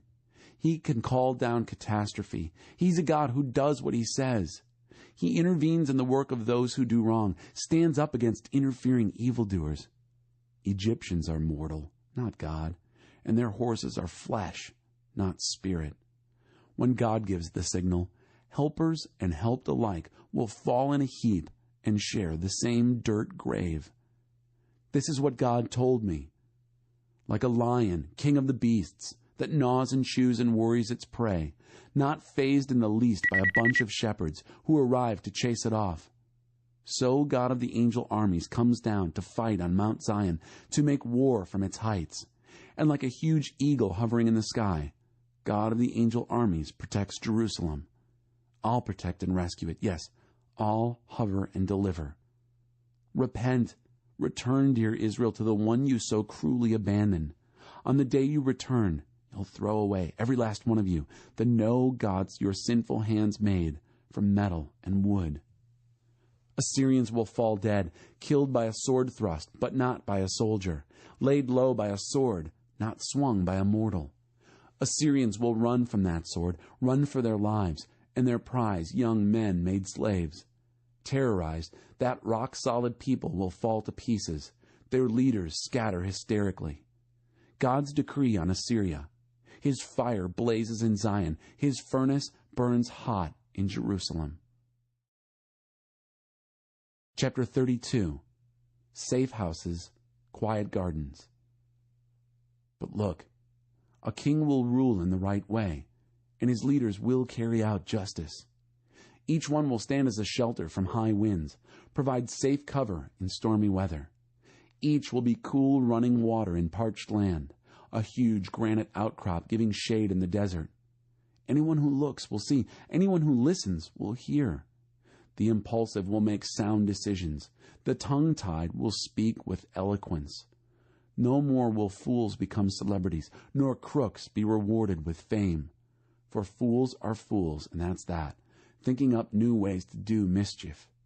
They leave a wake of wrecked lives and lies about God, turning their backs on the homeless, hungry, ignoring those dying of thirst in the streets. And the crooks? Underhanded sneaks they are, inventive in sin and scandal, exploiting the poor with scams and lies, unmoved by the victimized poor. But those who are noble make noble plans and stand for what is noble. Take your stand, indolent women. Listen to me. Indulgent, indolent women. Listen closely to what I have to say. In just a little over a year from now, you'll be shaken out of your lazy lives. The grape harvest will fail, and there'll be no fruit on the trees. Oh, tremble, you indolent women. Get serious, you pampered dolls. Strip down and discard your silk fineries. Put on funeral clothes. Shed honest tears for the lost harvest, the failed vintage. Weep for my people's gardens and farms that grow nothing but thistles and thorn bushes. Cry tears, real tears, for the happy homes no longer happy, the merry city no longer merry. The royal palace is deserted, the bustling city quiet as a morgue, the emptied parks and playgrounds taken over by wild animals, delighted with their new home. Yes, weep and grieve until the Spirit is poured down on us from above, and the Badlands desert grows crops, and the fertile fields become forests. Justice will move into the Badlands desert. Right will build a home in the fertile field. And where there's right, there'll be peace, and the progeny of right, quiet lives, and endless trust. My people will live in a peaceful neighborhood, in safe houses, in quiet gardens. The forest of your pride will be clear-cut, the city showing off your power leveled. But you will enjoy a blessed life, planting well-watered fields and gardens, with your farm animals grazing freely. Chapter 33. The ground under our feet mourns. Doom to you, destroyer, not yet destroyed, and doom to you, betrayer, not yet betrayed. When you finish destroying, your turn will come, destroyed. When you quit betraying, your turn will come, betrayed. God, treat us kindly. You're our only hope. First thing in the morning, be there for us. When things go bad, help us out. You spoke in thunder and everyone ran. You showed up and nations scattered. Your people, for a change, got in on the loot, picking the field clean of the enemy's spoils. God is supremely esteemed. His center holds. Zion brims over with all that is just and right. God keeps your days stable and secure, salvation, wisdom, and knowledge in surplus.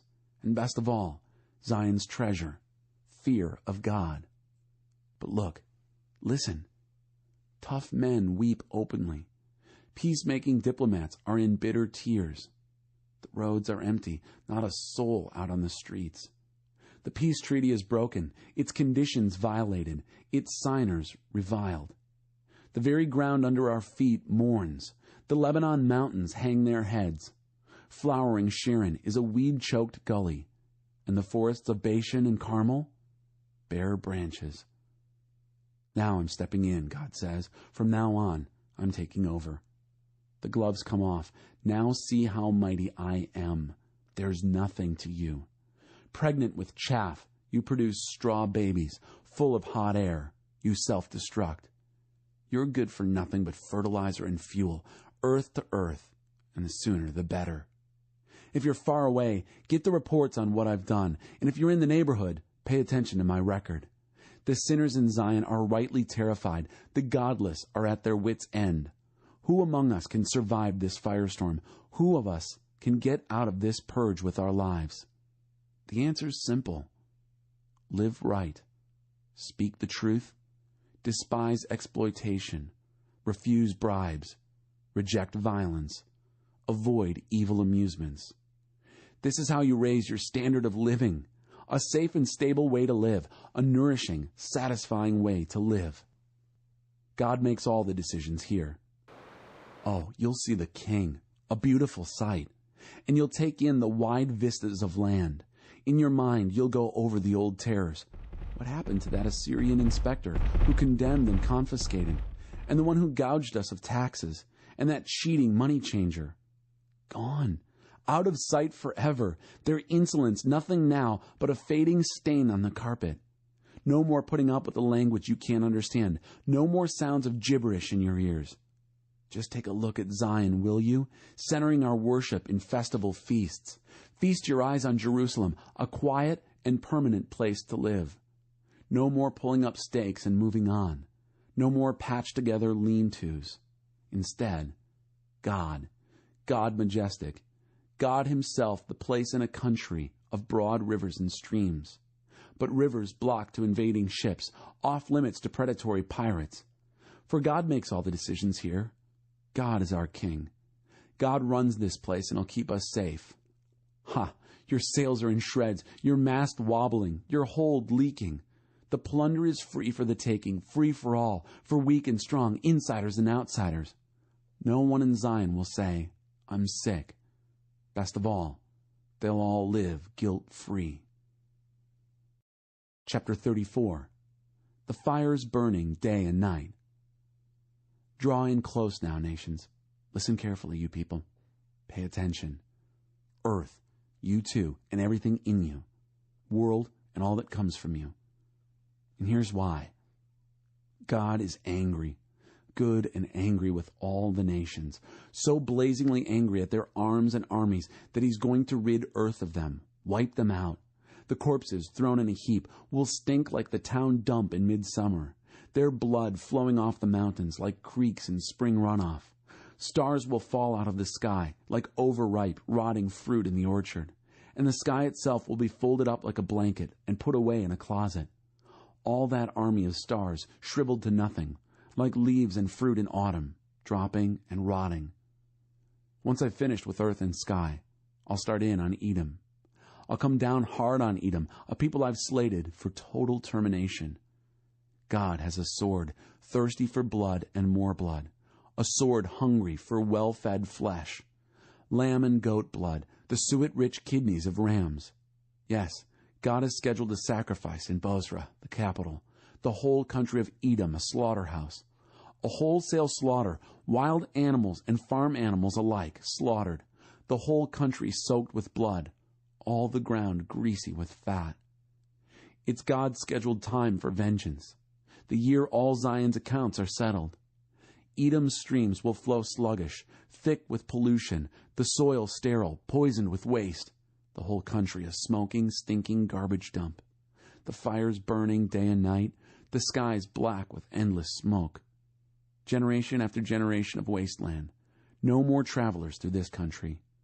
Vultures and skunks will police the streets. Owls and crows will feel at home there. God will reverse creation. Chaos. He will cancel fertility. Emptiness. Leaders will have no one to lead. They'll name it No Kingdom there. A country where all kings and princes are unemployed. Thistles will take over, covering the castles, fortresses conquered by weeds and thorn bushes. Wild dogs will prowl the ruins. Ostriches have the run of the place. Wildcats and hyenas will hunt together. Demons and devils dance through the night. The night demon Lilith, evil and rapacious, will establish permanent quarters. Scavenging carrion birds will breed and brood. Infestations of ominous evil. Get and read God's book. None of this is going away, this breeding, brooding evil. God has personally commanded it all. His Spirit set it in motion. God has assigned them their place, decreed their fate in detail. This is permanent, generation after generation, the same old thing. Chapter 35. The voiceless break into song. Wilderness and desert will sing joyously. The Badlands will celebrate and flower, like the crocus in spring bursting into blossom, a symphony of song and color. Mountain glories of Lebanon, a gift. Awesome Carmel, stunning Sharon, gifts. God's resplendent glory, fully on display. God awesome, God majestic. Energize the limp hands, strengthen the rubbery knees. Tell fearful souls, courage, take heart. God is here, right here, on his way to put things right and redress all wrongs. He's on his way. He'll save you. Blind eyes will be opened, deaf ears unstopped. Lame men and women will leap like deer. The voiceless break into song. Springs of water will burst out in the wilderness. Streams flow in the desert. Hot sands will become a cool oasis. Thirsty ground, a splashing fountain. Even lowly jackals will have water to drink, and barren grasslands flourish richly. There will be a highway called the Holy Road. No one rude or rebellious is permitted on this road. It's for God's people exclusively. Impossible to get lost on this road. Not even fools can get lost on it. No lions on this road, no dangerous wild animals.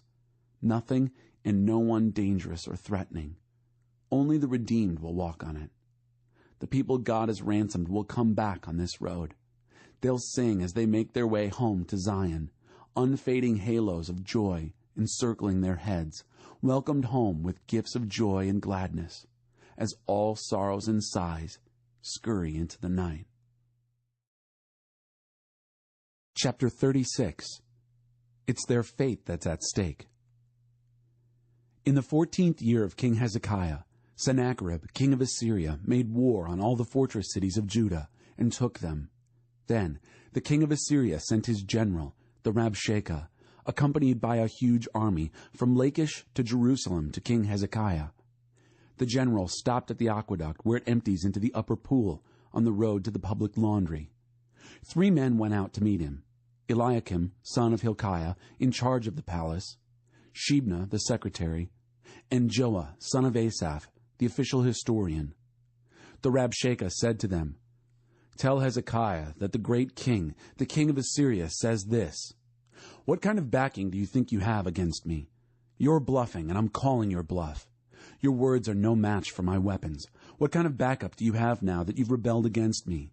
Egypt? Don't make me laugh. Egypt is a rubber crutch. Lean on Egypt, and you'll end up flat on your face. That's all Pharaoh, king of Egypt, is to anyone who leans on him. And if you try to tell me we're leaning on our God, isn't it a bit late? Hasn't Hezekiah just gotten rid of all the places of worship, telling you you've got to worship at this altar? Be reasonable. Face the facts. My master, the king of Assyria, will give you 2,000 horses if you can put riders on them. You can't do it, can you? So how do you think, depending on flimsy Egypt's chariots and riders, you can stand up against even the lowest-ranking captain in my master's army? And besides, do you think I came all this way to destroy this land without first getting God's blessing? It was your God who told me, make war on this land, destroy it." Eliakim, Shebna, and Joah answered the Rabshakeh, "Please talk to us in Aramaic. We understand Aramaic. Don't talk to us in Hebrew, within earshot of all the people gathered around." But the Rabshakeh replied, "Do you think my master has sent me to give this message to your master, and you, but not also to the people clustered here? It's their fate that's at stake. They are the ones who are going to end up eating their own excrement and drinking their own urine." Then the Rabshakeh stood up and called out loudly in Hebrew, the common language, "Listen to the message of the great king, the king of Assyria. Don't listen to Hezekiah's lies. He can't save you. And don't pay any attention to Hezekiah's pious sermons, telling you to lean on God, telling you God will save us. Depend on it. God won't let this city fall to the king of Assyria. Don't listen to Hezekiah. Listen to the king of Assyria's offer. Make peace with me. Come and join me. Everyone will end up with a good life, with plenty of land and water, and eventually something far better. I'll turn you loose in wide open spaces, with more than enough fertile and productive land for everyone. Don't let Hezekiah mislead you with his lies. God will save us. Has that ever happened? Has any god in history ever gotten the best of the king of Assyria? Look around you. Where are the gods of Hamath and Arpad? The gods of Sepharvaim? Did the gods do anything for Samaria? Name one god that has ever saved its countries from me. So what makes you think that God could save Jerusalem from me? The 3 men were silent. They said nothing, for the king had already commanded, "Don't answer him." Then Eliakim, son of Hilkiah, the palace administrator, Shebna, the secretary, and Joah, son of Asaph, the court historian, tearing their clothes in defeat and despair, went back and reported what the Rabshakeh had said to Hezekiah. Chapter 37. The Only God There Is.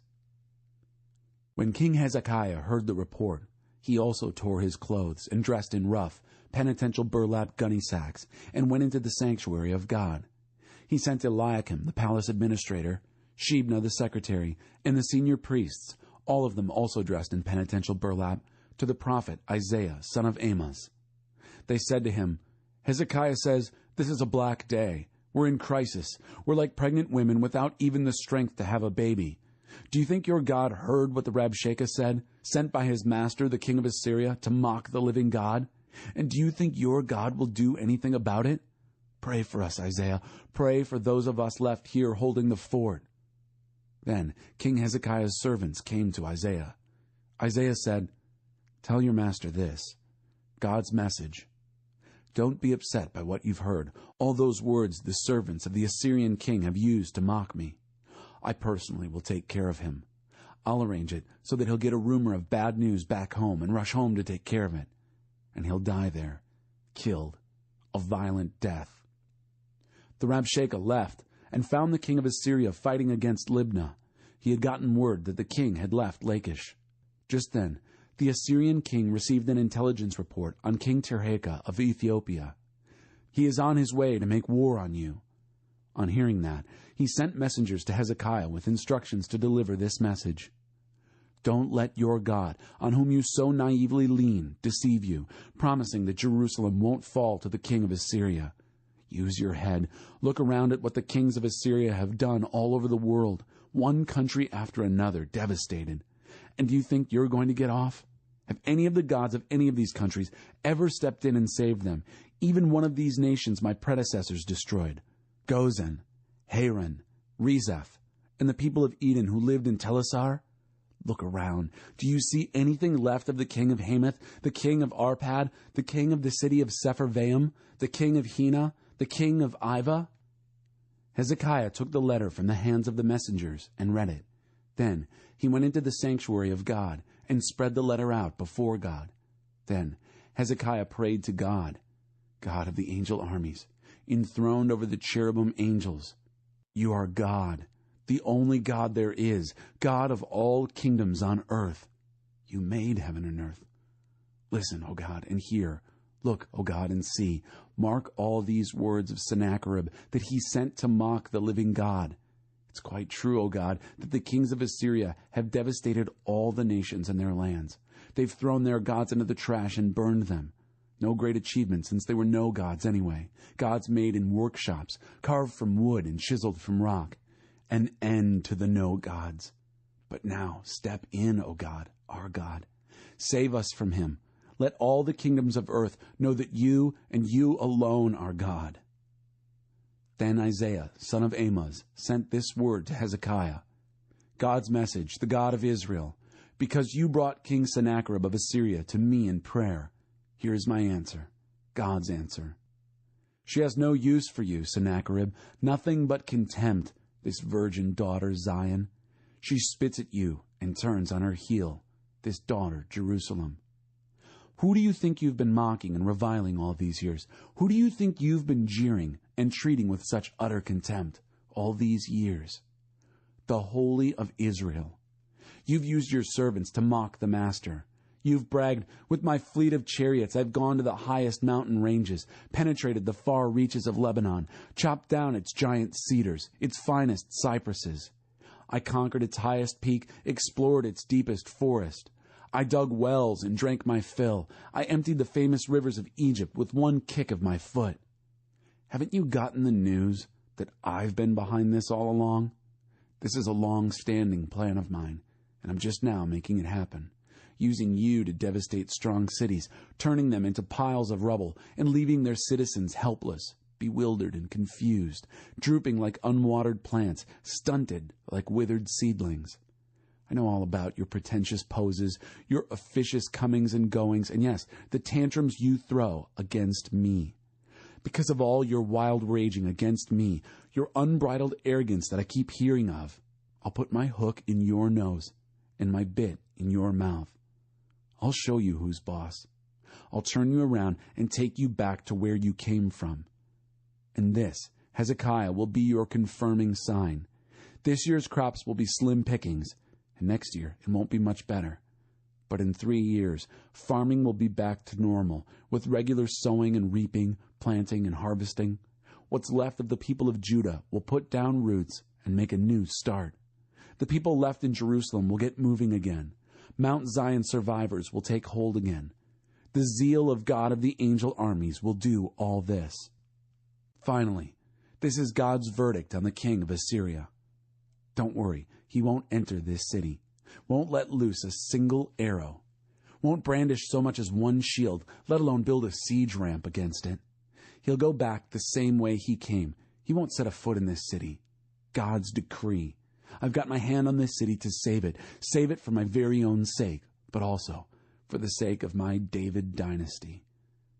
Then the angel of God arrived and struck the Assyrian camp. 185,000 Assyrians died. By the time the sun came up, they were all dead, an army of corpses. Sennacherib, king of Assyria, got out of their fast back home to Nineveh.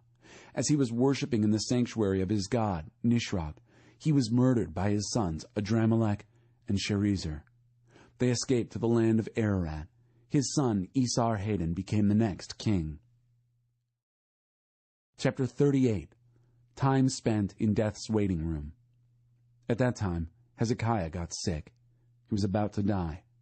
The prophet Isaiah, son of Amoz, visited him and said, "God says, prepare your affairs and your family. This is it. You're going to die. You're not going to get well."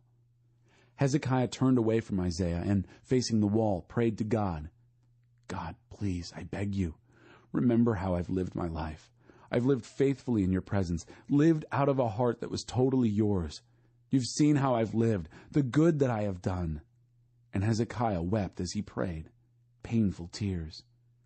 Then God told Isaiah, "Go and speak with Hezekiah. Give him this message from me, God, the God of your ancestor David. I've heard your prayer. I've seen your tears. Here's what I'll do. I'll add 15 years to your life, and I'll save both you and this city from the king of Assyria. I have my hand on this city. And this is your confirming sign, confirming that I, God, will do exactly what I have promised. Watch for this. As the sun goes down and the shadow lengthens on the sundial of Ahaz, I'm going to reverse the shadow 10 notches on the dial." And that's what happened. The declining sun's shadow reversed 10 notches on the dial. This is what Hezekiah, king of Judah, wrote after he'd been sick and then recovered from his sickness. "In the very prime of life, I have to leave. Whatever time I have left is spent in death's waiting room. No more glimpses of God in the land of the living. No more meetings with my neighbors. No more rubbing shoulders with friends. This body I inhabit is taken down and packed away like a camper's tent. Like a weaver, I've rolled up the carpet of my life as God cuts me free of the loom, and at day's end sweeps up the scraps and pieces. I cry for help until morning. Like a lion, God pummels and pounds me, relentlessly finishing me off. I squawk like a doomed hen, moan like a dove. My eyes ache from looking up for help. Master, I'm in trouble. Get me out of this. But what's the use? God himself gave me the word. He's done it to me. I can't sleep. I'm that upset. that troubled. Oh, Master, these are the conditions in which people live. And yes, in these very conditions my spirit is still alive, fully recovered with a fresh infusion of life. It seems it was good for me to go through all those troubles. Throughout them all, you held tight to my lifeline. You never let me tumble over the edge into nothing. But my sins you let go of, threw them over your shoulder. Good riddance. The dead don't thank you, and choirs don't sing praises from the morgue. Those buried 6 feet under don't witness to your faithful ways. It's the living, live men, live women who thank you, just as I'm doing right now. Parents give their children full reports on your faithful ways. God saves and will save me. As fiddles and mandolins strike up the tunes, we'll sing, sing for the rest of our lives in the sanctuary of God. Isaiah had said, "Prepare a poultice of figs and put it on the boil so he may recover." Hezekiah had said, "What is my cue that it's all right to enter again the sanctuary of God?" Chapter 39. There will be nothing left. Sometime later, King Merodach Baladan, son of Baladan of Babylon, sent messengers with greetings and a gift to Hezekiah. He had heard that Hezekiah had been sick and was now well. Hezekiah received the messengers warmly. He took them on a tour of his royal precincts, proudly showing them all his treasures, silver, gold, spices, expensive oils, all his weapons, everything out on display. There was nothing in his house or kingdom that Hezekiah didn't show them. Later, the prophet Isaiah showed up. He asked Hezekiah, "What were these men up to? What did they say? And where did they come from?" Hezekiah said, "They came from a long way off, from Babylon." "And what did they see in your palace?" "Everything," said Hezekiah. "I showed them the works, opened all the doors, and impressed them with it all." Then Isaiah said to Hezekiah, "Now listen to this message from God of the angel armies. I have to warn you. The time is coming when everything in this palace, along with everything your ancestors accumulated before you, will be hauled off to Babylon. God says that there will be nothing left, nothing, and not only your things, but your sons. Some of your sons will be taken into exile, ending up as eunuchs in the palace of the king of Babylon." Hezekiah replied to Isaiah, "Good. If God says so, it's good." Within himself, he was thinking, "But surely nothing bad will happen in my lifetime. I'll enjoy peace and stability as long as I live." Messages of Comfort. Chapter 40. Prepare for God's arrival. Comfort. O comfort my people, says your God. Speak softly and tenderly to Jerusalem, but also make it very clear that she has served her sentence, that her sin is taken care of, forgiven. She's been punished enough and more than enough, and now it's over and done with. Thunder in the desert. Prepare for God's arrival. Make the road straight and smooth, a highway fit for our God.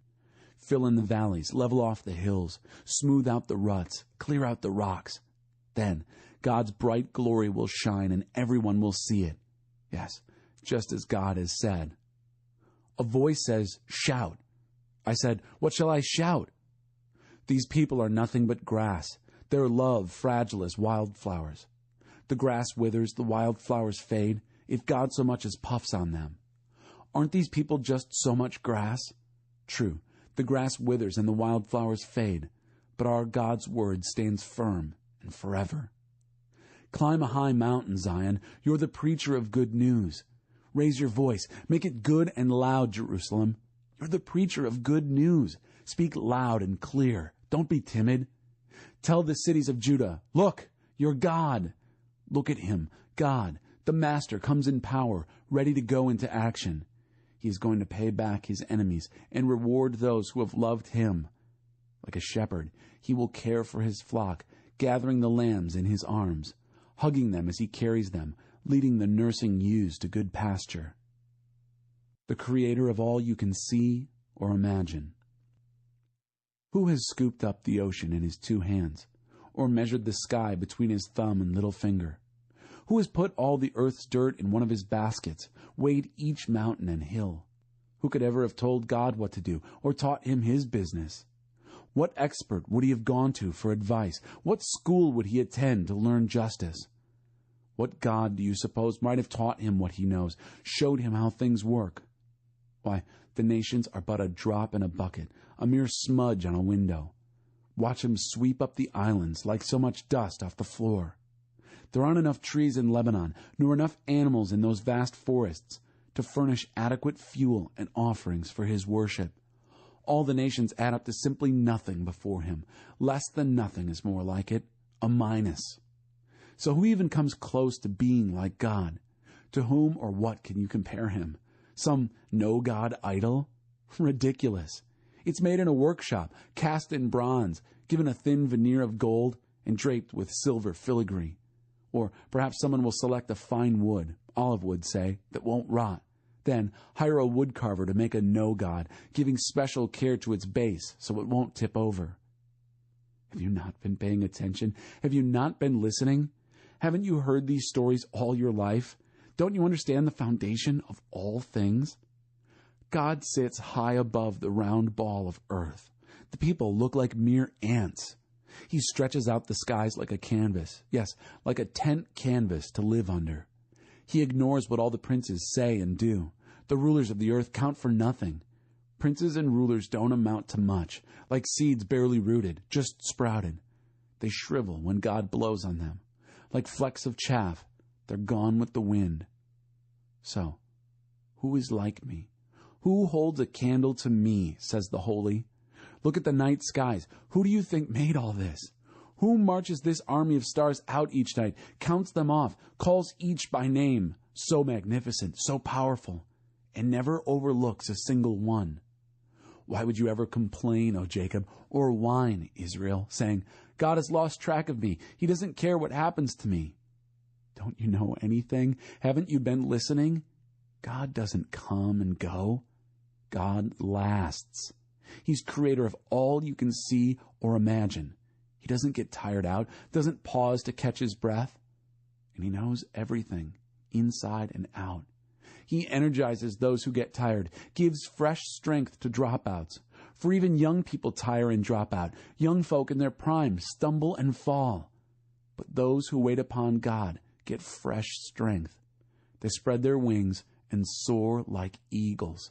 They run and don't get tired. They walk and don't lag behind. Chapter 41.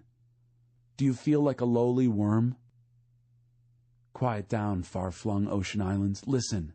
Sit down and rest, everyone. Recover your strength. Gather around me. Say what's on your heart. Together, let's decide what's right. Who got things rolling here? Got this champion from the east on the move? Who recruited him for this job, then rounded up and corralled the nations so he could run roughshod over kings? He's off and running, pulverizing nations into dust, leaving only stubble and chaff in his wake. He chases them and comes through unscathed, his feet scarcely touching the path. Who did this? Who made it happen? Who always gets things started? I did. God. I'm first on the scene. I'm also the last to leave. Far-flung ocean islands see it and panic. The ends of the earth are shaken. Fearfully they huddle together. They try to help each other out, making up stories in the dark. The god-makers in the workshops go into overtime production, crafting new models of no-gods, urging one another on. Good job, great design, pounding in nails at the base so that the things won't tip over. But you, Israel, are my servant. You're Jacob, my first choice, descendants of my good friend Abraham. I pulled you in from all over the world, called you in from every dark corner of the earth, telling you, you're my servant, serving on my side. I've picked you. I haven't dropped you. Don't panic. I'm with you. There's no need to fear, for I'm your God. I'll give you strength. I'll help you. I'll hold you steady. Keep a firm grip on you. Count on it. Everyone who had it in for you will end up out in the cold. Real losers. Those who worked against you will end up empty-handed, nothing to show for their lives. When you go out looking for your old adversaries, you won't find them. Not a trace of your old enemies, not even a memory. That's right, because I, your God, have a firm grip on you, and I'm not letting go. I'm telling you, don't panic. I'm right here to help you. Do you feel like a lowly worm, Jacob? Don't be afraid. Feel like a fragile insect, Israel? I'll help you. I, God, want to reassure you, the God who buys you back, the Holy of Israel. I'm transforming you from worm to harrow, from insect to iron. As a sharp-toothed harrow, you'll smooth out the mountains, turn those tough old hills into loamy soil. You'll open the rough ground to the weather, to the blasts of sun and wind and rain. But you'll be confident and exuberant, expansive in the Holy of Israel. The poor and homeless are desperate for water, their tongues parched and no water to be found. But I'm there to be found. I'm there for them, and I, God of Israel, will not leave them thirsty. I'll open up rivers for them on the barren hills, spout fountains in the valleys. I'll turn the baked clay badlands into a cool pond, the waterless waste into splashing creeks. I'll plant the red cedar in that treeless wasteland, also acacia, myrtle, and olive. I'll place the cypress in the desert, with plenty of oaks and pines. Everyone will see this. No one can miss it. Unavoidable, indisputable evidence that I, God, personally did this. It's created and signed by the Holy of Israel. Set out your case for your gods, says God. Bring your evidence, says the King of Jacob. Take the stand on behalf of your idols. Offer arguments. Assemble reasons. Spread out the facts before us so that we can assess them ourselves. Ask them, if you are gods, explain what the past means, or, failing that, tell us what will happen in the future. Can't do that? How about doing something? Anything. Good or bad, whatever. Can you hurt us or help us? Do we need to be afraid? They say nothing, because they are nothing. Sham gods, no gods, fool-making gods. I, God, started someone out from the north, and he's come. He was called out of the east by name. He'll stomp the rulers into the mud, the way a potter works the clay. Let me ask you, did anyone guess that this might happen? Did anyone tell us earlier so we might confirm it with, yes, he's right? No one mentioned it. No one announced it. No one heard a peep out of you. But I told Zion all about this beforehand. I gave Jerusalem a preacher of good news. But around here, there's no one who knows what's going on. I ask, but no one can tell me the score. Nothing here. It's all smoke and hot air. Sham gods, hollow gods, no gods. Chapter 42. God's servant will set everything right. Take a good look at my servant. I'm backing him to the hilt. He's the one I chose, and I couldn't be more pleased with him. I've bathed him with my spirit, my life. He'll set everything right among the nations. He won't call attention to what he does with loud speeches or gaudy parades. He won't brush aside the bruised and the hurt, and he won't disregard the small and insignificant, but he'll steadily and firmly set things right. He won't tire out and quit. He won't be stopped until he's finished his work to set things right on earth. Far-flung ocean islands wait expectantly for his teaching. The God who makes us alive with his own life. God's message. The God who created the cosmos, stretched out the skies, laid out the earth and all that grows from it, who breathes life into earth's people, makes them alive with his own life. I am God. I have called you to live right and well. I have taken responsibility for you, kept you safe. I have set you among my people to bind them to me, and provided you as a lighthouse to the nations, to make a start at bringing people into the open, into light, opening blind eyes, releasing prisoners from dungeons, emptying the dark prisons. I am God. That's my name.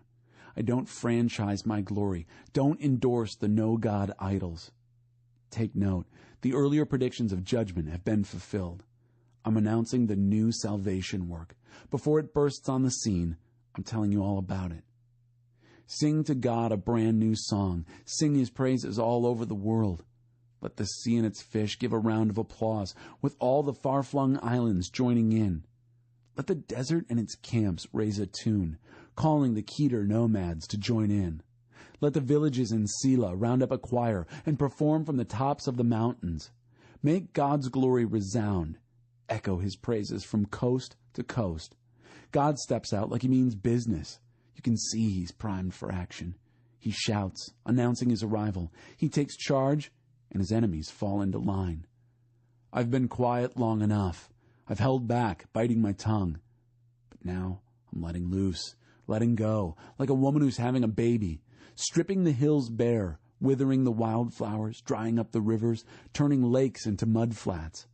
But I'll take the hand of those who don't know the way, who can't see where they're going. I'll be a personal guide to them, directing them through unknown country. I'll be right there to show them what roads to take, make sure they don't fall into the ditch. These are the things I'll be doing for them, sticking with them, not leaving them for a minute. But those who invested in the no-gods are bankrupt, dead broke. You've seen a lot, but looked at nothing. Pay attention. Are you deaf? Open your eyes. Are you blind? You're my servant, and you're not looking. You're my messenger, and you're not listening. The very people I depended upon, servants of God, blind as a bat, willfully blind. You've seen a lot, but looked at nothing. You've heard everything, but listened to nothing. God intended, out of the goodness of his heart, to be lavish in his revelation.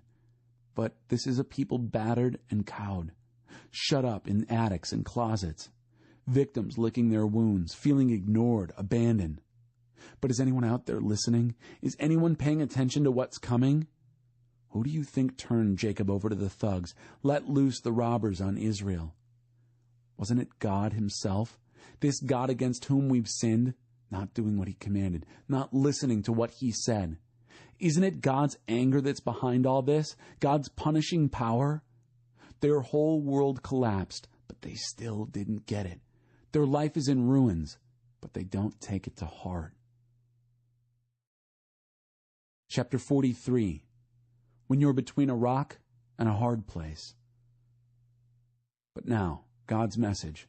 The God who made you in the first place, Jacob, the one who got you started, Israel. Don't be afraid. I've redeemed you. I've called your name. You're mine.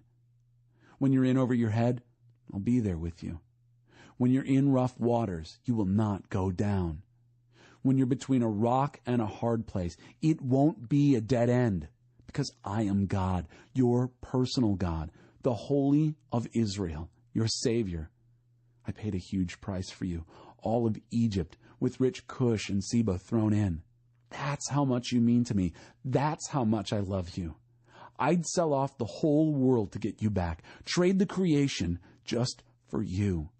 So don't be afraid. I'm with you. I'll round up all your scattered children, pull them in from east and west. I'll send orders north and south. Send them back. Return my sons from distant lands, my daughters from faraway places. I want them back, every last one who bears my name, every man, woman, and child whom I created for my glory. Yes, personally formed and made, each one. Get the blind and deaf out here and ready. The blind, though there's nothing wrong with their eyes, and the deaf, though there's nothing wrong with their ears. Then get the other nations out here and ready. Let's see what they have to say about this, how they account for what's happened. Let them present their expert witnesses and make their case. Let them try to convince us what they say is true. But you are my witnesses, God's decree. You're my hand-picked servant, so that you'll come to know and trust me, understand both that I am and who I am. Previous to me, there was no such thing as a God, nor will there be after me. I am God. I'm the only Savior there is. I spoke, I saved, I told you what existed long before these upstart gods appeared on the scene. And you know it. You're my witnesses. You're the evidence. God's decree. Yes, I am God. I've always been God, and I always will be God. No one can take anything from me. I make. Who can unmake it?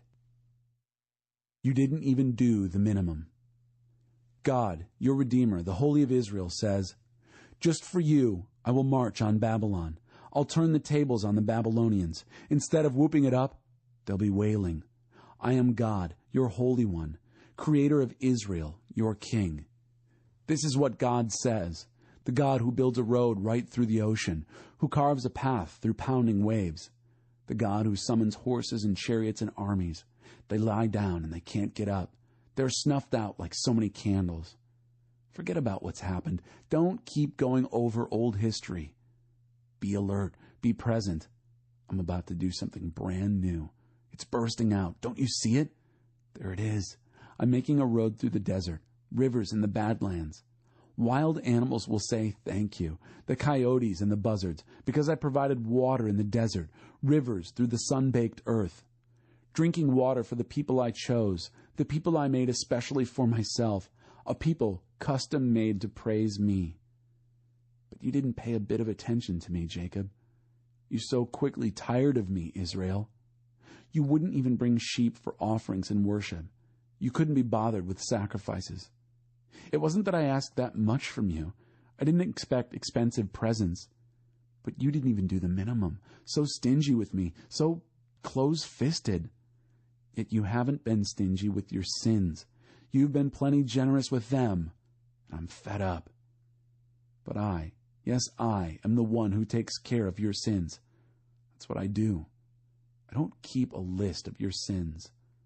So, make your case against me. Let's have this out.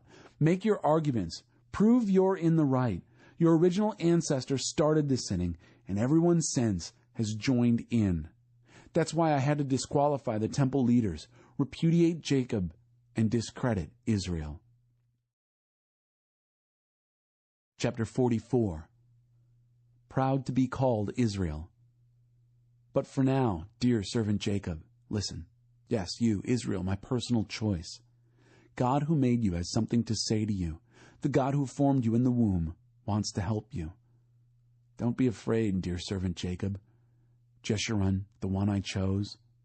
For I will pour water on the thirsty ground and send streams coursing through the parched earth. I will pour my spirit into your descendants and my blessing on your children. They shall sprout like grass on the prairie, like willows alongside creeks. This one will say, I am God's, and another will go by the name Jacob. That one will write on his hand, God's property, and be proud to be called Israel.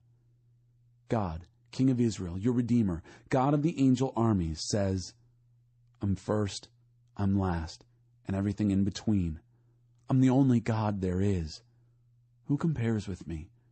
Speak up. See if you measure up. From the beginning, who else has always announced what's coming?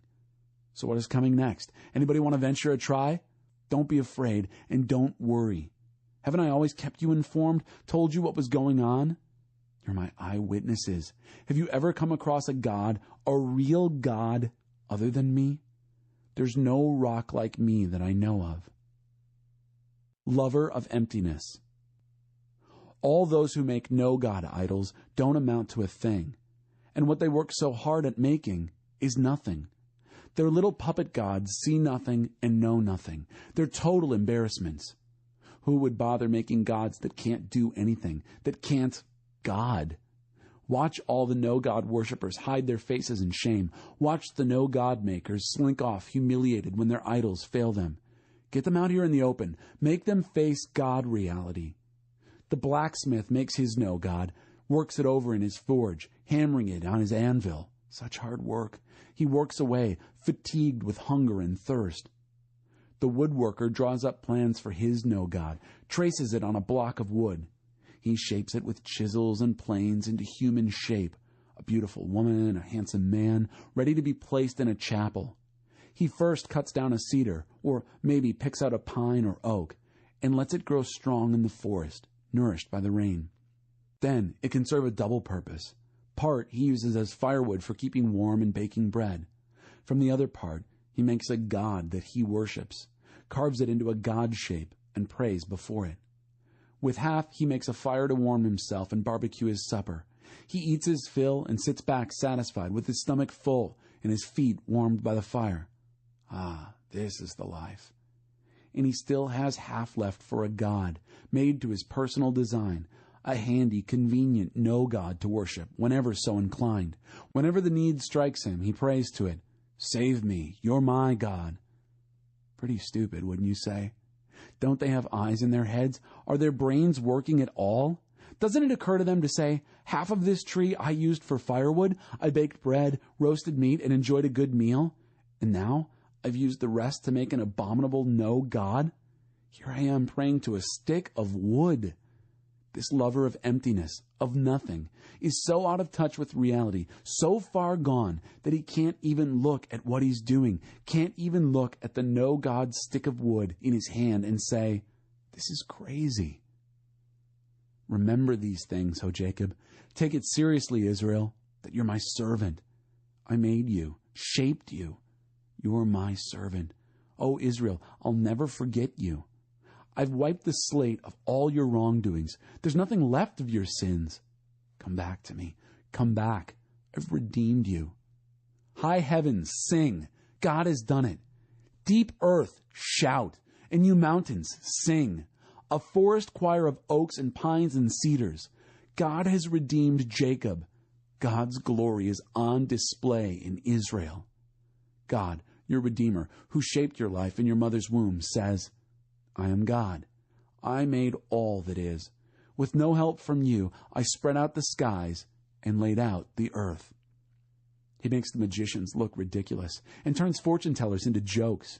He makes the experts look trivial and their latest knowledge look silly. But he backs the word of his servant and confirms the counsel of his messengers. He says to Jerusalem, be inhabited, and to the cities of Judah, be rebuilt, and to the ruins, I raise you up. He says to ocean, dry up. I'm drying up your rivers. He says to Cyrus, my shepherd, everything I want, you'll do it. He says to Jerusalem, be built, and to the temple, be established. Chapter 45. The God who forms light and darkness. God's message to his anointed, to Cyrus, whom he took by the hand to give the task of taming the nations, of terrifying their kings. He gave him free rein, no restrictions. I'll go ahead of you, clearing and paving the road. I'll break down bronze city gates, smash padlocks, kick down barred entrances. I'll lead you to buried treasures, secret caches of valuables, confirmations that it is, in fact, I, God, the God of Israel, who calls you by your name. It's because of my dear servant Jacob, Israel, my chosen, that I've singled you out, called you by name, and given you this privileged work. And you don't even know me. I am God, the only God there is. Besides me, there are no real gods. I'm the one who armed you for this work, though you don't even know me, so that everyone from east to west will know that I have no God rivals. I am God, the only God there is. I form light and create darkness. I make harmonies and create discords. I, God, do all these things. Open up heavens and rain. Clouds, pour out buckets of my goodness. Loosen up earth and bloom salvation. Sprout right living. I, God, generate all this. But doom to you who fight your maker. You're a pot at odds with the potter. Does clay talk back to the potter? What are you doing? What clumsy fingers? Would a sperm say to a father, who gave you permission to use me to make a baby? Or a fetus to a mother? Why have you cooped me up in this belly? Thus God, the Holy of Israel, Israel's maker, says, do you question who or what I'm making? Are you telling me what I can or cannot do? I made earth, and I created man and woman to live on it. I handcrafted the skies and direct all the constellations in their turnings. And now I've got Cyrus on the move. I've rolled out the red carpet before him. He will build my city. He will bring home my exiles. I didn't hire him to do this. I told him. I, God of the angel armies. God says, the workers of Egypt, the merchants of Ethiopia, and those statuesque Sabaeans will all come over to you, all yours. Docile in chains, they'll follow you, hands folded in reverence, praying before you. Amazing, God is with you. There is no other God, none. Look at the evidence. Clearly, you are a God who works behind the scenes. God of Israel, Savior God. Humiliated, all those others will be ashamed to show their faces in public. Out of work and at loose ends, the makers of no God idols won't know what to do with themselves. The people of Israel, though, are saved by you, God, saved with an eternal salvation. They won't be ashamed. They won't be at loose ends, ever. God, creator of the heavens, He is, remember, God, maker of earth. He put it on its foundations, built it from scratch. He didn't go to all that trouble just to leave it empty, nothing in it. He made it to be lived in. This God says, I am God, the one and only. I don't just talk to myself or mumble under my breath. I never told Jacob, seek me in emptiness, in dark nothingness. I am God. I work out in the open, saying what's right, setting things right. So gather around, come on in, all you refugees and cast-offs. They don't seem to know much, do they? Those who carry around their no-God blocks of wood, praying for help to a dead stick. So tell me what you think. Look at the evidence. Put your heads together. Make your case. Who told you, and a long time ago, what's going on here? Who made sense of things for you? Wasn't I the one? God? It had to be me. I'm the only God there is. The only God who does things right and knows how to help. So turn to me and be helped, saved. Everyone, whoever and wherever you are. I am God, the only God there is, the one and only. I promise in my own name. Every word out of my mouth does what it says. I never take back what I say. Everyone is going to end up kneeling before me. Everyone is going to end up saying of me, yes, salvation and strength are in God. All who have raged against him will be brought before him, disgraced by their unbelief. And all who are connected with Israel will have a robust, praising, good life in God. Chapter 46. This is serious business, rebels. The god Bel falls down. God Nebo slumps. The no-God hunks of wood are loaded on mules and have to be hauled off, wearing out the poor mules. Dead weight, burdens who can't bear burdens, hauled off to captivity. Listen to me, family of Jacob, everyone that's left of the family of Israel.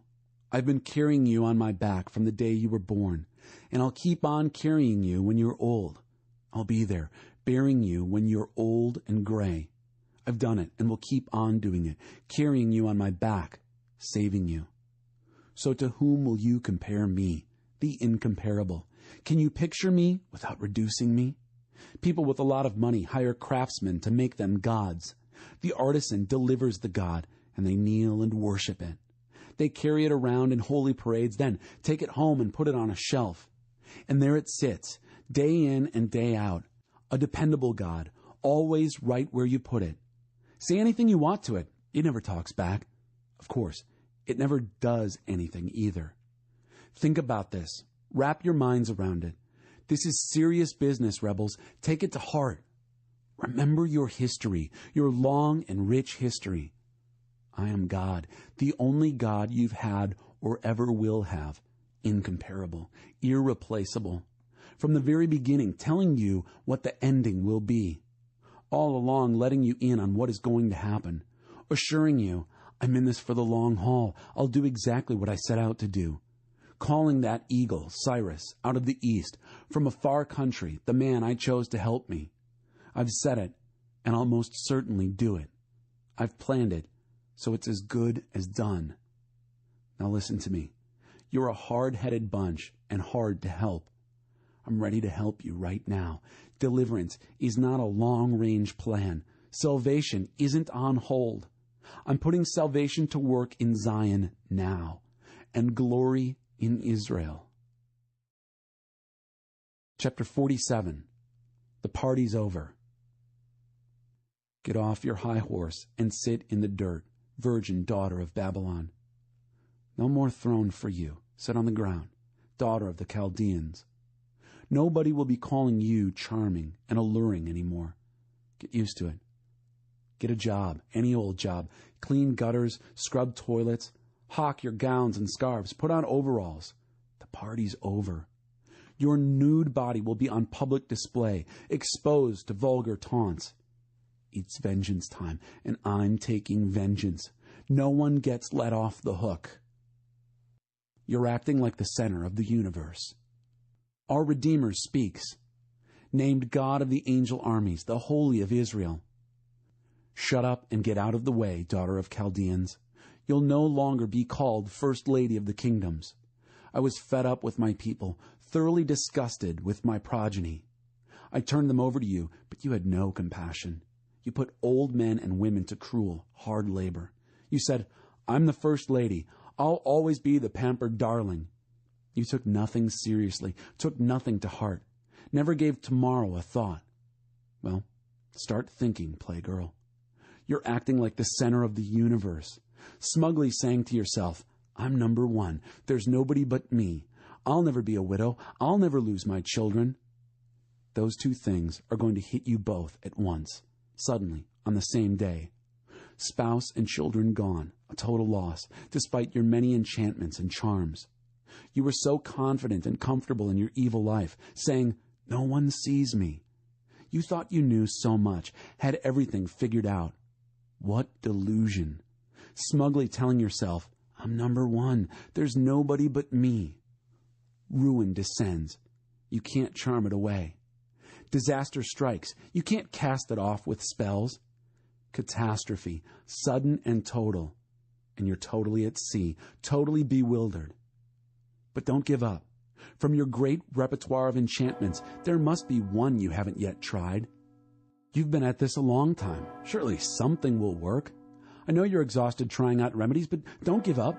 Call in the astrologers and stargazers. They're good at this. Surely they can work up something. Fat chance. You'd be grasping at straws that are already in the fire, a fire that is even now raging. Your experts are in it and won't get out. It's not a fire for cooking venison stew, not a fire to warm you on a winter night. That's the fate of your friends in sorcery, your magician buddies you've been in cahoots with all your life.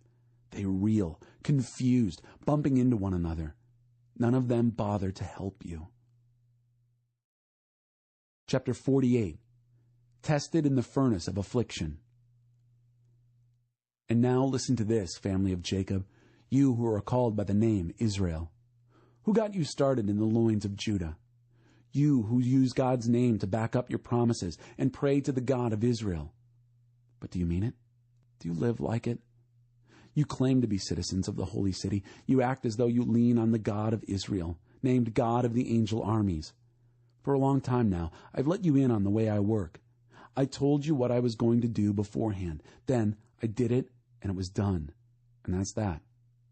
I know you're a bunch of hardheads, obstinate and flint-faced. So I got a running start and began telling you what was going on before it even happened. That is why you can't say, my God idol did this. My favorite God carving commanded this. You have all this evidence, confirmed by your own eyes and ears. Shouldn't you be talking about it? And that was just the beginning. I have a lot more to tell you, things you never knew existed. This isn't a variation on the same old thing. This is new, brand new, something you'd never guess or dream up. When you hear this, you won't be able to say, I knew that all along. You've never been good listeners to me. You have a history of ignoring me, a sorry track record of fickle attachments, rebels from the womb. But out of the sheer goodness of my heart, because of who I am, I keep a tight rein on my anger and hold my temper.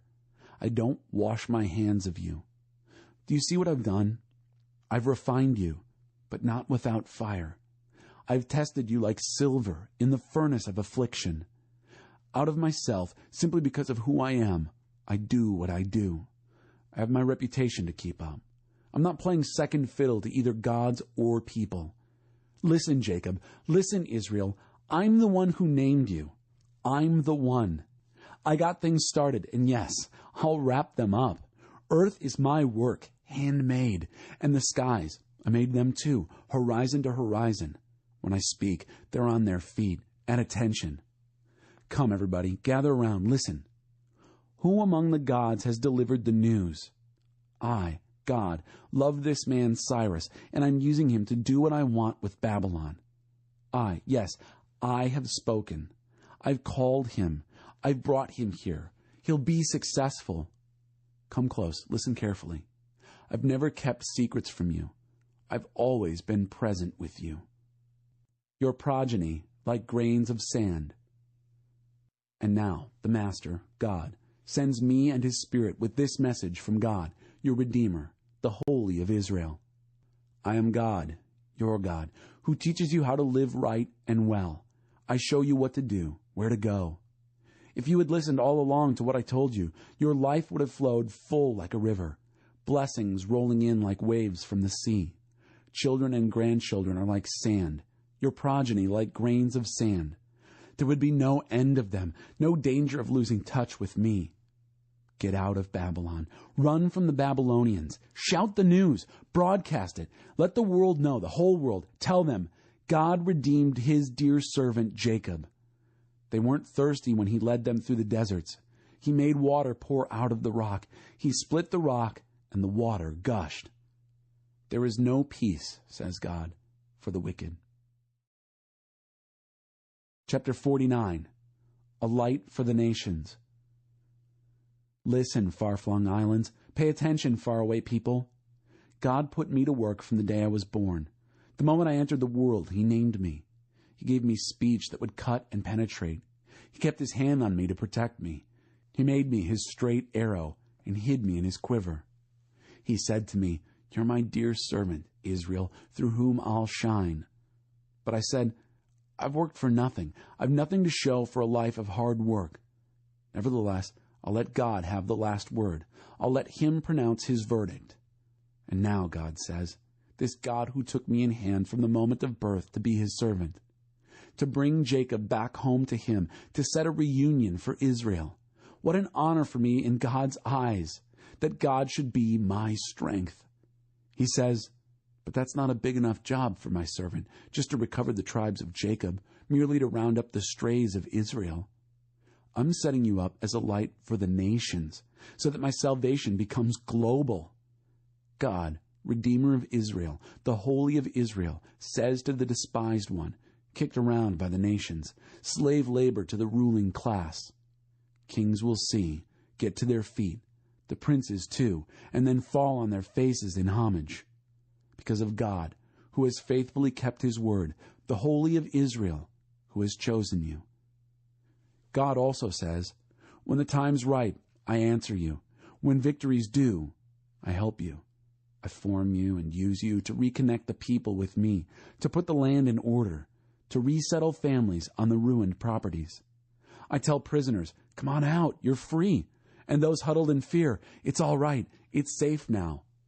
There'll be food stands along all the roads, picnics on all the hills.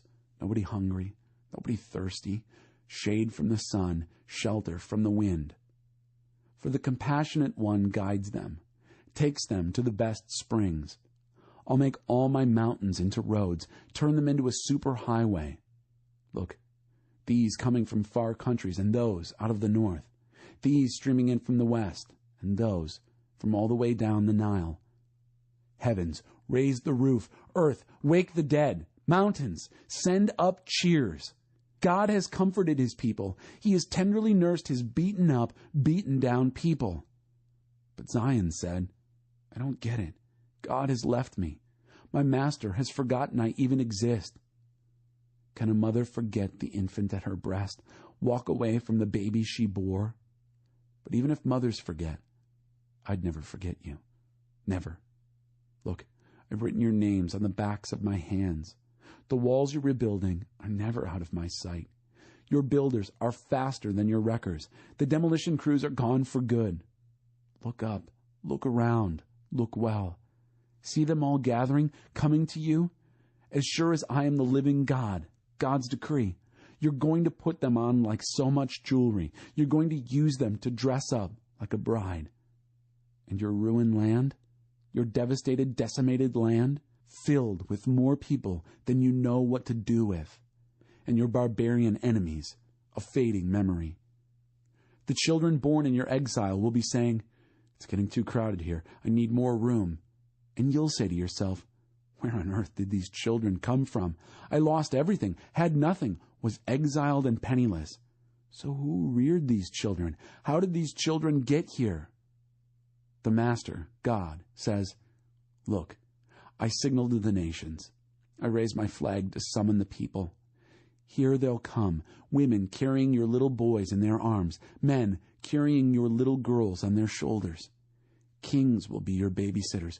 Princesses will be your nursemaids. They'll offer to do all your drudge work, scrub your floors, do your laundry. You'll know then that I am God. No one who hopes in me ever regrets it. Can plunder be retrieved from a giant, prisoners of war gotten back from a tyrant? But God says, even if a giant grips the plunder and a tyrant holds my people prisoner, I'm the one who's on your side, defending your cause, rescuing your children. And your enemies, crazed and desperate, will turn on themselves, killing each other in a frenzy of self-destruction. Then everyone will know that I, God, have saved you. I, the mighty one of Jacob. Chapter 50. Who out there fears God? God says, Can you produce your mother's divorce papers, proving I got rid of her? Can you produce a receipt, proving I sold you? Of course you can't. It's your sins that put you here, your wrongs that got you shipped out. So why didn't anyone come when I knocked? Why didn't anyone answer when I called? Do you think I've forgotten how to help? Am I so decrepit that I can't deliver? I'm as powerful as ever and can reverse what I once did.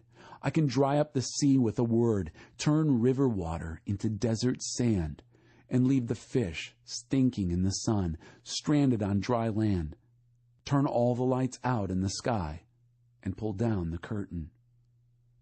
The Master, God, has given me a well-taught tongue, so I know how to encourage tired people.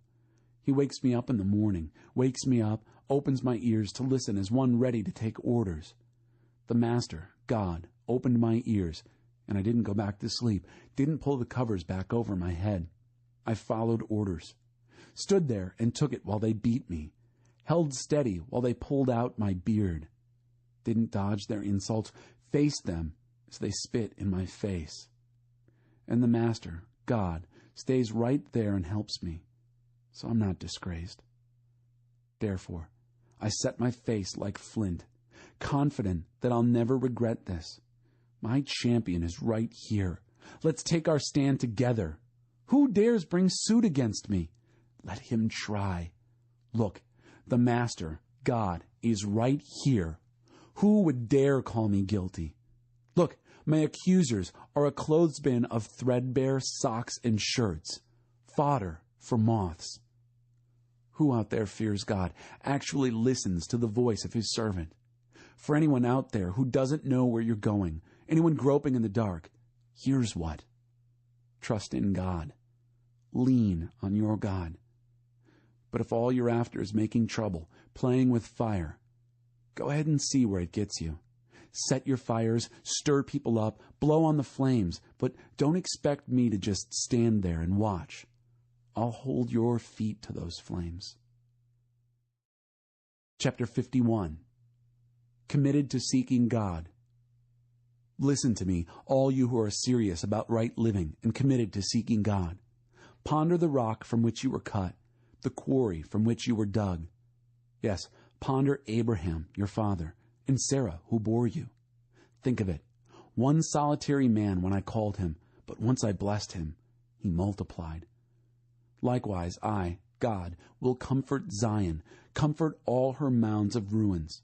I'll transform her dead ground into Eden, her moonscape into the garden of God, a place filled with exuberance and laughter, thankful voices, and melodic songs.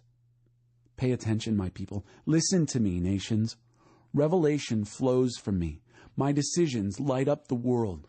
My deliverance arrives on the run. My salvation right on time. I'll bring justice to the peoples. Even faraway islands will look to me and take hope in my saving power.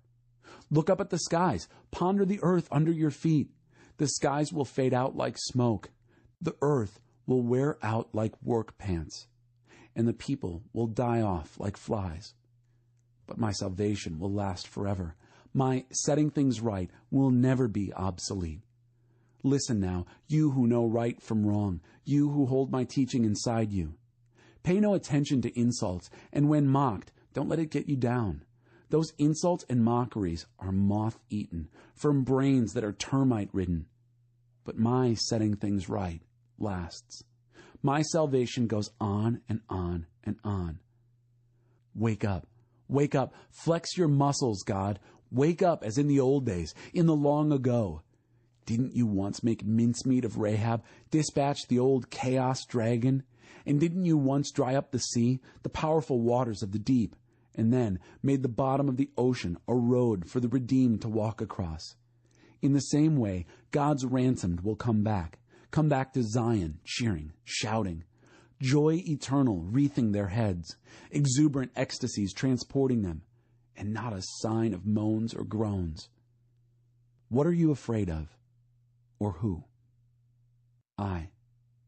I'm the one comforting you. What are you afraid of? Or who?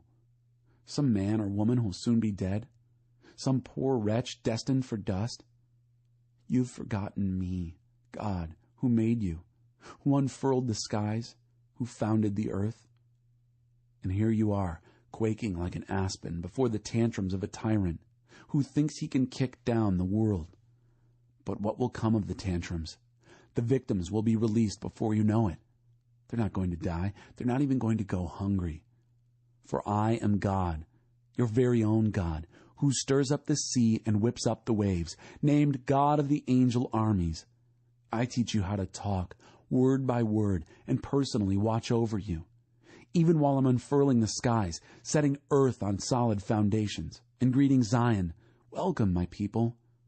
So wake up, rub the sleep from your eyes. Up on your feet, Jerusalem. You've drunk the cup God handed you, the strong drink of his anger. You drank it down to the last drop, staggered and collapsed, dead drunk. And nobody to help you home, no one among your friends or children to take you by the hand and put you in bed. You've been hit with a double dose of trouble. Does anyone care? Assault and battery, hunger and death. Will anyone comfort? Your sons and daughters have passed out, strewn in the streets like stunned rabbits, sleeping off the strong drink of God's anger, the rage of your God. Therefore, listen, please. You with your splitting headaches, you who are nursing the hangovers that didn't come from drinking wine. Your master, your God, has something to say. Your God has taken up his people's case. Look, I've taken back the drink that sent you reeling. No more drinking from that jug of my anger. I've passed it over to your abusers to drink, those who ordered you down on the ground so we can walk all over you. And you had to do it. Flat on the ground, you were the dirt under their feet. Chapter 52. God is leading you out of here. Wake up. Wake up. Pull on your boots, Zion. Dress up in your Sunday best, Jerusalem, holy city. Those who want no part of God have been culled out. They won't be coming along. Brush off the dust and get to your feet, captive Jerusalem. Throw off your chains, captive daughter of Zion. God says, you were sold for nothing. You're being bought back for nothing. Again, the Master, God, says, early on, my people went to Egypt and lived, strangers in the land. At the other end, Assyria oppressed them. And now, what have I here? God's decree. My people are hauled off again for no reason at all. Tyrants on the warpath, whooping it up, and day after day, incessantly, my reputation blackened. Now it's time that my people know who I am, what I'm made of. Yes, that I have something to say. Here I am. How beautiful on the mountains are the feet of the messenger bringing good news, breaking the news that all's well, proclaiming good times, announcing salvation, telling Zion, your God reigns. Voices, listen. Your scouts are shouting, thunderclap shouts, shouting in joyful unison. They see with their own eyes, God coming back to Zion. Break into song, boom it out, ruins of Jerusalem. God has comforted his people. He's redeemed Jerusalem. God has rolled up his sleeves. All the nations can see his holy, muscled arm. Everyone, from one end of the earth to the other, sees him at work, doing his salvation work. Out of here, out of here, leave this place. Don't look back. Don't contaminate yourselves with plunder. Just leave, but leave clean. Purify yourselves in the process of worship, carrying the holy vessels of God. But you don't have to be in a hurry. You're not running from anybody. God is leading you out of here, and the God of Israel is also your rear guard. It was our pains he carried. Just watch my servant blossom, exalted, tall, head and shoulders above the crowd. But he didn't begin that way. At first, everyone was appalled. He didn't even look human. A ruined face, disfigured past recognition. Nations all over the world will be in awe, taken aback, kings shocked into silence when they see him. For what was unheard of, they'll see with their own eyes. What was unthinkable, they'll have right before them. Chapter 53. Who believes what we've heard and seen? Who would have thought God's saving power would look like this? The servant grew up before God, a scrawny seedling, a scrubby plant in a parched field. There was nothing attractive about him, nothing to cause us to take a second look. He was looked down on and passed over, a man who suffered, who knew pain firsthand. One look at him and people turned away. We looked down on him, thought he was scum. But the fact is, it was our pains he carried, our disfigurements, all the things wrong with us.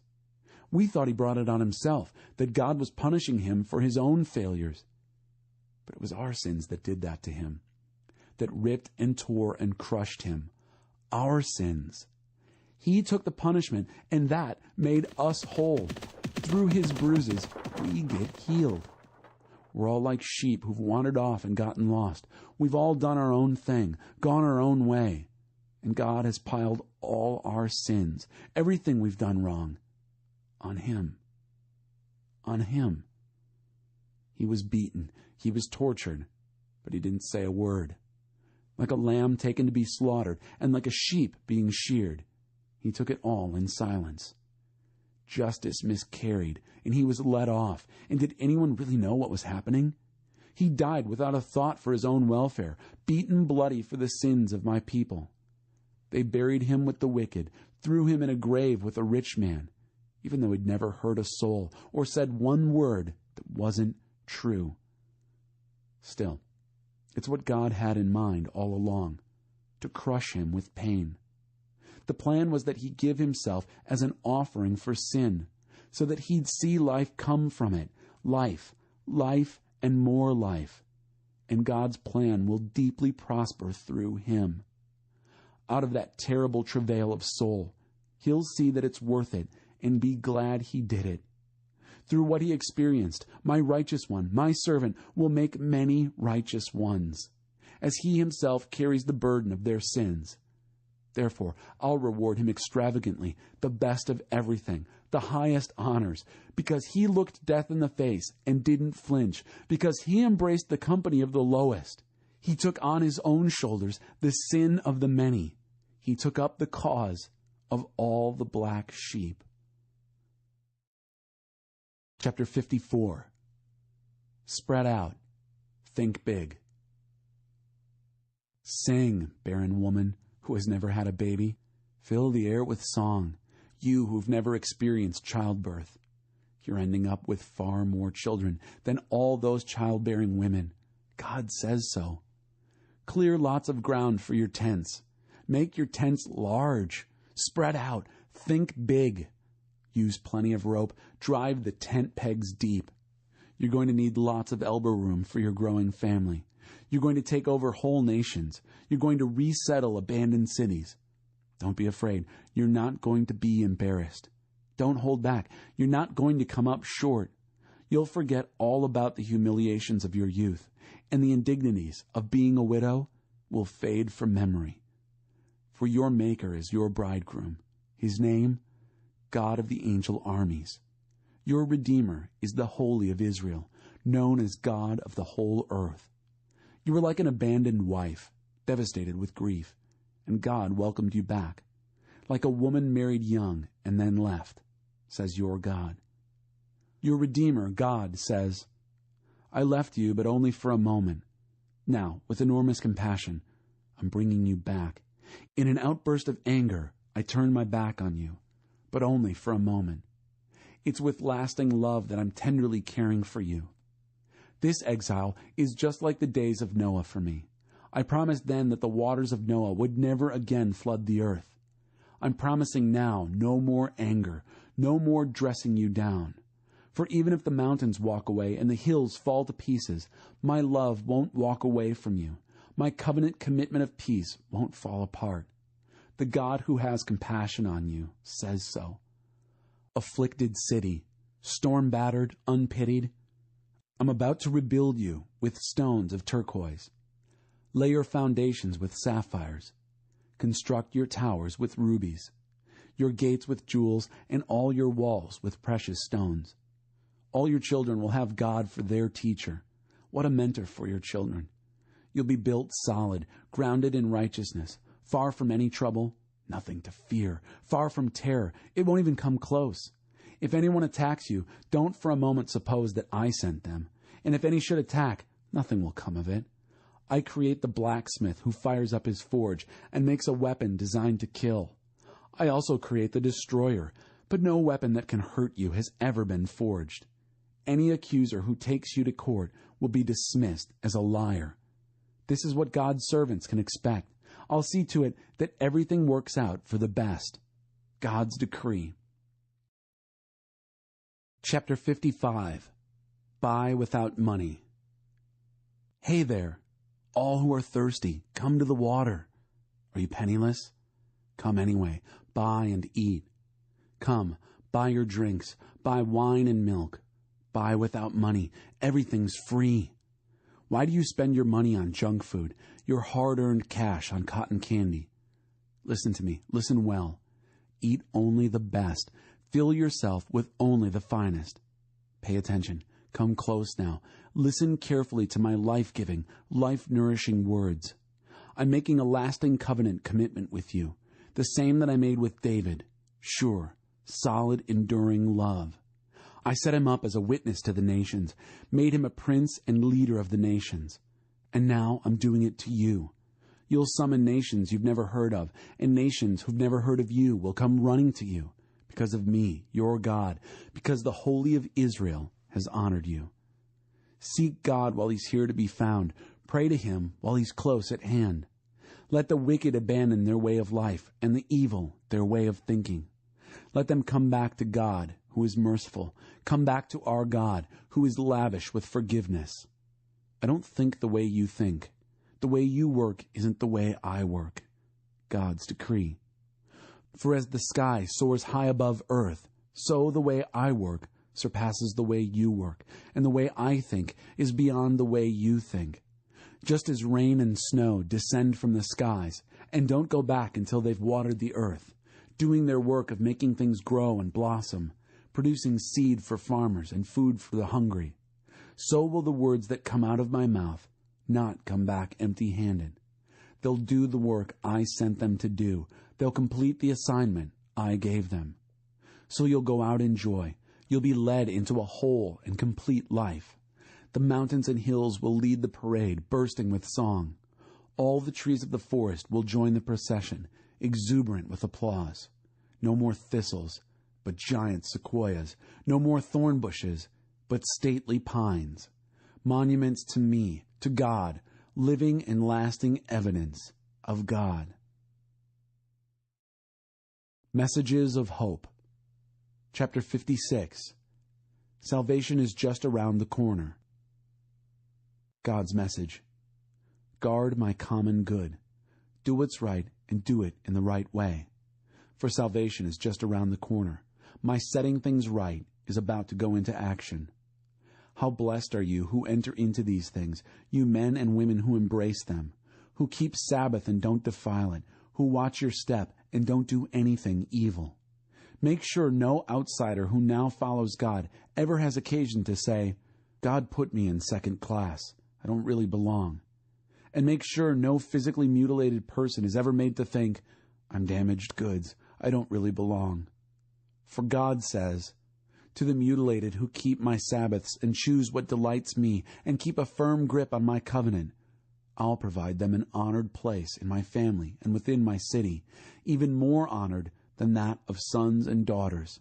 I'll confer permanent honors on them that will never be revoked.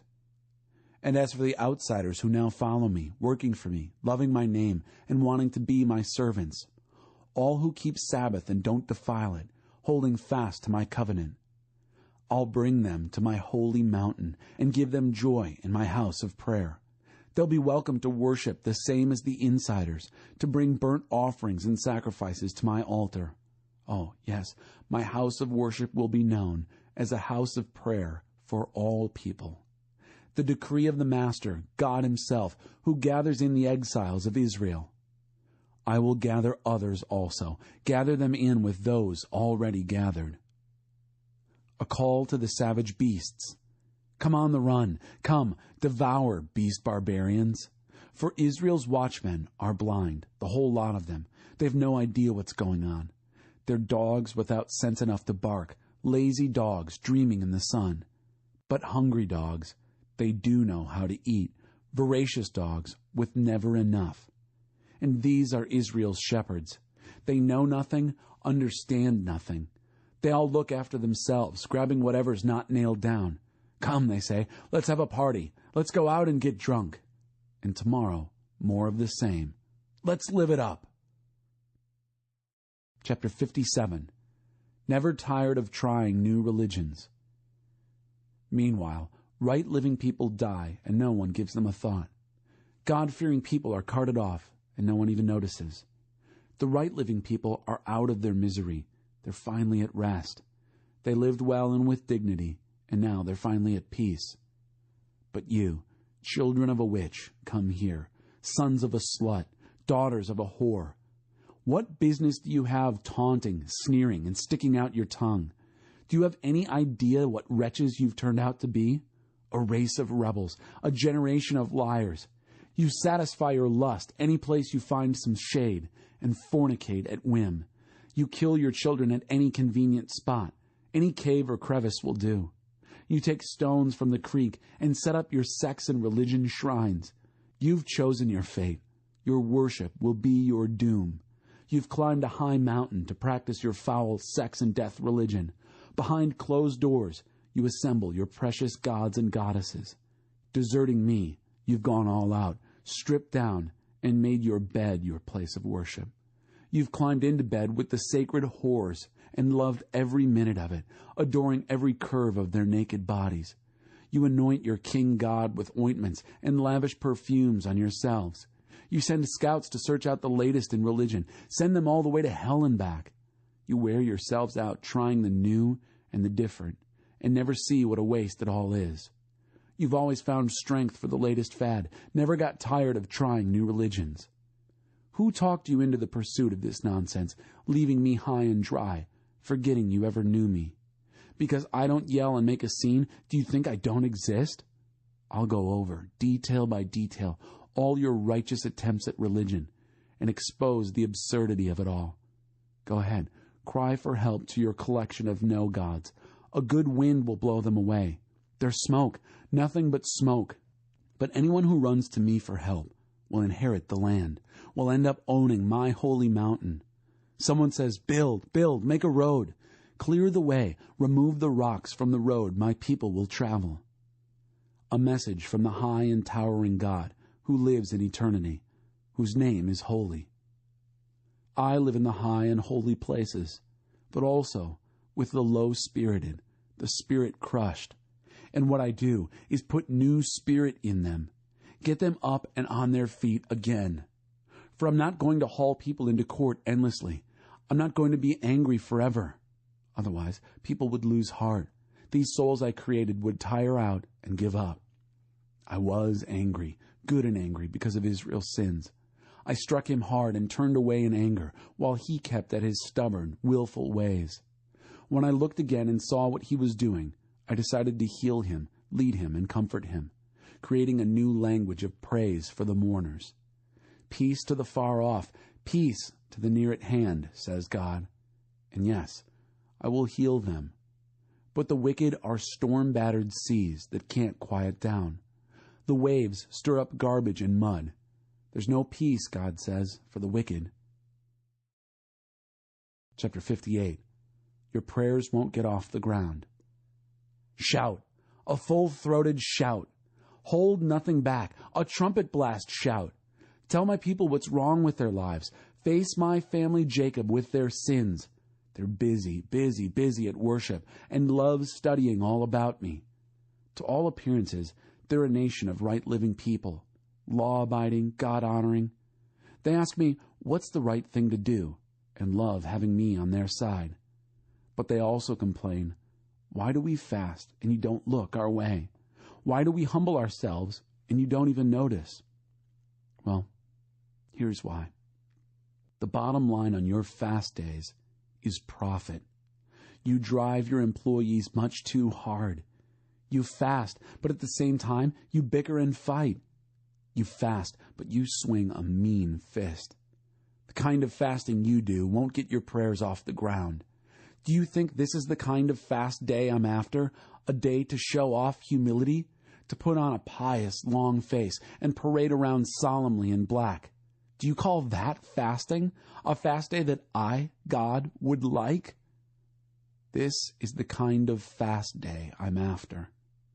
To break the chains of injustice, get rid of exploitation in the workplace, free the oppressed, cancel debts. What I'm interested in seeing you do is sharing your food with the hungry, inviting the homeless poor into your homes, putting clothes on the shivering, ill-clad, being available to your own families. Do this, and the lights will turn on, and your lives will turn around at once. Your righteousness will pave your way. The God of glory will secure your passage. Then, when you pray, God will answer. You'll call out for help, and I'll say, here I am. A full life in the emptiest of places. If you get rid of unfair practices, quit blaming victims, quit gossiping about other people's sins, if you are generous with the hungry and start giving yourselves to the down and out, your lives will begin to glow in the darkness. Your shadowed lives will be bathed in sunlight. I will always show you where to go.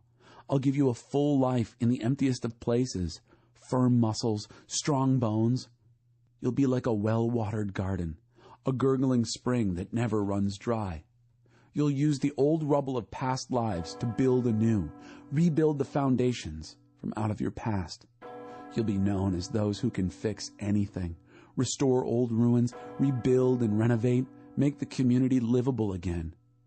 If you watch your step on the Sabbath and don't use my holy day for personal advantage, if you treat the Sabbath as a day of joy, God's holy day as a celebration, if you honor it by refusing business as usual, making money, running here and there, then you'll be free to enjoy God. Oh, I'll make you ride high and soar above it all. I'll make you feast on the inheritance of your ancestor Jacob. Yes, God says so.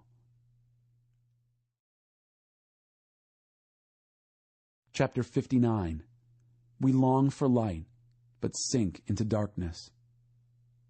Look, listen. God's arm is not amputated. He can still save. God's ears are not stopped up. He can still hear. There's nothing wrong with God. The wrong is in you. Your wrong-headed lives caused the split between you and God. Your sins got between you so that He doesn't hear. Your hands are drenched in blood, your fingers dripping with guilt, your lips smeared with lies, your tongue swollen from muttering obscenities. No one speaks up for the right. No one deals fairly. They trust in illusion. They tell lies. They get pregnant with mischief and have sin babies. They hatch snake eggs and weave spider webs, eat an egg and die, break an egg and get a snake. The spider webs are no good for shirts or shawls. No one can wear these weavings. They weave wickedness.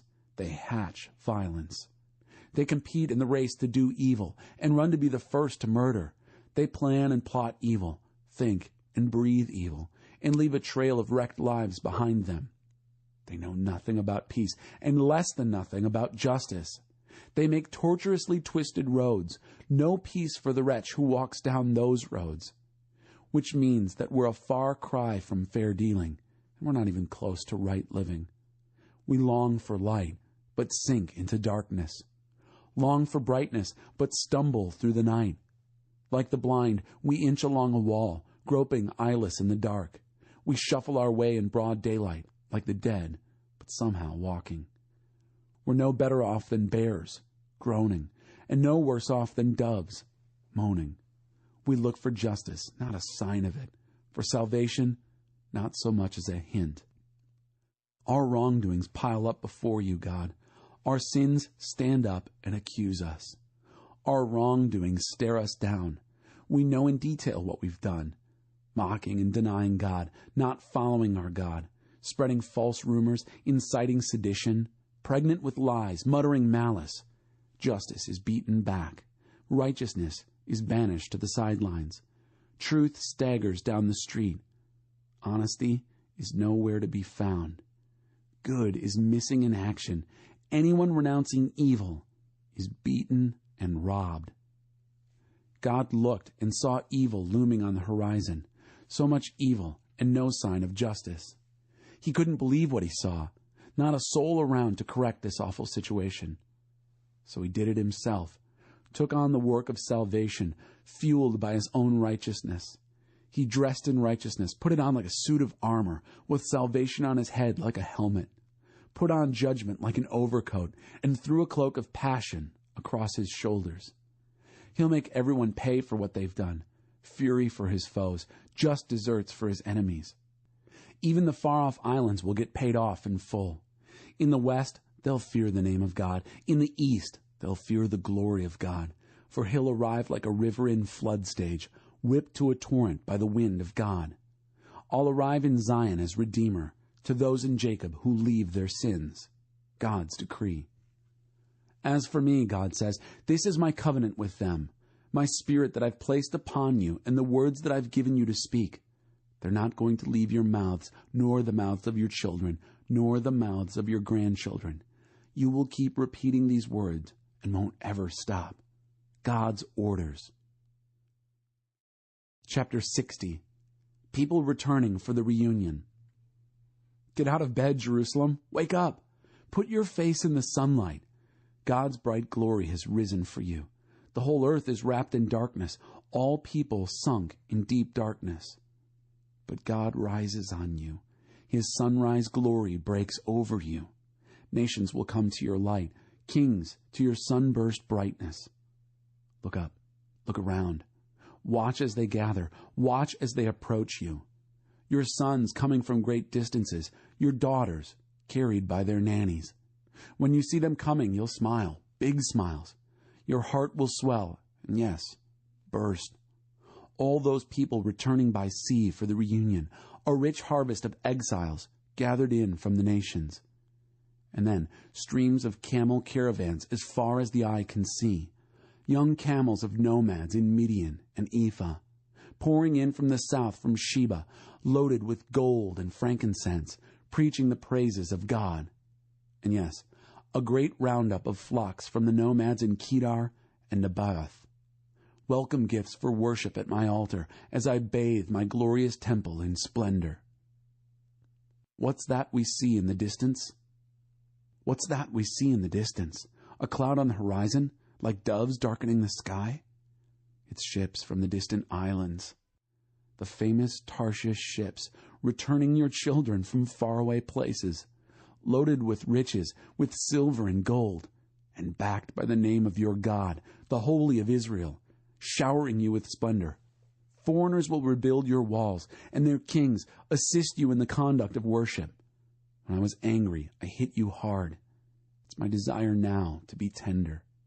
Your Jerusalem gates will always be open house day and night, receiving deliveries of wealth from all nations, and their kings the delivery boys. Any nation or kingdom that doesn't deliver will perish. Those nations will be totally wasted.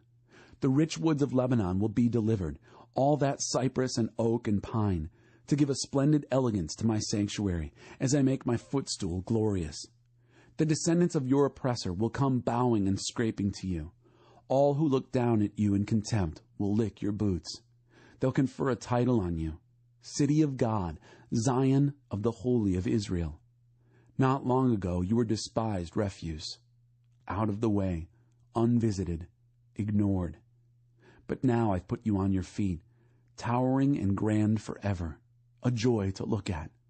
When you suck the milk of nations and the breasts of royalty, you'll know that I, God, am your Savior, your Redeemer, champion of Jacob. I'll give you only the best, no more hand-me-downs. Gold instead of bronze, silver instead of iron, bronze instead of wood, iron instead of stones. I'll install peace to run your country, make righteousness your boss. There'll be no more stories of crime in your land, no more robberies, no more vandalism. You'll name your main street Salvation Way and install Praise Park at the center of town. You'll have no more need of the sun by day, nor the brightness of the moon at night. God will be your eternal light. Your God will bathe you in splendor. Your sun will never go down. Your moon will never fade. I will be your eternal light. Your days of grieving are over. All your people will live right and well, in permanent possession of the land. They're the green shoot that I planted with my own hands to display my glory. The runt will become a great tribe, the weakling become a strong nation. I am God. At the right time, I'll make it happen. Chapter 61. Announce freedom to all captives. The Spirit of God, the Master, is on me because God anointed me. He sent me to preach good news to the poor, heal the heartbroken, announce freedom to all captives, pardon all prisoners. God sent me to announce the year of His grace, a celebration of God's destruction of our enemies, and to comfort all who mourn, to care for the needs of all who mourn in Zion, give them bouquets of roses instead of ashes, messages of joy instead of news of doom, a praising heart instead of a languid spirit. Rename them oaks of righteousness, planted by God to display His glory. They'll rebuild the old ruins, raise a new city out of the wreckage. They'll start over on the ruined cities, take the rubble left behind, and make it new. You'll hire outsiders to herd your flocks and foreigners to work your fields. But you'll have the title priests of God, honored as ministers of our God. You'll feast on the bounty of nations. You'll bask in their glory. Because you got a double dose of trouble and more than your share of contempt, your inheritance in the land will be doubled and your joy go on forever. Because I, God, love fair dealing and hate thievery and crime. I'll pay your wages on time and in full, and establish my eternal covenant with you. Your descendants will become well known all over. Your children in foreign countries will be recognized at once as the people I have blessed. I will sing for joy in God, explode in praise from deep in my soul. He dressed me up in a suit of salvation. He outfitted me in a robe of righteousness, as a bridegroom who puts on a tuxedo, and a bride a jeweled tiara. For as the earth bursts with spring wildflowers, and as a garden cascades with blossoms, so the Master, God, brings righteousness into full bloom and puts praise on display before the nations.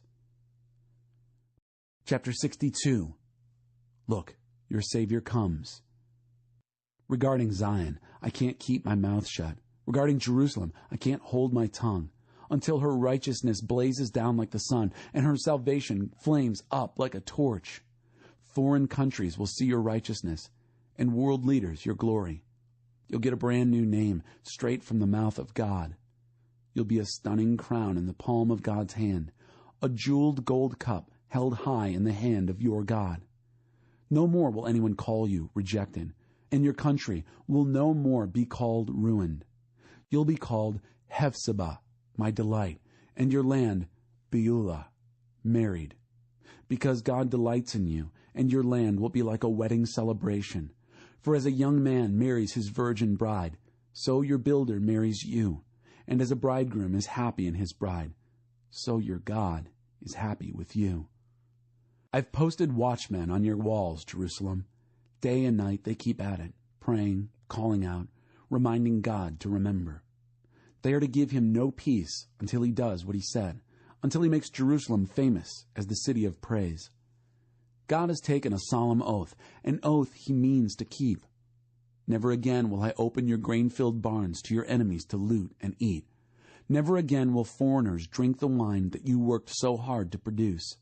No, the farmers who grow the food will eat the food and praise God for it.